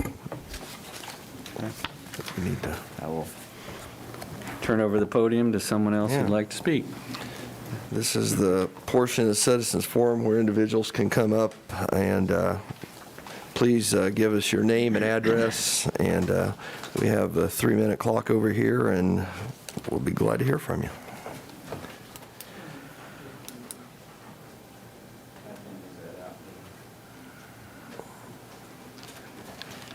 Hello, my name is Dan Peterson, and I live at 948 Highland, about 200 feet from the school. My family and I are opposed to the rezone and believe a more suitable, at least compromise, needs to be worked out, as this does not really match the character of Highland. Community is really a big part of our neighborhood. You'll find neighbors walking the street, talking, kind of circling all of Highland, sitting on their front porches. It's really a front porch neighborhood. And it really gives you a sense of what Salina was like, even in the 1920s. And since 1915, there's been a school with a place to play there.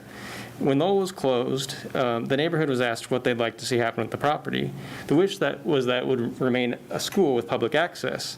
A little history, in 1915, Salina residents passed a bond measure funding the construction of Lowell, so Salina taxpayers paid for the school. Salina Christian Academy was blessed when they were able to purchase the property for just $10,000, as this shows 2.9% of the appraised value, as published in the Salina Journal on March 9, 2004. The article mentions the board decided that many months ago that the purchase price of the buildings would be secondary to finding uses that would fit well with the neighborhoods in which the buildings were located. Park access was provided until approximately 2 years ago, and I have pictures of my kids in the park about that long ago showing it was open. It's really just feels like a disservice to the community that they're able to purchase this so cheaply in good faith, and now they turn around and completely shut us out and not even looking for a compromise. We just feel like they want to maximize every square inch of the property, and it's important to remember in all this that this process is important because it makes sure there's a fit for something, not just throwing whatever needs to go in there. And again, I have 3 kids. The 9th Street issue is a problem trying to get to a park. It's not feasible for kids. It's just it's just hard for people, it doesn't feel like we have a neighborhood park. And really, apartments are inconsistent with surrounding use. In all directions, there's single-family homes, even all the R2 that they were showing, majority of those around there are single-family homes. So really, we just feel like this is a lose-lose for the neighborhood. If it was single-family homes, there'd be 14 units. Now we're looking at least 21 units, just really adding. And we don't necessarily want more rentals. We want people to be buying houses in the neighborhood, as some have done, even in that 200 zone since that map went out. So we just ask that you either deny the rezone or find a compromise. There's a cover letter for the official protest petition that we have some ideas for compromise, including putting a small park in, moving the parking lot away, because it's really right in the center of, everyone on Highland is going to see that. It's just going to be bad. People have said they're going to move away if apartments go in. Just, they're afraid of what's going to happen. So I don't think that really looks good. So really, in conclusion, I'm against the rezone unless a compromise happens. I have provided some safety concerns to staff on a video that I'd like to show, if that's okay, in regards to the parking lot. It's a short video. Thank you. Thank you, Dan. We have a...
Okay, do we have anyone else who would like to address the commission?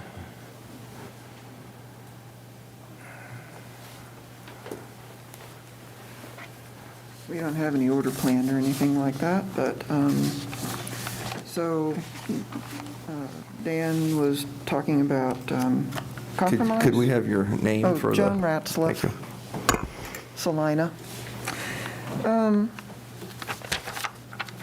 Okay, well, just really quickly, I want to say that there's a couple of things that I'm a little unclear on, because the trips or the traffic count of 3,100 a day, and I believe the February staff report and the June one said it was 4,000 and some between, for the most recent count. I know the 2018 came from the KDOT's website, but the most recent, the staff report previously said 4,000 and some odd cars between 9th and Santa Fe.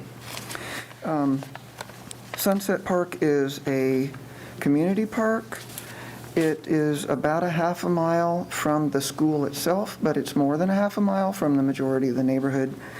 And the park's master plan, which is, a considerable document, does say a couple of things, and I've made this comment in previous written comments to this matter, that school playgrounds can serve as a neighborhood park.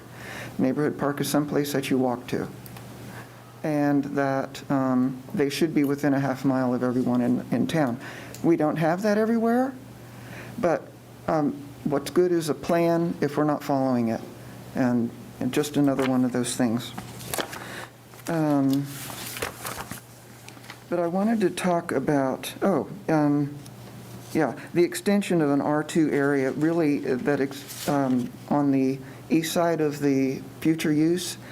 It may be zoned R2, but the use is R1, and to me, that has equal weight. Everywhere you see in the ordinance, it talks about use and zoning. The one is not more important than the other. I had issues with some of the findings. I didn't feel that they were accurate, that were presented by the Planning Commission. There's a lot of disagreement among the neighbors about that. The green space increases value. Putting multifamily rentals in that spot would not increase value of homes. And I was talking with a realtor about that today, actually. But Dan presented some of the concerns. There's more, and they've been talked about in February, and we tried in June and in July. And one of them was the hazard associated with the parking lot entrance. Currently, it's a delivery. And we have requested a traffic study for that. I don't think that a decision should be made on that driveway until we have an engineering evaluation, because numerous neighbors have expressed serious safety concerns about adding a driveway to a 30-stall parking lot at that location. Where there's other ideas that have been presented. One of those was in an attachment to that came to you. 30 seconds or so. That had a park along part of it, or two different ones, with using, now they're at 1012 Santa Fe, and Mr. Franz, you may have been referring to that house. 1012 is abandoned. It's going to sheriff's sale unless we can put it in a land bank. It needs to be torn down. There's several. And that alley is a divided driveway. It is no longer an alley. It has been vacated, but not the north-south one. So we have an idea of having two entrances off of Beloit and having the parking lot in the middle that serves the development. But I want to say, there are concerns, and we have been working on some solutions. Checking on grants, because that, people kept asking neighbors, well, who's going to buy it? Well, it would make a great park, but we need the money to do that. So we can apply for grants. I've visited with the granting agency, North Central Regional Planning Commission. They advised me about a certain one, and this is all within a week or two.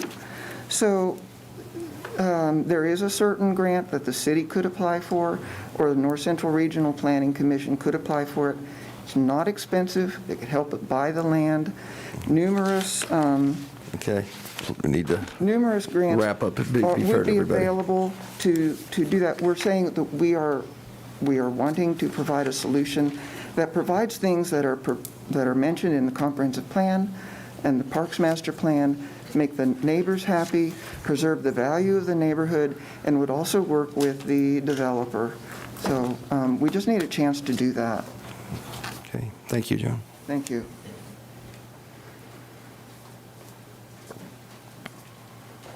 Hi, I'm Pam Barnes, and I live on 955 Highland. Part of the discussion was the character of our neighborhood, and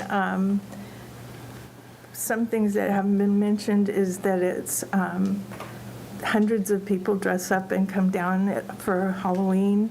They come down for the lights and the decorations at Christmas. People come from out of the area to jog on our street. People walk their dogs, their families walk it. It's it's a unique area that I feel that if the apartments change the atmosphere of it, it will be a negative thing for all of Salina because so many people come down that street that aren't even from our area. Even though there's rentals, it's a safe neighborhood. Nobody feels like there's drug people in these rentals. They're long-term rentals. Most of the people stay there for years renting these places. It's not like an apartment where maybe every 1 or 2 years they move out. I know people will not want to live near them, so they might sell their place, and maybe the neighborhood would get more deteriorated than the couple of houses that are there right now. I moved here over 4 years ago, and I didn't know anything about Salina. I flew here just to see if I wanted to live here, and I just rented a car and drove back and forth all over Salina. And every time I got on Highland, I just knew it was a different neighborhood. And I knew that when I moved here, I would wait for a home that became open, and that's what I did. And I just don't want that to turn into something that I want to leave Salina for if they change everything for us. So thank you. Thank you, Tammy.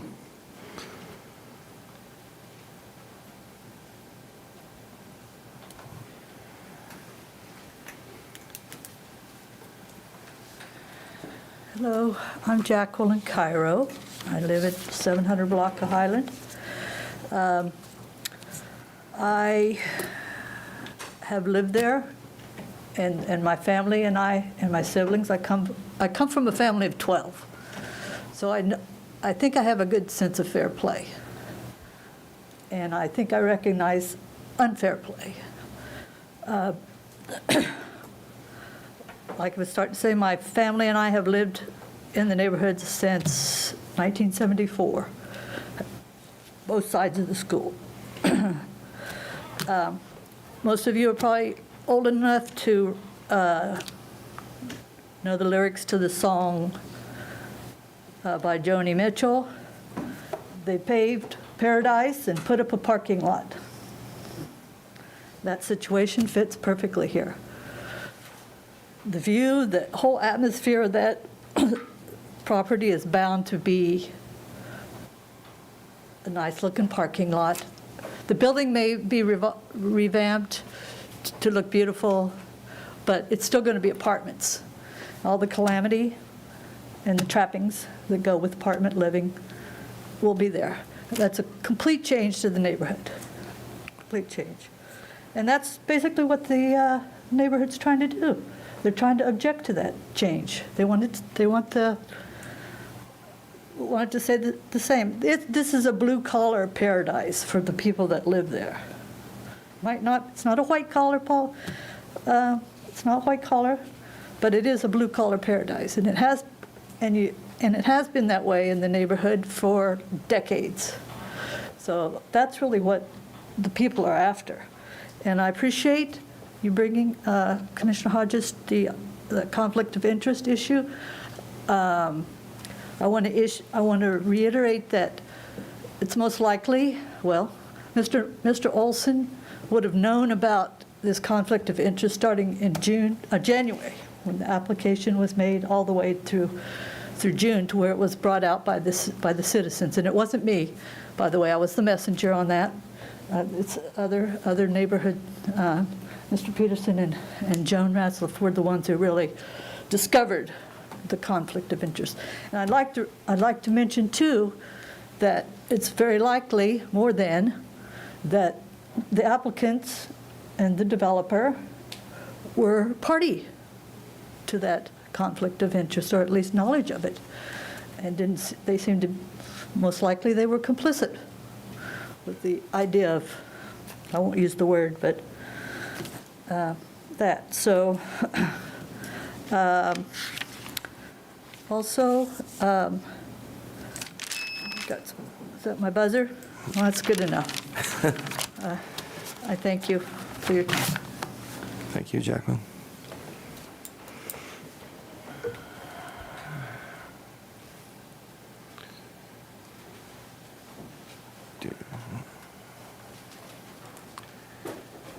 Derek Mullane, 945 Highland.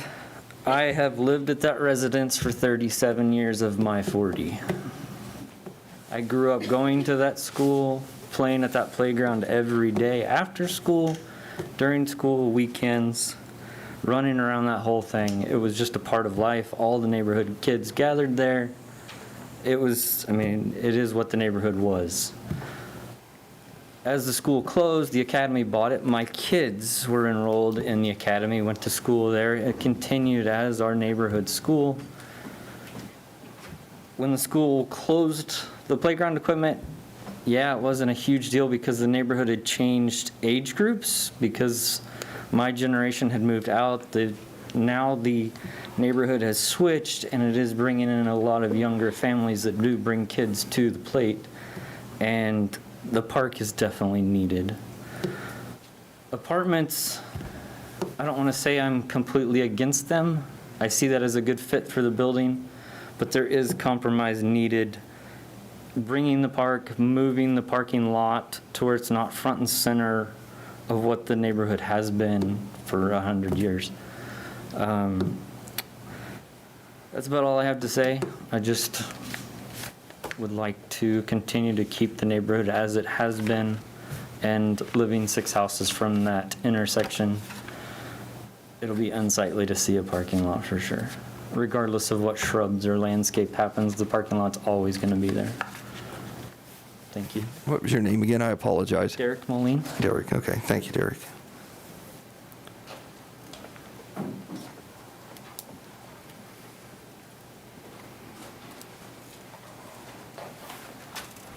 Mr. Mayor, Commissioners, thank you for your time this evening. Jeff Mace, Compro Realty, 157 South 7th. Just as a matter of order, is the applicant representative conditioned on the 3 minutes? Or is that for just public comment? Typically, the applicant's heard Probably, I've allowed heard. I mean, okay. Yeah. As a point of clarity, this was done exactly as Mr. Andrew described. I just was curious and started marking up the map, and as it got to look the way it did, I thought this is compelling relative to rentals when apartment rentals is so bad, but the neighborhood clearly has its fair share of density when it comes to rentals. But this only reflects addresses that aren't mailed to that. I don't want to misrepresent anything. I didn't go knock on doors and ask if they owned it, so I don't want that to misrepresent at all. So relative to the conflict of interest, I think it's very important that we bear in mind that Salina Christian Academy is the applicant, not Mr. Richardson. I've been in front of this body and the Planning Commission body a lot, and I generally don't disclose. I disclose as little as we can as a rule, just to not let things get too far out of hand. The only reason that Mr. Richardson is involved at this stage is because we thought, with the concern of staff, but more importantly, the concern of the neighbors, that if we could be more transparent and let them know that we have got a very storied developer that's done some fabulous things in our community. I think we can all agree to that. He's taken buildings that have sat empty and have put them back into function, gotten them back on the tax rolls, improved the adjacent property values, and has just been, he's, in my opinion, the most successful developer that the community's seen in years in that regard. We felt like it was a good idea to bring him forward.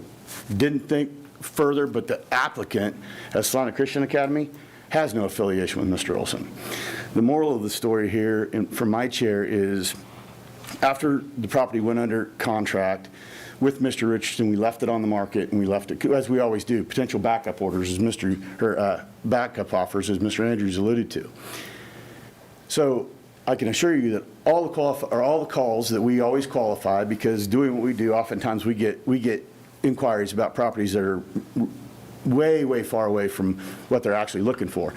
So I always ask, what are you looking for? What were your plans for it, et cetera? The qualified inquiries that we've received to date, now we took the property off the market the week before the July 7th Planning Commission meeting.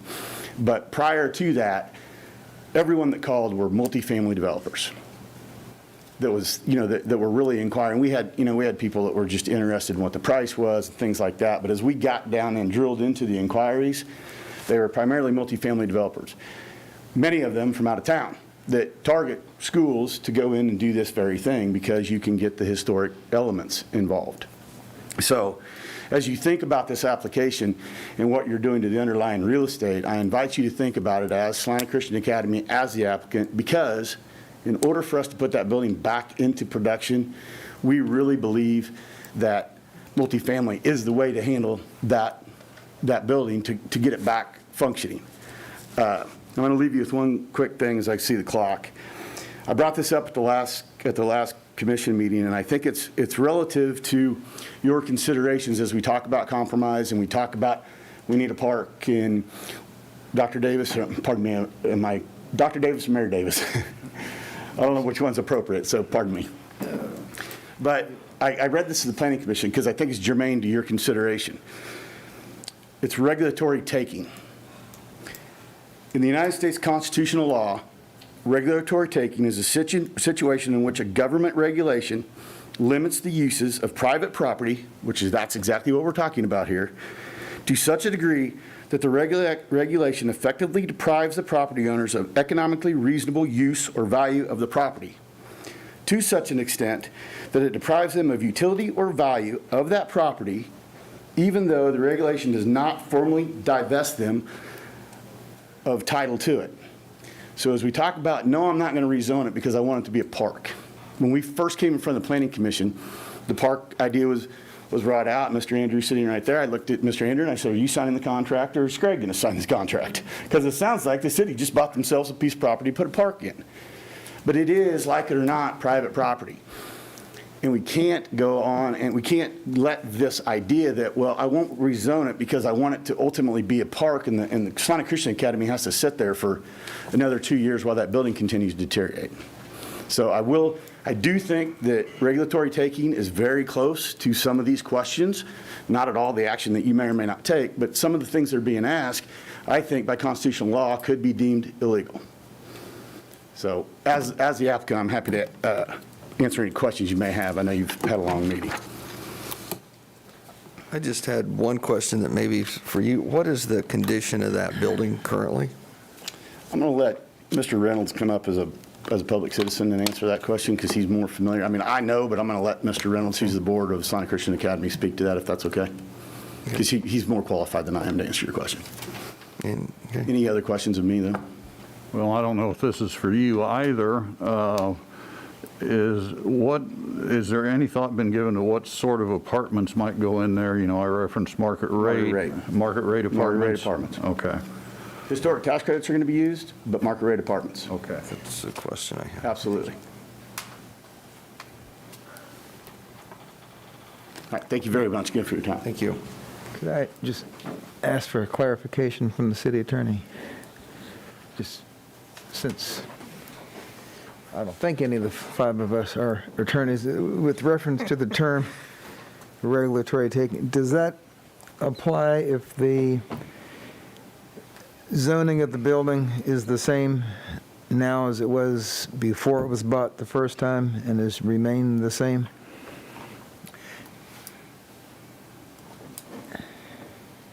I mean, as opposed to it being bought in one circumstance and zoning having been changed, you know, since the building was bought. Yeah.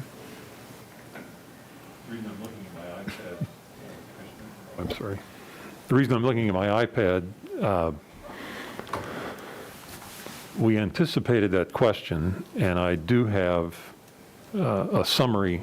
If you or the commission wishes to hear, the case that dictates the factors that go into that regulatory taking analysis is the Penn Central case, and they're referred to as the Penn Central factors. And I am happy to go into that if that's Well, something I would, that- because it really reflects on the first question I asked, or the second question, to what extent is the city obligated to help someone sell a property that they can't move because of the way it's zoned? Well, if it's yours and the commission's wish, I'd be happy to I'm only one of five. read this. Commissioner Davis wants, I'm no that's fine. constitutional scholar. This is a memorandum, actually, well, an email, it's not terribly long, but prepared by Aaron Martin and sent to me in anticipation of the discussion. The issue of whether a taking has occurred by virtue of any decision to deny the Lowell rezoning would be addressed under the Penn Central factors. The factors are: 1, the economic impact of the regulation on the claimant. The claimant in this case would presumably be the current owner. Number 2, the extent by which the regulation has interfered with distinct investment-backed expectations. And 3, the character of the governmental action.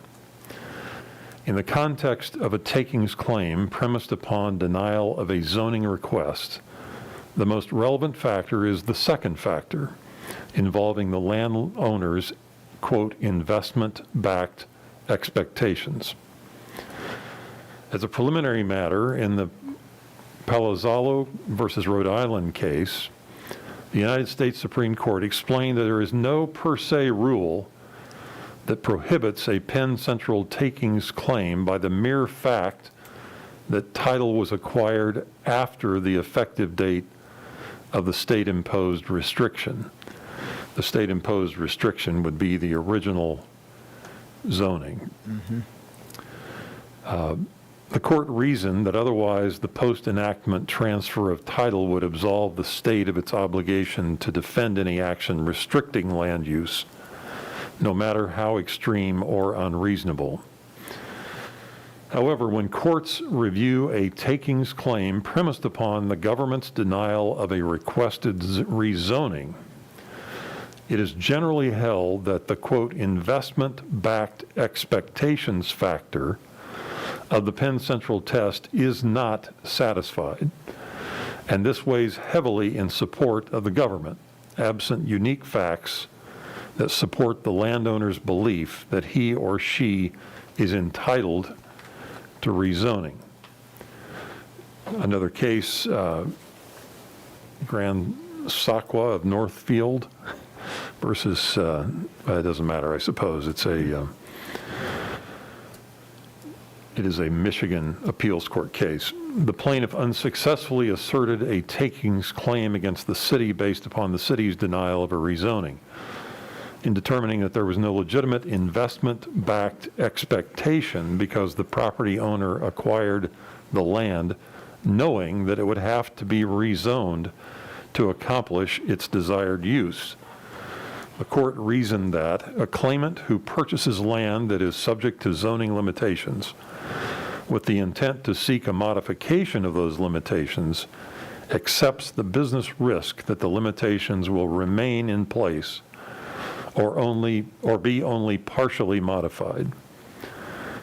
As Justice O'Connor noted in her concurrence in that Palazzo case I referred to earlier, the regulatory regimen in place at the time the claimant acquires the property at issue helps to shape the reasonableness of those expectations. Notice of the regulation cannot absolutely bar a taking claim, but it should be taken into account.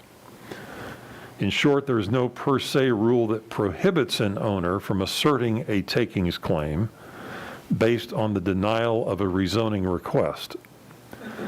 But the investment-backed expectations factor of the Penn Central balancing test almost always results in a denial of the takings claim on the basis that there were no distinct investment-backed expectations of a particular alternative use, since the owner should have known that any alternative use is contingent upon a rezoning being approved.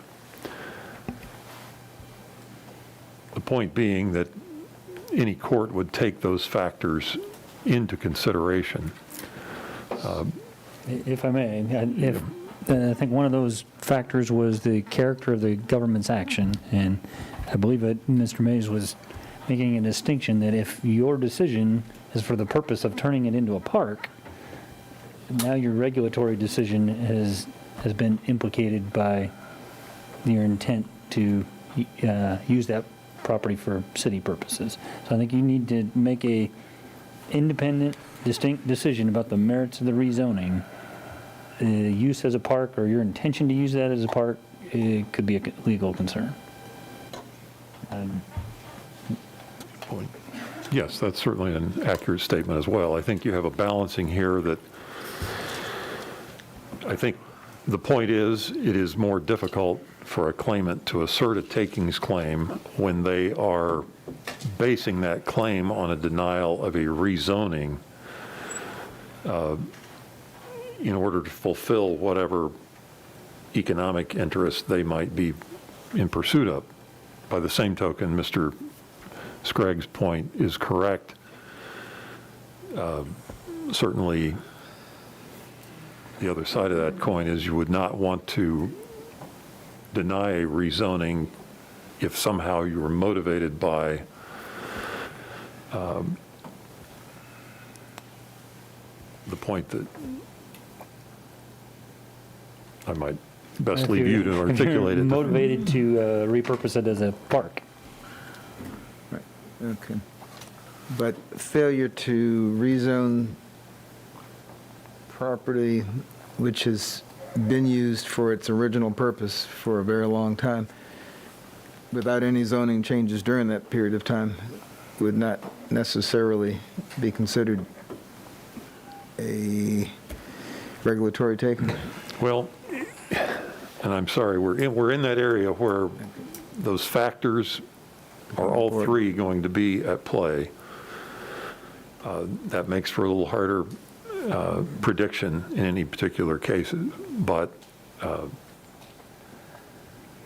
so it's hard to speak in absolute terms. But those are the factors that would be under consideration if there were a takings claim asserted. Thank you. Mr. Reynolds,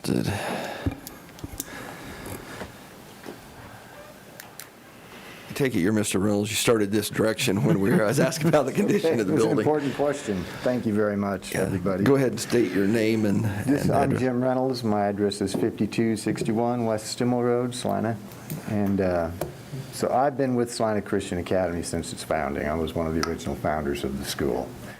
We founded the school in 2003 and had the school year 2003-2004 at a different location than Lowell Elementary School. All that time we were negotiating with 305 for one of the school buildings that they had for sale. Our original offer was for Hawthorne, and they thought that Lowell would be a better fit for what we had going on, and it turned out to be they were right. I want to give you a little history about just going into this place that had been vacant for 2 years and what that was like. In the 2 years after they had quit using it as a public school, the roof had given out. It gave up the ghost, and it was leaking throughout the entire building. The day that we went in and toured the school, it was raining. There was water running down the insides of most of the walls. When we went to turn on the lights in the building, there was a massive electrical arc. We didn't realize it at the time, but the water had gotten into the conduits for all of the electricity in the south wing of the school, and it blew it all out instantly. So when we got into the school, first order of repair was a new roof, plus a whole new electrical system in the south wing. And then all new carpeting throughout the building, mold remediation, a lot of plumbing repairs, tons of broken glass repair from bullet holes or BB gun holes and rocks and bottles, a plethora of dead birds, bats, and live bats, and a number of very large rodents. So buildings fall into very bad disrepair very quickly when they're unoccupied, and this one had. We put together a crew of people and put my business into it as well, volunteering its time to restore this building through the summer of 2004 so we could have school there in the fall of 2004. It was a massive undertaking. It was stated that we bought the building for $10,000, which we did. We spent $250,000 repairing it that summer. Through the course of the next few years, we put another $100,000 into repairs in the facility just to keep it upgraded and make necessary repairs to it. It served us well. We love the neighborhood. It was a great fit for us. We had neighbors that were on adjacent properties that took very good care to watch out for our school and let us know when things were going on around there. The first few years that we were in operation, we had the playground open for public use. We wanted to be a good neighbor. But we quickly found out that not everybody attends their children when they go to the playground. And so with an open fire escape on the back side of the building with a couple of roofs adjacent to it, it became pretty obvious that we needed to stop that practice because it was just simply too dangerous to allow kids in there when they were unsupervised. Over the years, we've had a lot of trash thrown over the fences. We've had other broken windows. Last November, I got a call from one of the neighbors. Told me that he had observed a couple of homeless-looking people in there the night before. It looked like they spent the night in the backyard behind the building. So there's just a lot of things that happen when a building is unattended. And for this building to remain unattended, it's in very good condition right now. In need of major upgrading, though, a lot of major upgrading.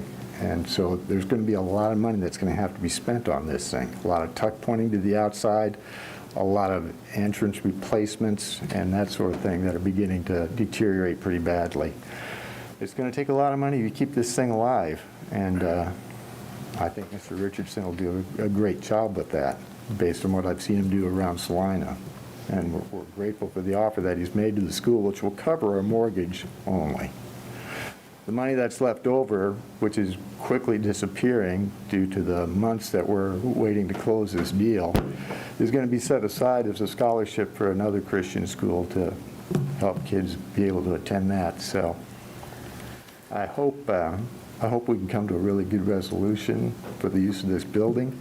I think it will be a benefit to the neighborhood, and I know it'll be a benefit to keeping this building in very good shape for a long time into the future. So thank you very much for all of your time and your efforts in this. Thank you, Mr. Reynolds. Okay, do we have anyone else from the public that would like to speak? Okay. If you've already been up once, sorry, it's not fair. We'll just keep that merry-go-round. I guess I don't really have a lot of questions. I do have a couple comments. I've been making notes here, and I was glad to have this in here that kind of talked a little bit, that showed the number of rental properties. I know we've talked a lot about the future development portion of this. I think the PDD protects the city. I'm guessing if you ask the developer, he probably doesn't like the PDD because we can hold his feet to the fire as we look at developing that portion. If I understand that the unknown is somewhat scary to the neighbors, and I understand your concerns, but I've looked at prior projects. I look at the Roosevelt Lincoln School and Hawthorne, and those I think are good examples of how properties that were deteriorating or would have even gotten worse have been made an asset to the community. I know that the St. John's Hospital was brought up, and I don't know, at one point I think we had a picture of this, and this is kind of what I'm concerned about, and I would be real concerned about if I was in the neighborhood. This building, I believe, was a city commission back in 2014. Does that sound about right? That's right. Denied this facility being torn down, and since then it's under ownership of an LLC, and basically it just continues to deteriorate. Water's running inside, windows are being broke. That's what I do not want to see happen to Lowell School. I think that I have driven that neighborhood since this has come up, I bet 20 times. I noticed that there are some duplexes on Beloit there. Because of the age of the neighborhood, it's typical that there's the very mixed bag of properties, as Commissioner Fran said. There's good and there's bad. I really think this building being refurbished can help the neighborhood. I think that it can be a good neighbor. I just don't want to see this building, and I think Mr. Reynolds said it, an empty building deteriorates fairly quickly. And that is the Highland, Beloit, Republic area is a nice area, and we want to keep it that way. I was glad to hear that these are market rate apartments, so we're not having subsidized property there, which I think helped me a little bit on this. So buildings like this are not always easy to find uses for. I know those were kind of my comments. So I'll let any of the other commissioners make comments and move on. Okay, well, I keep hearing references to people who are renting. But in Salina, a lot of the renters are family members of the owners of the house. We all probably have had kids who needed help, or they live in a house, an older relative has died or whatever. We got medical students here, medical residents who are renting houses, grad students, college students, new families starting out, so a lot of times it's the first place they live before they move and buy their house. So, I'm more concerned about the condition the property is being kept in rather than whether that person owns it. It's great, homeowners tend to take better care of the property because it's their property, but just being a renter we shouldn't give the impression we're looking down on people who are renting houses. I agree, you've got to do something with the building. I mean, it's either tear it down, build new houses, or use it for what it can be used for. Some old buildings are better off torn down, and I love old buildings, I mean, very much so. If it can be repurposed, that's great. I think if it's in a planned development district, there can be pressure put to adjust the landscaping and the borders and the lighting so that it fits in with a residential neighborhood. I think the Phase 2, I personally prefer the PDD R1. I mean, if it's going to be single-family homes, then just say that from the beginning. It's single-family homes, and don't leave it to question in the future. The property, I mean, the traffic needs to be resolved, because that street, and I'm used to driving in East Coast streets, which are narrow, cars double parked, people going the wrong way. That stretch of Republic is a rough street, is a rough block to navigate. And I would imagine with a few extra curb cuts and a lot of traffic, it won't be long before you have your increased share of accidents there. And I'm trying to, I'm more concerned about the Phase 2, and like I said, I like the PDD part because that's, I think, is the chance for the neighbors to influence what the building looks like. Something's going to have to happen to it. If there's a neighbor who wants to pay SCA more for it than what they might get from a proposed buyer, then somebody could buy it, I guess, and put a park in, but you still have liability issues. But I think just as a city, if you look at that map of neighborhood parks, once you get south of Crawford Street, and I'm assuming there's a time in our city's development, neighborhood parks just disappeared from the scene of the earth, face of the earth. And they're great little places for neighborhood value. But there are really none in the southern half of the city. But that's not what we're here to discuss tonight. But I would, I think we're going to have to come up with a compromise, and for me, the compromise is in the Phase 2 area. I'm done. And I think there are some areas for compromise, and forgive me, because you're going to get my whole stream of consciousness that I've been writing things down, so tune out if you need to. But I was, like the rest of my fellow commissioners, I was driving around the community, looking at Franklin, looking at Bartlett, Hageman, Roosevelt, Lincoln, because I've had a really hard time with this decision, and I don't think it's because I actually had an accident at that intersection where I took off a person's door of their car when they opened it. And I don't think it's sentimental reasons, because that is my neighborhood grade school.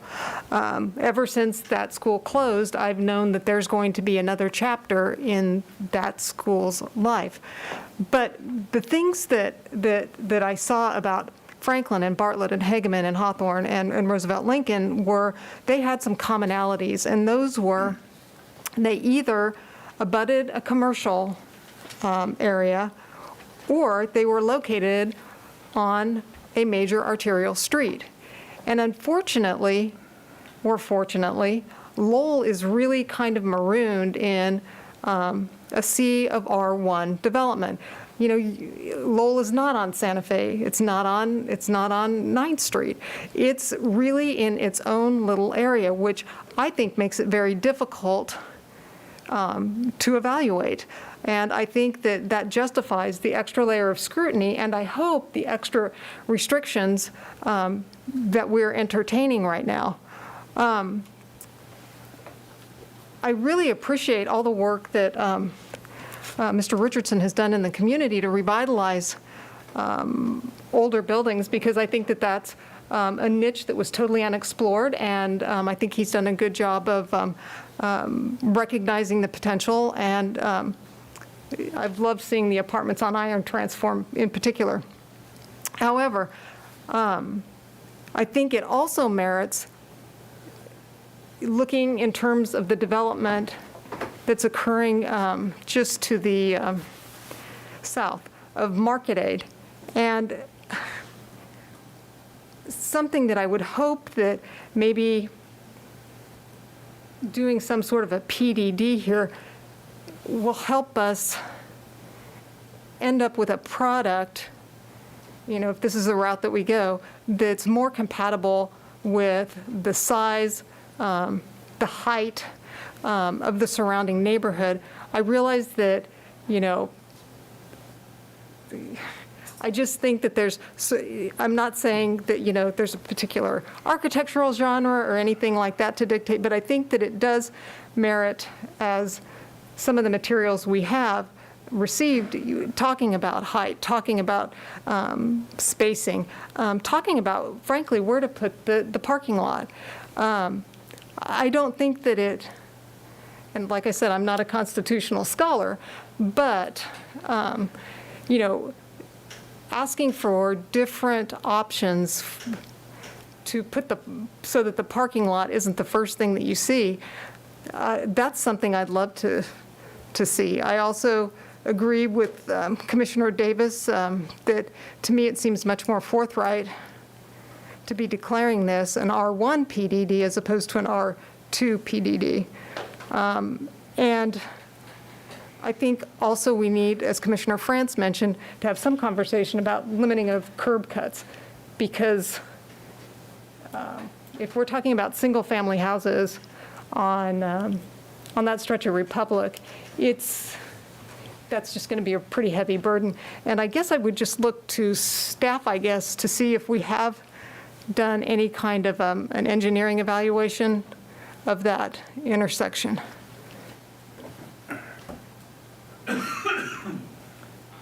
Mr. Mayor, in fact, maybe just throw another question in, since Mr. Andrews coming up. We've been talking about 15 apartments, and it's a question I should have asked, but is there any estimate of the number of people? It's different to have 15 three-bedroom apartments as opposed to 15 one-bedroom apartments. And don't remember seeing in any of this if there was an estimate of the number of people that represents. I can't speak to what the plan is in terms of the breakdown of one-bedroom, two-bedroom, or even three-bedroom apartments. That would be something that the applicant would have to address.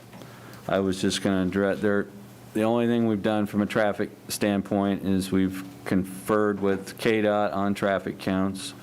Mr. Hers and I went out and measured every pertinent dimension in the intersection and all the street widths and the distances and all that, so we would have factual information as to those distances and separations. And we have the traffic counts, and we sought accident reports from the police department. But in terms of an engineering study, there is part of the reason that Republic is narrower between Santa Fe and Highland is there's a when you have properties that are in different subdivisions and you don't take great care when you're piecing subdivisions together, sometimes you get streets that don't line up. In the case of Republic, the strip between Santa Fe and Highland has a much narrower right-of-way than a typical street, and because the right-of-way is narrower, the street is narrower. So it's a product of that. So there's not a great deal that can be done to change the geometrics of the width of Republic on that stretch. So all we've tried to do is and in terms of proximity to intersections or anything similar, is we had a similar situation that we looked at in the case of the Donna Veneer Children's Center, where Oakdale has an offset intersection at Ash Street, and there is a driveway on the Donna Veneer's Children's Center that's in fairly close proximity to the Oakdale Avenue intersection, and we agreed to monitor that, and we have found that it has not created hazards that have resulted in any undue number of accidents or conflicts there. But that's in terms of where else do we have streets that intersect that don't line up with each other. Oakdale does not line up north and south at Ash Street, and we do have a driveway for the Donna Veneer Children's Center. It's actually closer than what any driveway here would be to Highland. But in terms of, I'm not sure what you mean by engineering steady, but we went out and made sure that we knew all the pertinent dimensions and separations and confirmed all those so that you would have that for your report. And I appreciate that. I appreciate that level of detail and accuracy, so thank you for that. I mean, I think what I'm also talking about is, and obviously this has been in the works for months and months and months, but, you know, if there's any consideration of whether that could be, you know, moved to the east, as I mentioned before, an alternative location for the parking lot that would provide more screening. But in terms of moving the driveway somewhat further to the east. Well, in terms of, as we indicated in our report, although they're linked, because in any action that might approve a change of zoning to planned development district, the preliminary development plan is part and parcel of that action. So anything that relates to the site plan, such as the action that the Planning Commission took to recommend that there be 2 connection points, is fair game. The only thing I would point out is that if you push the parking lot too far to the east, then you don't have a phase 2. You start encroaching into the phase 2. So if you could go to the site development plan, Dustin. In terms of shifting driveways, is this driveway is going to have to be reworked? Could it be moved over here? Absolutely. It would line up with something that was here. Could this be eliminated here and make this more linear? Absolutely. All those things are within your discretion. It's just a matter of conditioning or making those revisions. This is conceptual, and so just because there's a curb cut there doesn't mean it can't be here. As Mr. Franz mentioned, if you don't want to have a curb cut on Republic at all, you can specify that the access is to Beloit. If you don't want to have any curb cuts for these and that they have to have alternative access, you can make that part of any action. So anything when it comes to regulating access points is within your jurisdiction as a governing body.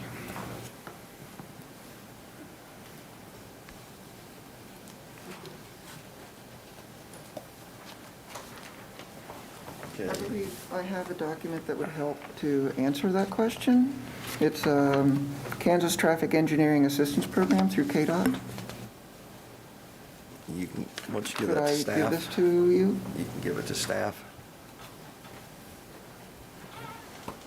Comments down, Commissioner Ryan or Franz? None. It's 10:15 and it's time to act. Sorry. Well, I don't have any particular comments. I'm just curious how, if there's going to be a compromise, how we reach that and what that might be.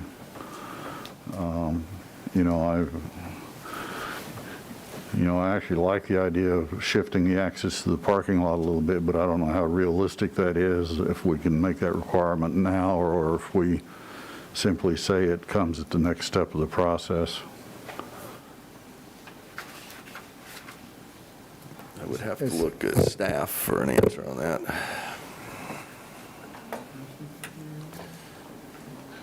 Here comes Mr. Andrews. I guess my comment would be that if you, we've talked about your options in terms of major or minor revisions to the site plan. If you, one of your options is to postpone consideration of the application to allow additional information to be provided by staff or the applicant. If one of the things, if you had if there was a consensus to certain things that you wanted to see different or depicted more clearly on a site plan for your consideration, and you could articulate those, one of the things you could do would be to postpone consideration to allow those things to be incorporated into a drawing that you could then evaluate. But to do that, you would have to have a general consensus or some sort of action to allow time for the site plan portion of this to be modified to reflect those things that you'd like to see differently. That's all I can suggest in terms of the site plan. But in terms of, you have all kinds of discretion to direct that revisions be made to the site plan, but you're going to have to do that in some consensus fashion as a body to allow those things to be incorporated if you want to see what those look like before you took any action on the zoning as well as the site plan. Yes, part of my comment would be is it appears we've already, we've added the second exit down at Beloit Street. To me, I'm guessing the residents make that call depending on which one's the safer, which one they're more comfortable using as far as an exit. So I'm not. Well, I mean, just from a practical standpoint, this is an existing curb cut. If you had a curb cut down here, you can't line this curb cut up down here because you'd be going through the building. So that would, if the parking lot is going to be lined up east of the building, then it's very likely that this is going to be shifted to the east. But you can't shift it so far to the east that it starts encroaching into here. Exactly, it's got to be part of this, yeah. Or even if it's, one way, turning into a narrow parking lot is easier than coming out of one. But, those are decisions that I don't know if we need to go into that detail ourselves, but certainly to come back with other ideas. If we wish to make the future development a PDD R1, is that considered option 2 here, disagreeing with the recommendation, sending it back to them with I that don't- suggestion? I don't think you'd be disagreeing with the planning commission because you are agreeing with them that it should be limited to single family, and it was just a matter of drafting that whether the underlying zoning is PDD R1 for the future development area. That's just a simpler matter of drafting in terms of modifying the ordinance to reflect that. They just didn't make that specific of a recommendation, but they did recommend, and what's before you is saying single family only in the Phase 2 future development area. If that's the only change, I think we might be able to prepare that between first and second reading. If you're going further than that, then I agree with Mr. Andrew. We're going to need more clarity from you.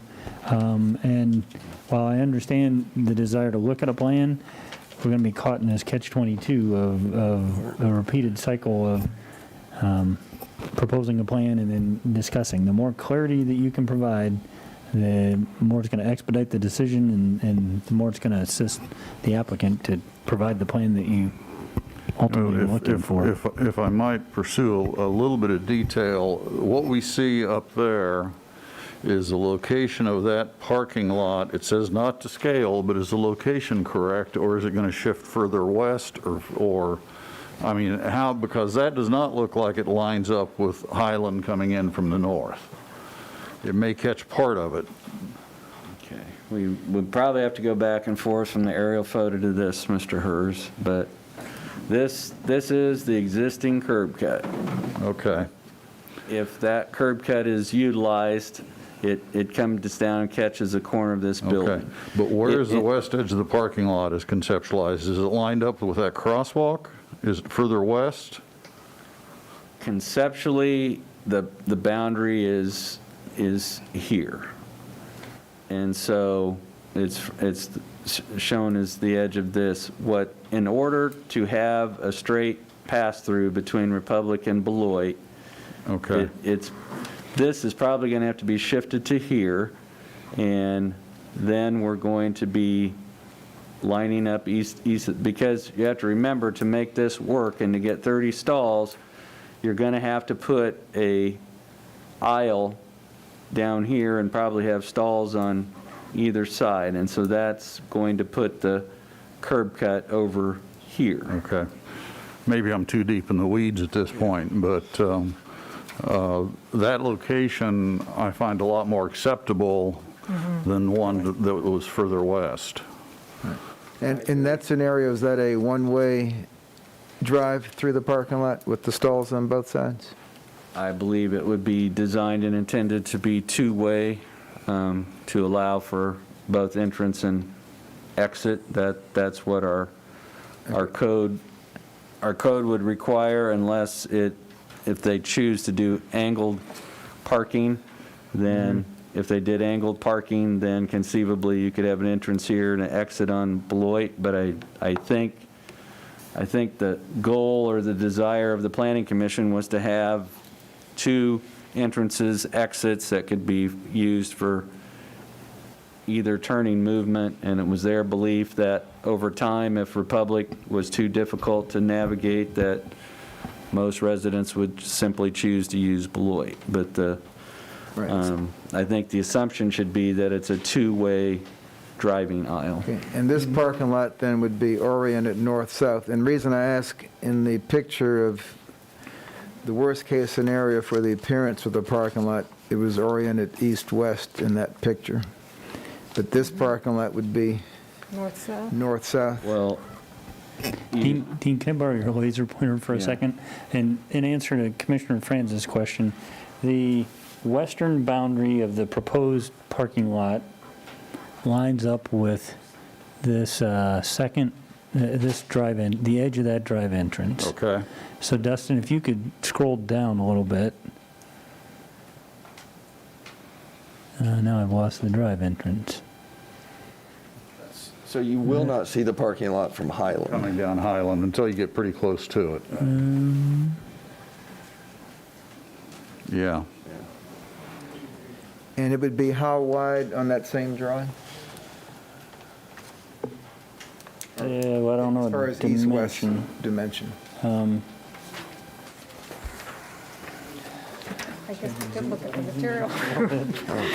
Speak to the fact that if you have 90-degree parking and you have to have a 24-foot driving aisle, 19-foot stalls and 19-foot stalls, so that it's 62 feet of paving width to have a double row of parking. So if you were doing that, you would have to put the parking beside the east side of the building, you would have to have 62-foot width of paving to have 2 rows of stalls on either side of a 24-foot driving aisle. So almost twice as wide as Highland is coming down.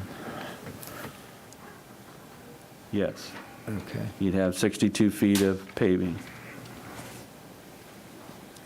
So even though it's oriented north-south, it still takes up a lot of space east-west. The parking lot would most likely have 62 feet east to west that it would occupy to have the double row of parking. And, like a little nuance, could it be specified that the first stall doesn't start until so many feet in, or there may already be a rule, I don't know. There is a rule to that effect, but the minimum buffer is 5 feet. So you have to have a landscape buffer at least 5 feet in width between the property line and where the paving starts. And that landscape buffer would consist of low-growing shrubs and trees. And that could be increased, but the minimum is 5. The minimum is 5, but it could be increased.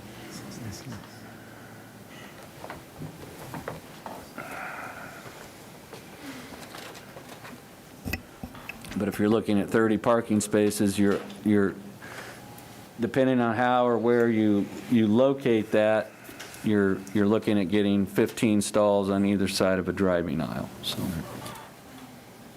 Okay. I'd like a 10-foot buffer. I mean, as far as protecting the view from the Republic or from the north. I don't know how many feet down the block is, but it looks like you could get 15 on either side. If it's helpful, I think Mr. Richardson's willing to speak to some of the parking questions, or at least speak to the topic, maybe. Somebody, please. We're going to beat this to death. Let's see if we can. Brian Richardson, 361 North Moore. I think the plan coming out of Planning Commission, we made the changes so that we could actually get it on a 44-foot wide. So running, as you guys are talking, moving that curb cut on the north a little bit farther east so we can get a straight shot over to Beloit. We would be at 20 foot for parking, 24 for drive-through, which gives us the 44. The lots are 50 feet wide, so we'll have a buffer to the east. That will allow us to basically not then encroach on that sand. I'm getting dizzy. So we would end up being able to keep parking clear back here because we can get a row of parking on this, and then we only need single parking to go the rest of the direction to get the 30 cars that we need. And then we're going to be a little wider in the middle, which will allow the trash truck and services to come in here and get that so it's hidden behind the building, that it's not sticking out in the front. So we end up with one row of parking all the way through, another row of parking here, but we're back at this instead of building clear out to here. That's very helpful for me. Thank you. So that would be the current plan now, and that would not require us to make any recommendations. Planning Commission that we agreed to do. Okay. Thank you. So then, my major request would be that we specify the Phase 2 as PDD R1. so we don't have to visit this again 5 years from now. We need to take care of the future land use designation So we gotta first. do that first, yeah. All right, well, I'll get that part started. Mayor Hoppick, I move that we concur with the recommendation of the Planning Commission. There's probably a better official reading for this. Bear with me.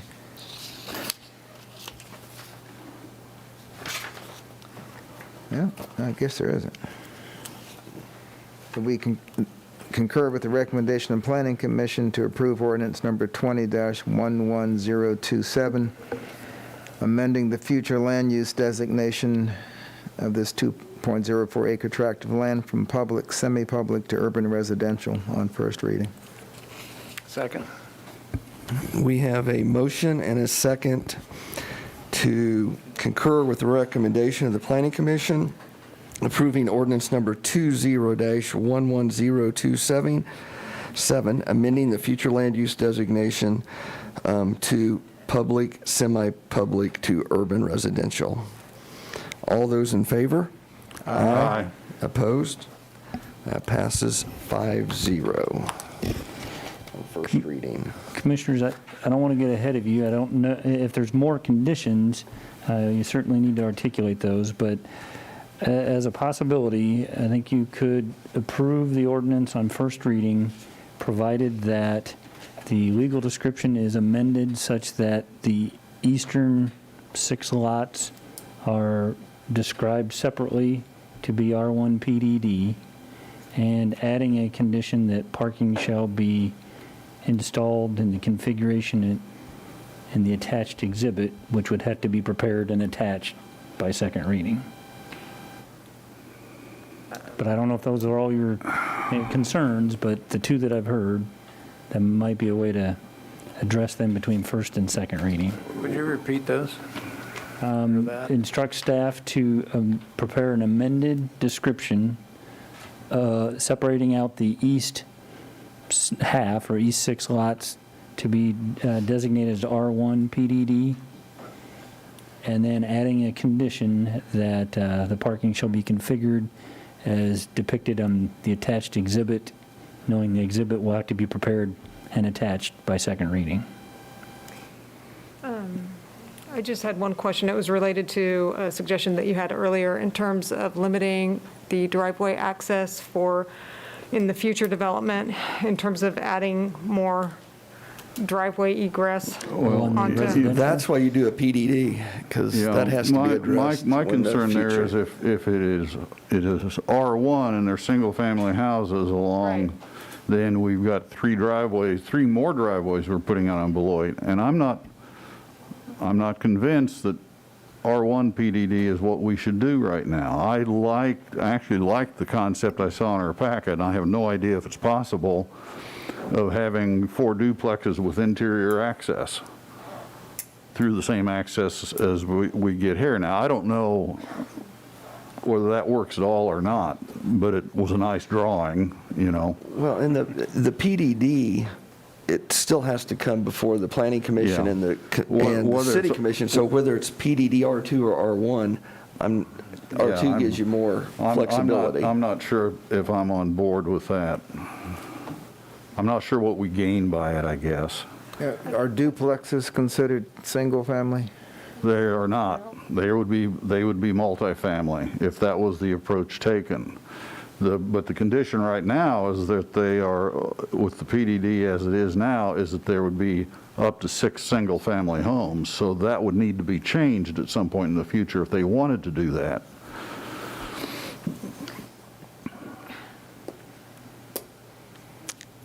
I guess I just don't know what we gain by going to an R1 as opposed to an R2. Would there be When the differences? PDD says, well, the PDD specification says single-family residences already. Well, then, what's the functional difference between those two?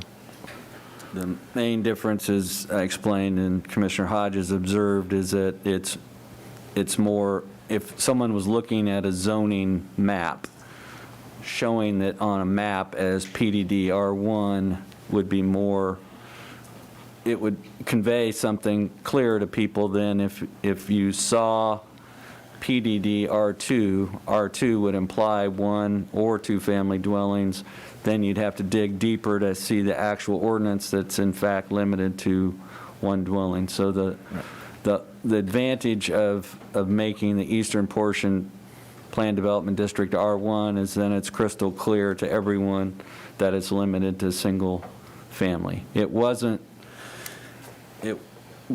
laziness that compelled it to be PDD-R2 all over. It was just the fact that the Planning Commission was wrestling about whether to allow duplexes in Phase 2 or not, and R2 was needed for duplexes, but they came down to limiting it to single-family dwellings. But as Mr. Franz indicated, it's not necessary, but what the PDD-R1 does is it conveys to the public or anybody looking at a map that they know, if I own a lot on Santa Fe and I'm looking at a zoning map, I know what R1 means.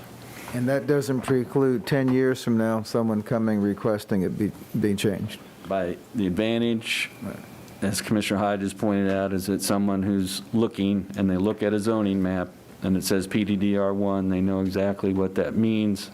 If it says PDD-R2, it's subject to interpretation.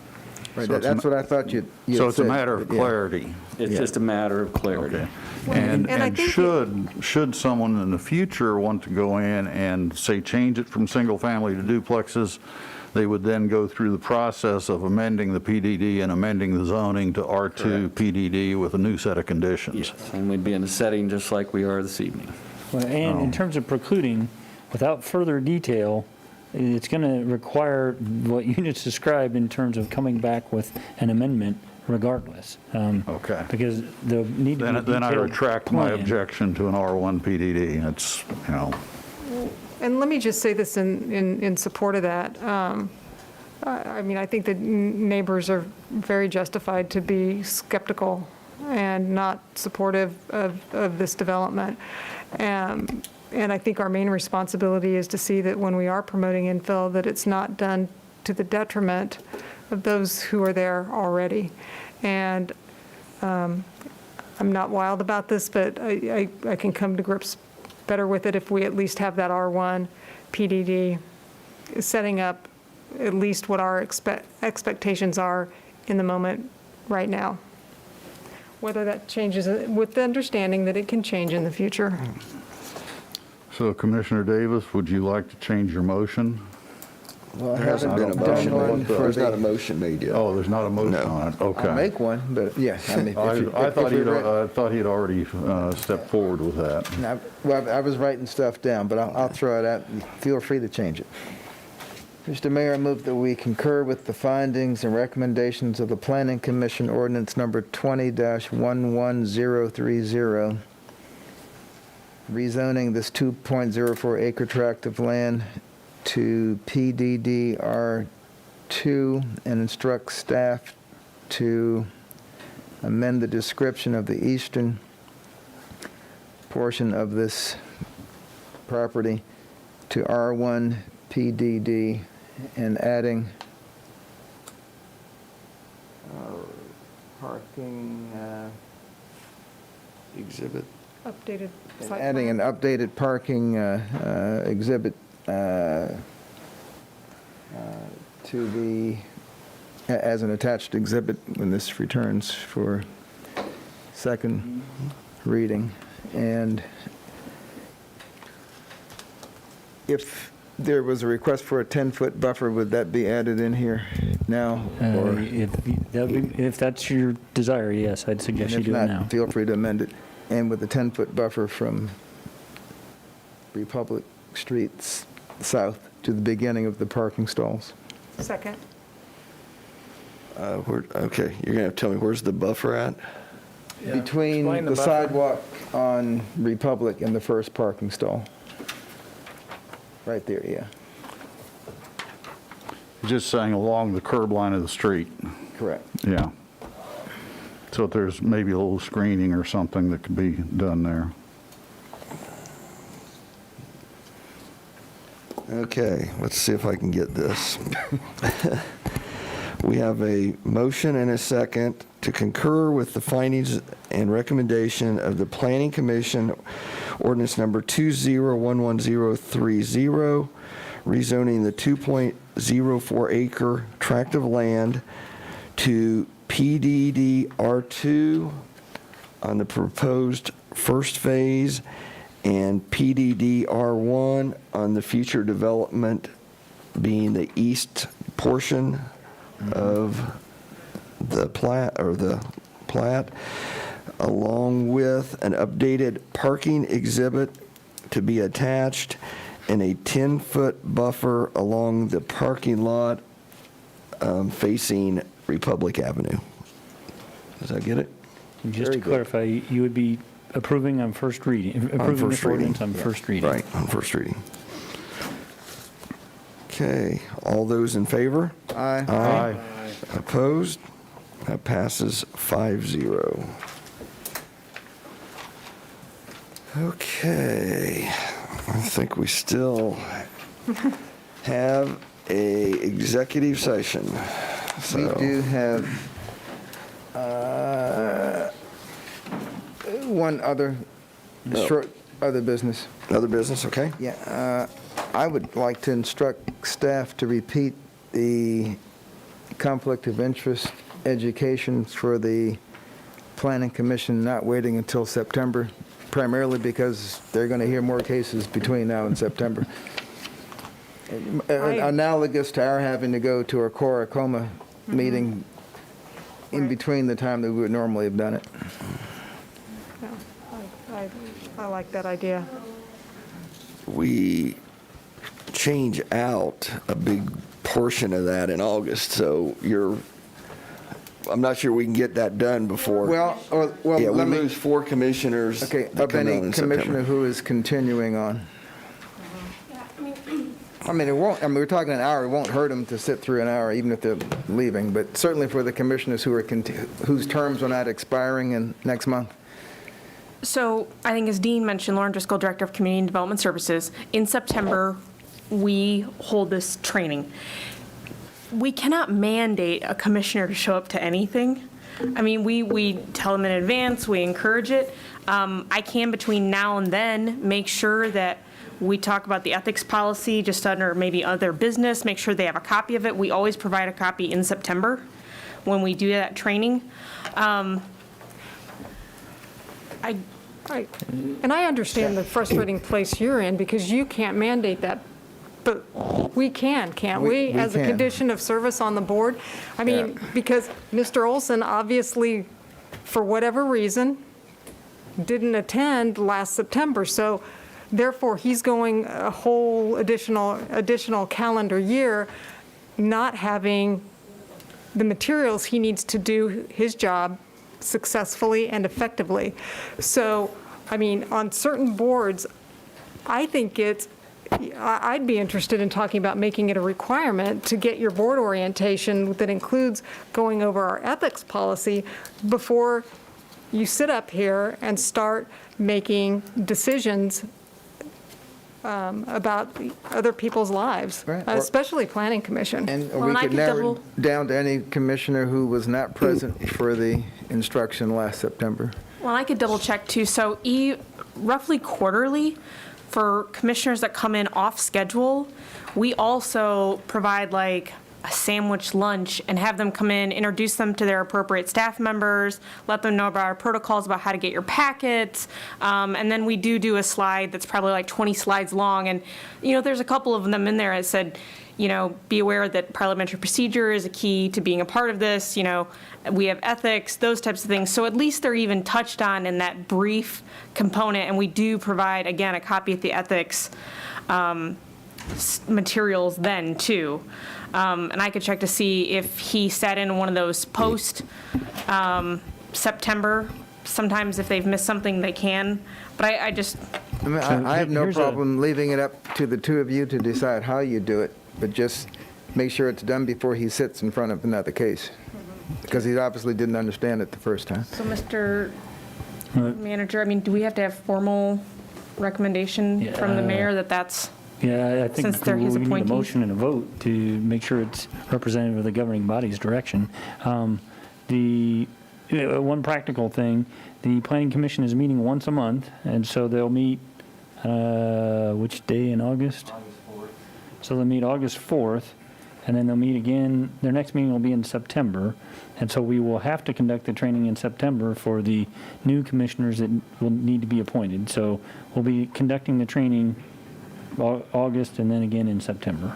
But that would be as you- after the September, forget which day you said, but So their after, September meeting will be their annual business meeting.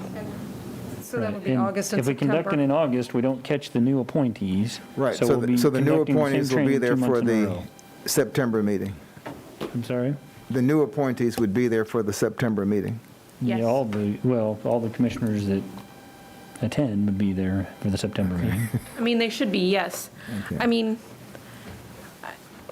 if you'd like, we could try and push it off till October, but again, like, trying to force them to be there or mandating that you be at this meeting, what we do is, I've got it marked on our calendar, I think, 2 weeks from now, you do new round of board appointments, and like I said, it's in August. So as soon as that list comes out, we get that contact. They'll get their standard letter from the clerk's office, but we usually try to get ahead of that, particularly for this August one, because we know we've got a September meeting, to reach out to them, let them know that they've been appointed, please see this. But And for the commissioner who missed it last September, he owes you this education anyway.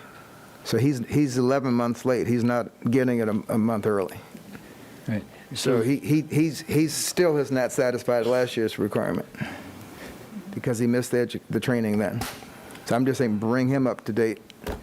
So what I hear the board saying, or the commission saying, is that you would like us to pull that particular commissioner aside and make sure he gets ethics training Yes, ma'am. prior to his next attending a meeting. And just to be clear, we're going to need that as a motion and a second and a vote. And I have a question for legal counsel, whether we have the authority to do that. Should we hear that first then? Well, you certainly have the ultimate, obviously you have the appointment role and the ultimate removal capability, should that be necessary. It would be unprecedented, but the logistical questions may affect that. Am I correct that in the annual meeting, you'll have the newly seated planning commission, and am I remembering, or would the plan be that would be in a study session format ahead of the actual meeting? So that if they had matters for consideration, they would have had that training. Yes, we essentially do a pre-study session, so just like you guys meet at 2, and then you officially start your meeting at 4, we would then have them meet early, go through this standardized training that we provide that I think Dean talked about, goes over ethics, parliamentary procedure, all these kind of, some of the legal components of being a planning commissioner, and then they have their annual meeting. So they'll have had that training before they go into that meeting, which they elect officers and some of those other. And it can be as simple as the conflict of interest, what is it, 8, 9 pages maybe? Just email it, hey, read this, please. I mean, at least some attempt's been made to make sure that he has officially seen it. Well, and I think maybe that's where Mr. Scragg is getting down to a specific resolution, since I don't have something right now to say, thou shalt do, is having that direction from you that an email is enough, or that Mr. Bankson and I need to sit down and have a coaching session, or that I need to hold a public meeting in which we provide this training, again, the kind of level of what we're hoping to accomplish. And I think you've indicated timeline of before their next August business meeting Well, is that's clear. August 4th, you said, is when they meet. Yes. So that's next Thursday, right? Or Next Wednesday? Tuesday. Right, but I'm just saying, Yeah, so. there's an 8-page doc, I mean, he's going to read 150 pages for his meeting. So we're adding 8 pages to it, most of which he probably knows already, but just so that officially we know that he's seen it. Do we need a motion just to send the ethics policy out Well, with their packet? I was going to ask one other logistical question, if I may. If, Commissioner Davis, are you speaking specifically of Planning Commissioner Olson in your reference to him?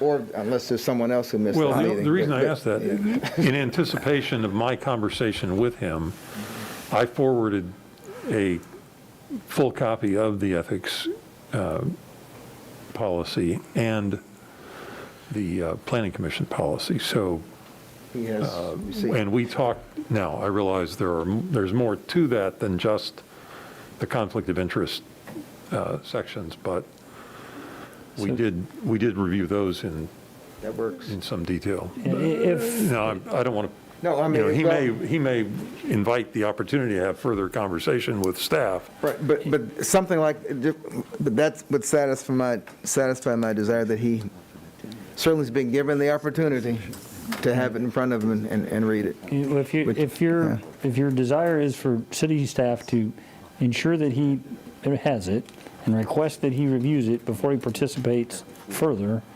I'm comfortable doing that at the staff level. If your intention is to preclude him from participating in future planning commission meetings until he meets some other standard, then we need to be more clear about the standard, and I'd like that to come from the governing body. Your first option would satisfy my request. But I think it does, but I think it does kind of move, and this is obviously 10:25 at night is not the time to have this particular discussion, but I think we need to have it in the very near future that with certain boards, the imperative to know that backwards and forwards is so great that I think it needs to be a condition upon their active participation in a board is that they've gone through the training, so that the burden falls on us and it doesn't fall on Ms. Driscoll, who's saying, you have to do this, and she really doesn't have any authority or power behind her to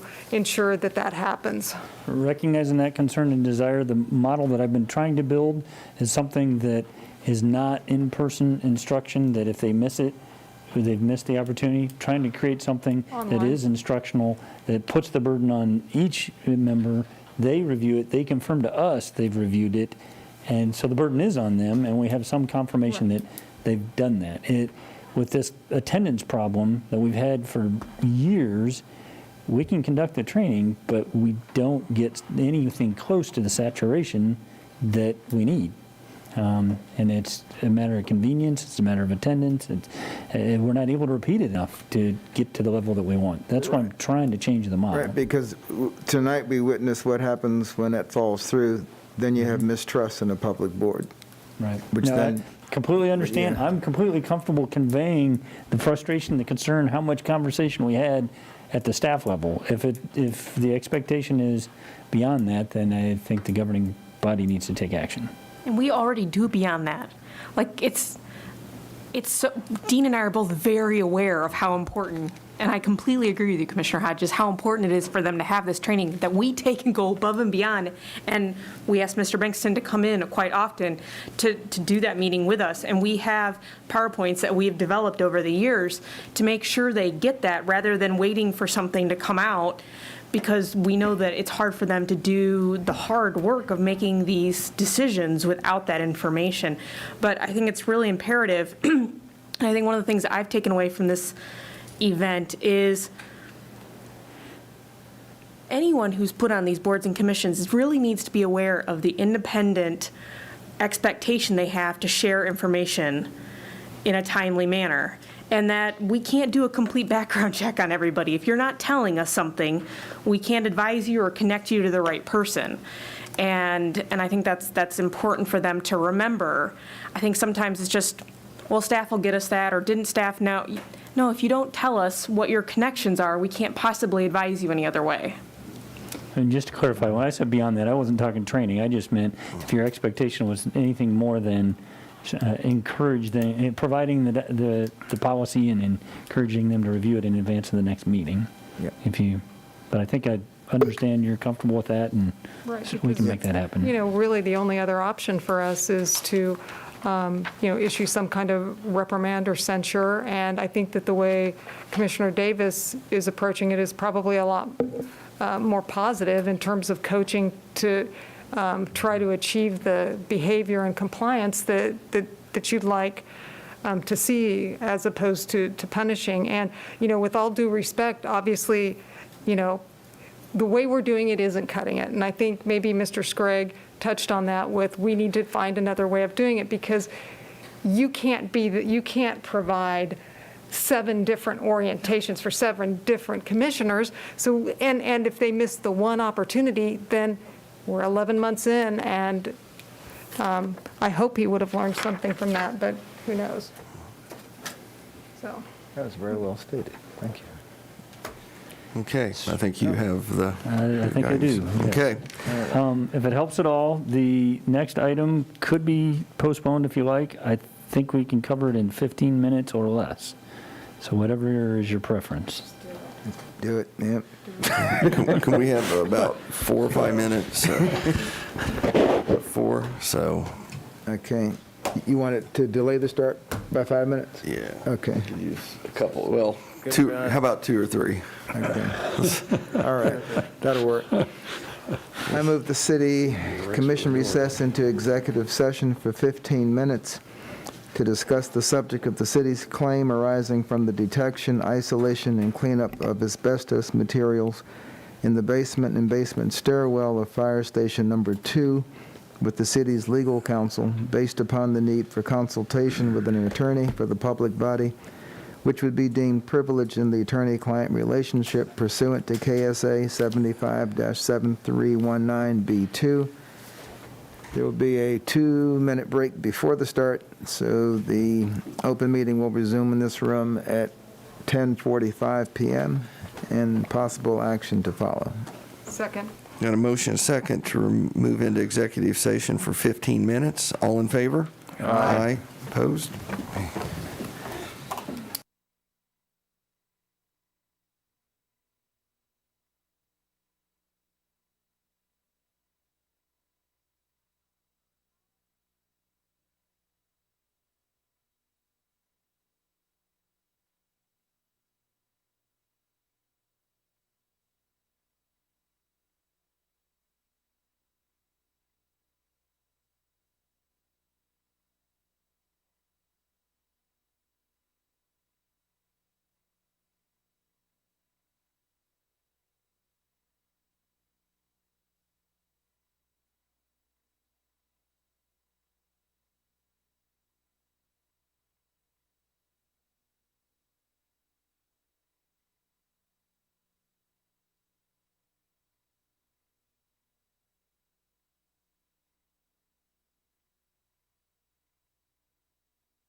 Okay, we are back in session, and there is no action to be taken.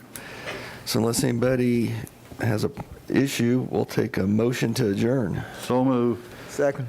All those in favor? Aye. Opposed? We are adjourned.